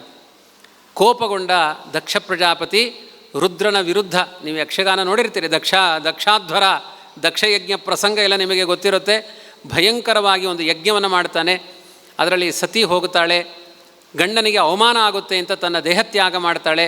ಸಿಟ್ಟು ಮಾಡಿಕೊಂಡಿರುವ ರುದ್ರದೇವರು ಅವನ ತಲೆಯನ್ನೇ ಕಡಿತಾರೆ. ವೀರಭದ್ರನಾಗಿ ಬರ್ತಾರೆ. ರುದ್ರನಾಗಿ ಬಂದು ದಕ್ಷ ಪ್ರಜಾಪತಿಯ ತಲೆಯನ್ನು ಕಡೆದು ಒಂದು ಆಡಿನ ತಲೆಯನ್ನು ಅವನಿಗೆ ಜೋಡಿಸ್ತಾರೆ. ಆಮೇಲೆ ಮಂಡೆ ಸರಿಯಾಗುತ್ತೆ. ಮನುಷ್ಯರ ತಲೆ ಇರುವ ತನಕ ಅವನಿಗೆ ಸರಿಯೇ ಆಗಲ್ಲ ಮಂಡೆ. ಹೃದಯ ಮನುಷ್ಯನದ್ದು, ತಲೆ ಆಡಿನದ್ದು. ಈಗ ಕರೆಕ್ಟ್ ಆದ. ಅಹಂಕಾರ ಜಾಸ್ತಿ ಮನುಷ್ಯರ ಮಂಡೆಯಲ್ಲಿರುತ್ತೆ. ಅಹಂಕಾರ ಪಡಬೇಡಿ. ಅದರಲ್ಲಿಯೂ ರುದ್ರದೇವರಿಗೆ ಅವಮಾನ ಮಾಡಬೇಡಿ. ಕೆಲವರು ಭಯಂಕರ ರುದ್ರದೇವರಿಗೆ ಅವಮಾನ ಮಾಡೋರಿದ್ದಾರೆ. ರುದ್ರದೇವರಿಗೆ ಅವಮಾನ ಮಾಡಿದರೆ ವೈಷ್ಣವಾನಾಂ ಯಥಾಶಂಭು ಜ್ಞಾನಪ್ರದೋ ರುದ್ರ ಜ್ಞಾನಂ ಮಹೇಶ್ವರಾದಿಚ್ಛೇತ್. ರುದ್ರದೇವರಿಂದ ಒಳ್ಳೆಯ ಜ್ಞಾನ ಲಾಭ ಆಗುತ್ತೆ, ಅದೆಲ್ಲ ನಾಶ ಆಗುತ್ತೆ. ರುದ್ರನಿಗೆ ಅವಮಾನ ಮಾಡಿದವರಿಗೆ ಮೇಧಾಶಕ್ತಿ ನಾಶ ಆಗುತ್ತೆ, ಅವ್ರ ಬುದ್ಧಿ ಹಾಳಾಗುತ್ತೆ. ಭಾಗವತದಲ್ಲಿ ಅಹಂಕಾರ ಪಡಬೇಡಿ, ವಿಷ್ಣು ಭಕ್ತರಿಗೆ ಅವಮಾನ ಮಾಡಬೇಡಿ ಎನ್ನುವ ಸಂದೇಶಗಳನ್ನೆಲ್ಲ ನೀಡಿದ್ದಾರೆ. ಆಮೇಲೆ ಇದೇ ಉತ್ತಾನಪಾದರಾಜನ ಸ್ವಯಂಭೂಮನುವಿನ ಮಕ್ಕಳಲ್ಲಿ 2ನೇ ಮಗ ಉತ್ತಾನಪಾದ. ಅವನಿಗೆ ಧ್ರುವಕುಮಾರ ಮಗನಾಗ್ತಾನೆ. ಮಲತಾಯಿಂದ ಅಪಮಾನಿತನಾಗಿ ಕಾಡಿಗೆ ಹೋಗ್ತಾನೆ ಧ್ರುವಕುಮಾರ. ಕಾಡಿಗೆ ಹೋಗಿ ದೇವರನ್ನ ಕುರಿತು ತಪಸ್ಸು ಮಾಡ್ತಾನೆ. ನಾರದರು ಹೇಳ್ತಾರೆ, ನಮ್ಮ ಪಾಲಿಗೆ ಯಾರೂ ಇಲ್ಲದೇ ಇದ್ದಾಗ ದೇವರನ್ನು ಮೊರೆ ಹೊಕ್ಕಬೇಕು. ಎಲ್ಲರಿದ್ದಾಗಲೂ ಅವನೇ, ಯಾರಿಲ್ಲದೇ ಇದ್ದಾಗಲೂ ಅವನೇ. ಶರಣಾಗತ ವತ್ಸಲ ನಿನ್ನನ್ನು ರಕ್ಷಣೆ ಮಾಡ್ತಾನೆ, ಅಭಯದಾನ ಮಾಡ್ತಾನೆ. ಅಮ್ಮನ ಮಾತು, ನಾರದರ ಮಾತಿನಿಂದ ಪ್ರಚೋದಿತನಾದ ಧ್ರುವಕುಮಾರ 6 ತಿಂಗಳ ಕಾಲ ಅರಣ್ಯದಲ್ಲಿ ತಪಸ್ಸನ್ನು ಮಾಡ್ತಾನೆ. ಆ ಪುಣ್ಯದಿಂದಾಗಿ ಧ್ರುವಕುಮಾರನಿಗೆ ಸಾಕ್ಷಾತ್ ಭಗವಂತನೇ ವಾಸುದೇವ ರೂಪದಿಂದ ಪ್ರತ್ಯಕ್ಷನಾಗ್ತಾನೆ. ಆ ದೇವರನ್ನು ಕಂಡು ಯೋಂತಃ ಪ್ರವಿಶ್ಯ ಮಮ ವಾಚಮಿಮಾಂ ಪ್ರಸುಪ್ತಾಂ ಸಂಜೀವಯತ್ಯಖಿಲ ಶಕ್ತಿಧರ ಸ್ವಧಾಮ್ನ ಅನ್ಯಾಂಶ್ಚ ಹಸ್ತಚರಣ ಶ್ರವಣತ್ವಗಾದೀನ್ ಪ್ರಾಣಾನ್ನಮೋ ಭಗವತೆ ಪುರುಷಾಯ ತುಭ್ಯಂ. ಇದೊಂದು ಮಂತ್ರ ಇದು. ಇದರ ಅರ್ಥ ಏನು ಅಂದರೆ, ನಮ್ಮ ಕಣ್ಣು, ನಮ್ಮ ಬಾಯಿ, ನಮ್ಮ ಇಂದ್ರಿಯಗಳು, ನಮ್ಮ ಕೈಕಾಲುಗಳು ಎಲ್ಲ ಆ ಒಳಗಡೆ ಭಗವಂತನಿಂದು ಅವನು ಆಪ್ರೇಟ್ ಮಾಡಬೇಕು. ಆವಾಗ ಇದೆಲ್ಲ ಕೆಲಸಗಳನ್ನು ಮಾಡುತ್ತೆ. ಇಲ್ಲದೇ ಇದ್ದರೆ ಎಲ್ಲ ಇಂದ್ರಿಯಗಳು ಕರೆಂಟ್ ಇಲ್ಲದೇ ಇದ್ದಾಗ ಯಂತ್ರಗಳೆಲ್ಲ ಸ್ಥಗಿತ ಆಗುವ ಹಾಗೆ ಒಳಗಡೆ ಭಗವಂತನ ಅಸ್ತಿತ್ವ ಪ್ರೇರಣೆಗಳಿಲ್ಲದೆ ಕಣ್ಣು ನೋಡಲ್ಲ, ಕಿವಿ ಕೇಳಿಸಿಕೊಳ್ಳಲ್ಲ, ಬಾಯಿ ಮಾತನಾಡಲ್ಲ, ಕೈಕಾಲುಗಳು ಕೆಲಸ ಮಾಡಲ್ಲ. ನಿತ್ಯ ನಮ್ಮ ಇಂದ್ರಿಯಗಳಲ್ಲಿ ಚೇಷ್ಟಕನಾದವನು ಭಗವಂತ. ದೇವರ ಪೂಜೆ ಮಾಡಬೇಕಾದ್ರೂ ಹೇಳ್ತೇವೆ, ಭಗವತೋ ಬಲೇನ ಭಗವತೋ ವೀರ್ಯೇಣ ಭಗವತ ತೇಜಸ ಭಗವತ ಕರ್ಮಣ ಲಕ್ಷ್ಮೀನಾರಾಯಣಸ್ಯ ಪೂಜಾತ್ಮಕಂ ಕರ್ಮ ಕರಿಷ್ಯೇನ್. ಎಲ್ಲ ಅವನು ಕೊಟ್ಟದ್ದು, ಹುಟ್ಟುತ್ತೇನೋ ತರಲಿಲ್ಲ, ನಾವೇನೂ ಹಿಡ್ಕೊಂಡು ಬಂದಿಲ್ಲ, ಎಲ್ಲ ಅವನು ಕೊಟ್ಟ ವೈಭವಗಳು, ಅದು ಅವನಿಗೆ ಸಮರ್ಪಣೆ. ಈ ಭಾವದಿಂದ ದೇವರನ್ನ ಸ್ತೋತ್ರ ಮಾಡ್ತಾನೆ ಧ್ರುವಕುಮಾರ. ಅವನಿಗೆ ಭಗವಂತ ವರ ಕೊಡ್ತಾನೆ.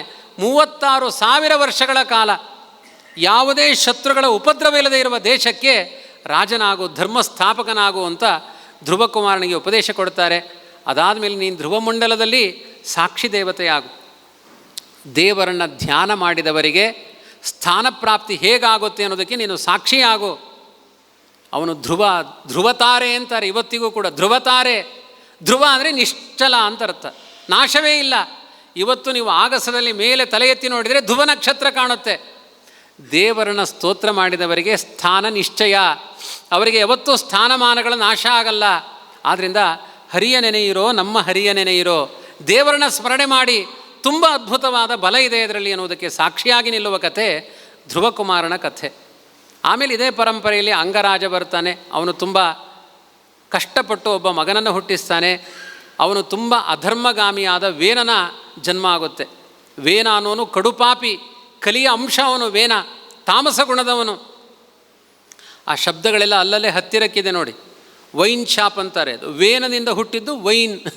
ಆದ್ದರಿಂದ ಅವನು ಯಾವಾಗಲೂ ನಯಷ್ಟವ್ಯಂ ನಹೋತವ್ಯಂ ನದಾತವ್ಯಂ ದ್ವಿಜಾಕ್ವಚಿತ್, ಎಲ್ಲ ಕಡೆ ಭೇರಿ ಘೋಷದಿಂದ ನಗಾರಿ ಬರೆಸಿ ಹೇಳ್ತಾ ಇದ್ದಂತೆ, ಯಾರೂ ಯಜ್ಞಯಾಗ ಮಾಡಬೇಡಿ, ಯಾರೂ ಭಾಗವತ ಕೇಳಬೇಡಿ, ಯಾರೂ ಧರ್ಮ ಕಾರ್ಯಗಳನ್ನು ಮಾಡಬೇಡಿ. ಕಮ್ಯುನಿಸ್ಟ್ ಸ್ಥಾಪಕ ಅವನು ವೇನ, ನಾಸ್ತಿಕ್ಯವಾದಿ.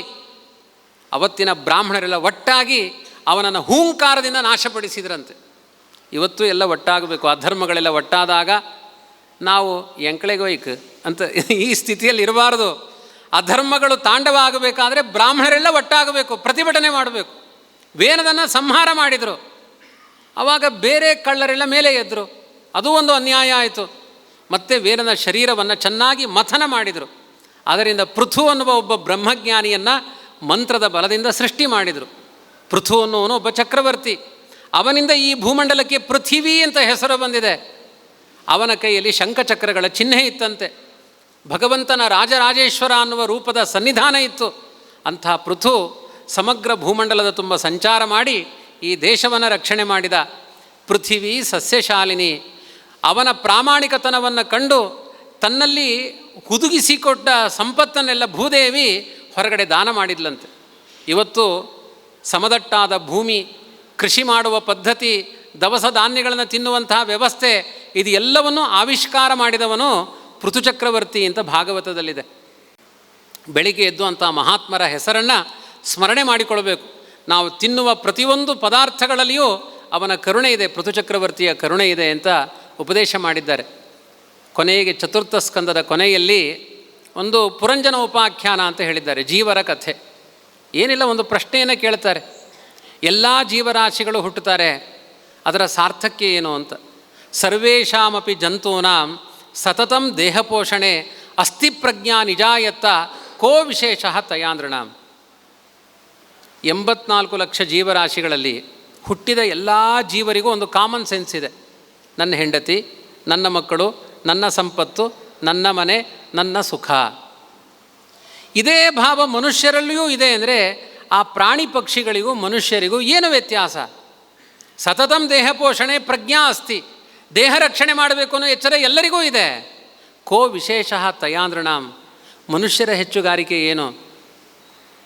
ಅದೇ ಥರ ಆದರೆ ನಮ್ಮನ್ನು ಕತ್ತೆ ಅಂತಲೂ ಕರಿಬೋದು. ಯಾಕೆಂದರೆ ಕತ್ತೆಗೂ ಆಸೆಗಳಿದೆ. ನನಗೆ ಹೆಂಡತಿ ಬೇಕು ಅನ್ನೋ ಆಸೆ ಇದೆ, ಸುಖ ಬೇಕು ಅನ್ನೋ ಆಸೆ ಇದೆ.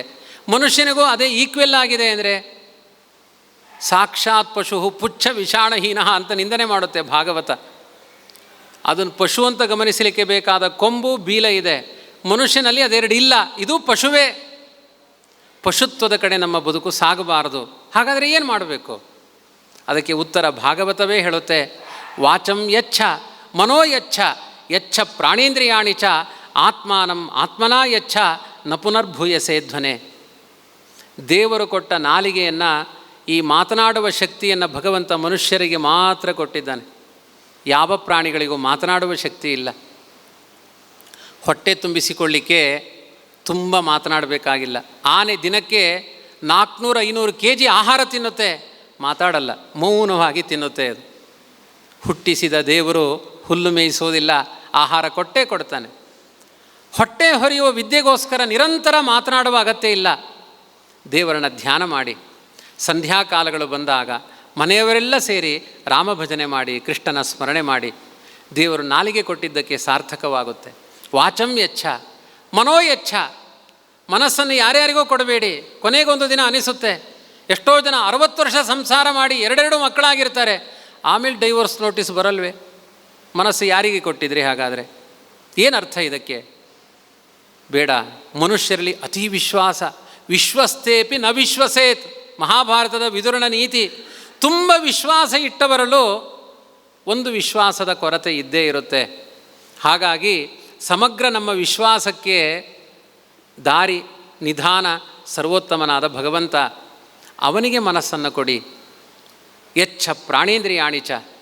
ಯಾವ ಇಂದ್ರಿಯಗಳನ್ನು ಕೊಟ್ಟಿದ್ದಾನೆ, ಯಾವ ಸಂಪತ್ತುಗಳನ್ನು ಕೊಟ್ಟಿದ್ದಾನೆ, ಮೊದಲು ಅವನಿಗೆ ಸಮರ್ಪಣೆ ಮಾಡಿ. ನಮ್ಮ ಕುಲಸ್ವಾಮಿ ಇದು ದೇವರಿಗೆ ಅನ್ನೋ ಎಚ್ಚರ ಬರಲಿ. ತೋಟದಲ್ಲಿ ಒಂದು ಒಳ್ಳೆಯ ಹೂವಾದರೆ ಅದನ್ನು ಮೊದಲು ದೇವರ ಮೇಲೆ ಇಡಿ, ಆಮೇಲೆ ನಿಮ್ಮ ತಲೆಗೆ ಇಡಿ. ಮೊದಲೇ ತಲೆಗಿಡಬೇಡಿ. ಒಂದು ಒಳ್ಳೆಯ ಪದಾರ್ಥ, ಒಂದು ಸ್ವೀಟ್ ಮಾಡಿದ್ದೀರಿ, ಮೊದಲೇ ಪಟ್ಟ ಅಲ್ಲೇ ಬಾಯಿಗೆ ಹಾಕಬೇಡಿ. ಅಡಿಗೆ ಬಟ್ಟ ನಾಲಿಗೆ ಕೆಟ್ಟ, ಬಡಿಸುವ ಮೊದಲೇ ಬಾಯಿಯೊಳಗಿಟ್ಟ ಅಂತ. ಹಾಗೆಲ್ಲ ಬೇಡ. ಒಂದು ದೇವರಿಗೆ ಅರ್ಪಣೆ ಮಾಡಿ. ಅಲ್ಲಿ ಇದು ದೇವರೇ ನೀನು ಕೊಟ್ಟಿದ್ದು, ಅವನಿಗೊಂದು ಸಮರ್ಪಣೆ. ಅವನೇನು ತಿಂದು ಹೋಗೋದಿಲ್ಲ. ನಿಮ್ಮನೆ ಸೋಂಪಾಪುಡಿ ತಿನ್ನಲಿಕ್ಕೆ ಬರಲ್ಲ ಅವನು ದೇವರು. ಅವನಿಗೊಂದು ಸಮರ್ಪಣಾ ಭಾವ. ಕೊನೆಗೆ ತಿನ್ನೋರು ನೀವೇ. ದೇವರಿಗೆ ಅರ್ಪಣೆ ಮಾಡಿ ಮೊದಲು. ಹರಿಯ ಕರುಣದೊಳಾದ ಭಾಗ್ಯವ ಹರಿ ಸಮರ್ಪಣೆ ಮಾಡಿ. ದೇವರೇ ಈ ಸಂಪತ್ತು, ಈ ರುಚಿ, ಎಲ್ಲ ವೈಭವ ಕೊಟ್ಟವನು ನೀನು. ಯಚ್ಛ ಪ್ರಾಣೇಂದ್ರಿಯಾಣಿಚ. ಕೊಡಬೇಕಾದ್ರೆ ತಾತ್ಸಾರದಿಂದ ಕೊಡಬೇಡಿ. ಆತ್ಮಾನಂ ಆತ್ಮನಾ ಯಚ್ಛ. ಮನಃಪೂರ್ವಕವಾಗಿ ಕೊಡಿ. ಇಂಥ ಮಕ್ಕಳನ್ನು ಕೊಟ್ಟವನು ನೀನು, ಇಂಥ ತಂದೆ ತಾಯಿಗಳನ್ನು ಕೊಟ್ಟವನು ನೀನು, ಇಂಥ ಪುತ್ತೂರನ್ನು ಕೊಟ್ಟವನು ನೀನು, ಇಂಥ ದೇಶದಲ್ಲಿ ನಮಗೆ ಬದುಕನ್ನು ಕೊಟ್ಟವನು ನೀನು. ಈ ಎಚ್ಚರದಿಂದ ನಿಮ್ಮ ಬದುಕು ಸಾಗ್ತಾ ಇದ್ದರೆ ಮನುಷ್ಯ ಜನ್ಮ ಸಾರ್ಥಕ ಆಗುತ್ತೆ. ಈ ಸಾರ್ಥಕತೆಯ ಉಪಾಯಗಳನ್ನೆಲ್ಲ ಭಾಗವತ ನೀತಿ ಸಂಹಿತೆಯ ಜೊತೆಗೆ ಉಪದೇಶ ಮಾಡ್ತಾ ಹೋಗುತ್ತೆ. ಇಲ್ಲಿಗೆ 4ಥ ಸ್ಕಂದ ಮುಗಿಯುತ್ತೆ. ಇನ್ನು 5ಮ ಸ್ಕಂದದಲ್ಲಿ ಅದೇ ಸ್ವಯಂಭೂಮನುವಿನ ಮೊದಲನೆಯ ಮಗ ಪ್ರಿಯೋವ್ರತ. ಆ ಪ್ರಿಯೋವ್ರತನಿಗೆ ಆಗ್ನೇದ್ರ ಅಂತ ಒಬ್ಬ ಮಗ, ಅವನಿಗೊಬ್ಬ ನಾಭಿ ಎನ್ನುವ ಮಗ, ಅವನಿಗೆ ಒಬ್ಬ ಋಷಭ ಅನ್ನುವ ಭಗವಂತನ ಅವತಾರ, ಅವನಿಗೊಬ್ಬ ಭರತ ಅನ್ನುವ ಮಗ. ಆ ಋಷಭರೂಪಿಯಾದ ಭಗವಂತನಿಗೆ ಪ್ರಧಾನರಾಗಿ 9 ಜನ ಜ್ಞಾನಿಗಳಾದ ಮಕ್ಕಳು ಹುಟ್ಟುತ್ತಾರೆ. ಕವಿರ್ಹರಿರ್ ಅಂತರಿಕ್ಷ ಪ್ರಬುದ್ಧ ಪಿಪ್ಪಲಾಯನಃ ಆವಿರ್ಹೋತ್ರೋತ ದ್ರುಮಿಲಃ ಚಮಸಕ್ಕರ ಭಾಜನಃ ಅಂತ. ಕವಿ, ಹರಿ, ಅಂತರಿಕ್ಷ, ಪ್ರಬುದ್ಧ, ಪಿಪ್ಪಲಾಯನ, ಆವಿರ್ಹೋತ್ರ, ದ್ರುಮಿಲ, ಚಮಸ, ಕರಭಾಜನ ಅಂತ 9 ಜನ ತುಂಬ ದೊಡ್ಡ ಜ್ಞಾನಿಗಳು. ಅವರ ಕಥೆಯನ್ನು ಕೊನೆಗೆ ಹೇಳ್ತಾರೆ, 11ನೆಯ ಸ್ಕಂದದಲ್ಲಿ ಹೇಳ್ತಾರೆ. ಆಗ್ನೇದ್ರನ ಮಗ ನಾಭಿ, ನಾಭಿಯ ಮಗ ಋಷಭ, ಋಷಭನಿಗೆ 100 ಜನ ಮಕ್ಕಳು. ಆ 100 ಜನ ಮಕ್ಕಳನ್ನು ಕೂಡಿಸಿ ಧರ್ಮೋಪದೇಶ ಮಾಡ್ತಾನೆ. ನಿಮಗೆ ಯಾರು ನಿಜವಾದ ತಂದೆ?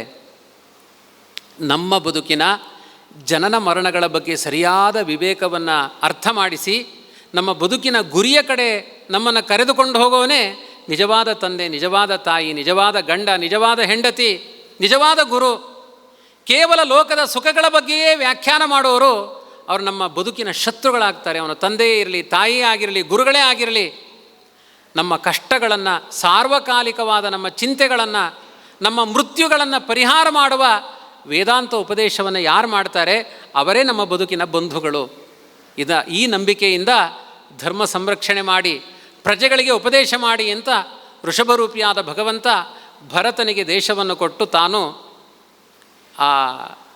ಎಲ್ಲಿ ನೇಪಾಳದಲ್ಲಿ ನಡೆದ ಕಥೆಗಳಿದೆಲ್ಲ ಕೊನೆಗೆ ಕುಟಜಾಚಲೋಪವನೇ ಕಾಂಕಟ ಕರ್ನಾಟಕ ದಕ್ಷಿಣ ದೇಶಾನಾಗತ್ಯ ತೌಳವ ಪ್ರದೇಶಕ್ಕೆ ಬಂದು ಕುಟಜಾದ್ರಿ, ಇವತ್ತೇನು ಕೊಲ್ಲೂರು ಅಂತ ಹೇಳ್ತೇವೆ, ಅಲ್ಲಿ ಋಷಭಾಚಲ ಅಂತ ಇದೆ. ಅಂದರೆ ವೃಷಭರೂಪಿಯಾದ ಭಗವಂತ ಅದೃಶ್ಯನಾದ ಜಾಗ, ಅದು ಬದರಿಗೆ ಸಮಾನವಾದ ಕ್ಷೇತ್ರ ಅಂತ ಹೇಳಿದ್ದಾರೆ. ಕುಟಜಾದ್ರಿಯನ್ನು ಬದರಿಗೆ ಸಮಾನವಾದ ಪುಣ್ಯಭೂಮಿ, ಅಲ್ಲಿ ಭಗವಂತನ ಸನ್ನಿಧಾನ ಇದೆ. ಅವನ ಮಗ ಭರತ, ಭರತನಿಂದ ಈ ದೇಶಕ್ಕೆ ಭಾರತ ಅಂತ ಹೆಸರು ಬಂತು. ಇಬ್ಬರು ಭರತ ಇದ್ದಾರೆ. ಒಬ್ಬ ಚಂದ್ರವಂಶದಲ್ಲಿ ಬಂದ ದುಷ್ಯಂತನ ಮಗ ಭರತ ಇದ್ದಾನೆ, ಇನ್ನೊಂದು ಋಷಭನ ಮಗ ಭರತ ಇದ್ದಾನೆ.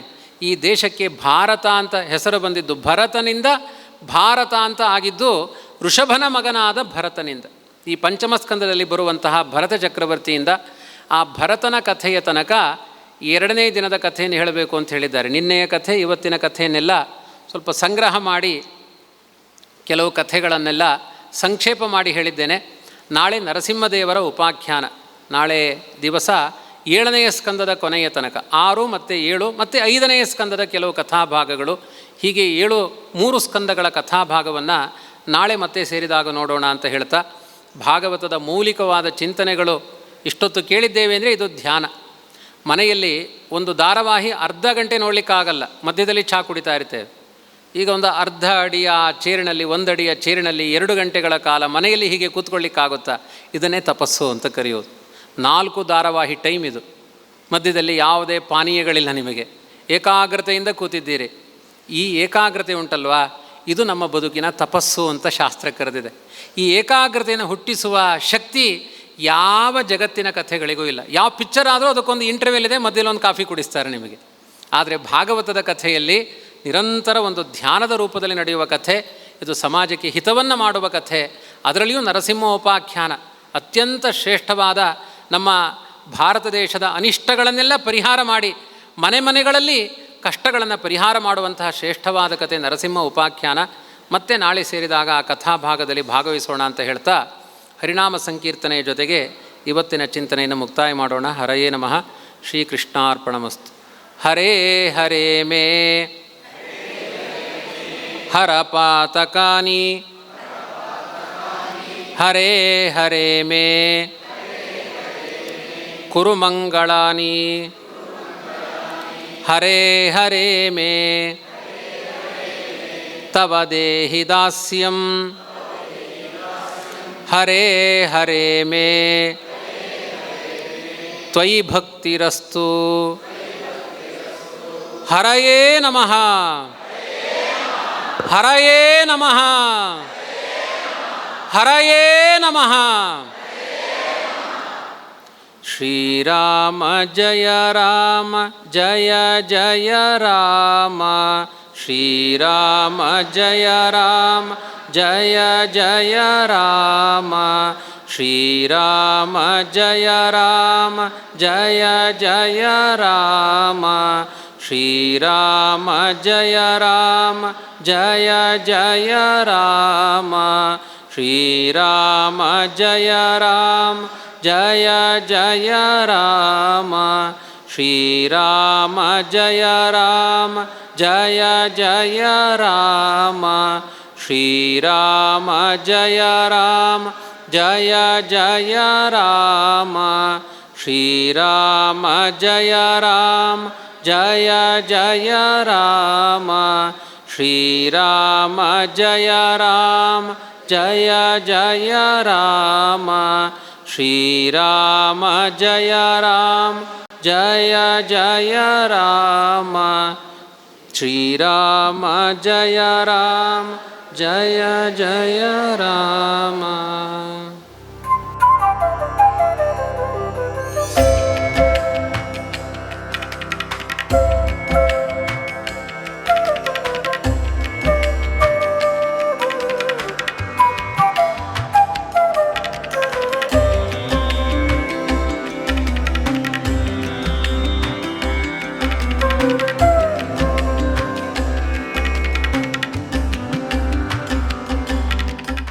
ಇವತ್ತಿನ ಪ್ರವಚನದ ಸೇವಾಕರ್ತರಾದ ಶ್ರೀಮತಿ ಕವಿತಾ ಡೋರ್ ಮತ್ತು ಶ್ರೀ ಚಂದ್ರಶೇಖರ್ ಕಾಯಂಬಾಡಿಯವರು ವೇದಿಕೆಗೆ ಬಂದು ಆಚಾರ್ಯರ ಹತ್ರ ಪ್ರಸಾದವನ್ನು ಸ್ವೀಕರಿಸಬೇಕು ಅಂತೇಳಿ ವಿನಂತಿಸುತ್ತಿದ್ದೇವೆ.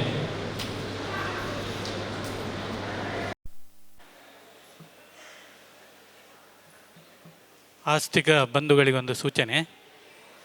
ಈಗ ದೇವರ ಪ್ರಸಾದವನ್ನು ಅಲ್ಲೇ ಬಾಗಿಲಿನ ಹತ್ರ ಕೊಡ್ತಾರೆ. ಅದೇ ರೀತಿ ಉಪಹಾರದ ವ್ಯವಸ್ಥೆ ಇದೆ. ತಾವೆಲ್ಲರೂ ಸ್ವೀಕರಿಸಿ ನಾಳೆಯ ದಿನ ಅಂದರೆ ಪ್ರವಚನದ 3ನೇ ದಿನ ಯಥಾಸ್ಥಿತಿ ಗಂಟೆ 5:30ರಿಂದ 7:30ರವರೆಗೆ 4 ದಿನ ನಡೀಲಿಕ್ಕಿದೆ. ಸುದ್ದಿ ಚಾನಲ್, ಕ್ಷಣ ಕ್ಷಣದ ಸುದ್ದಿಗಾಗಿ.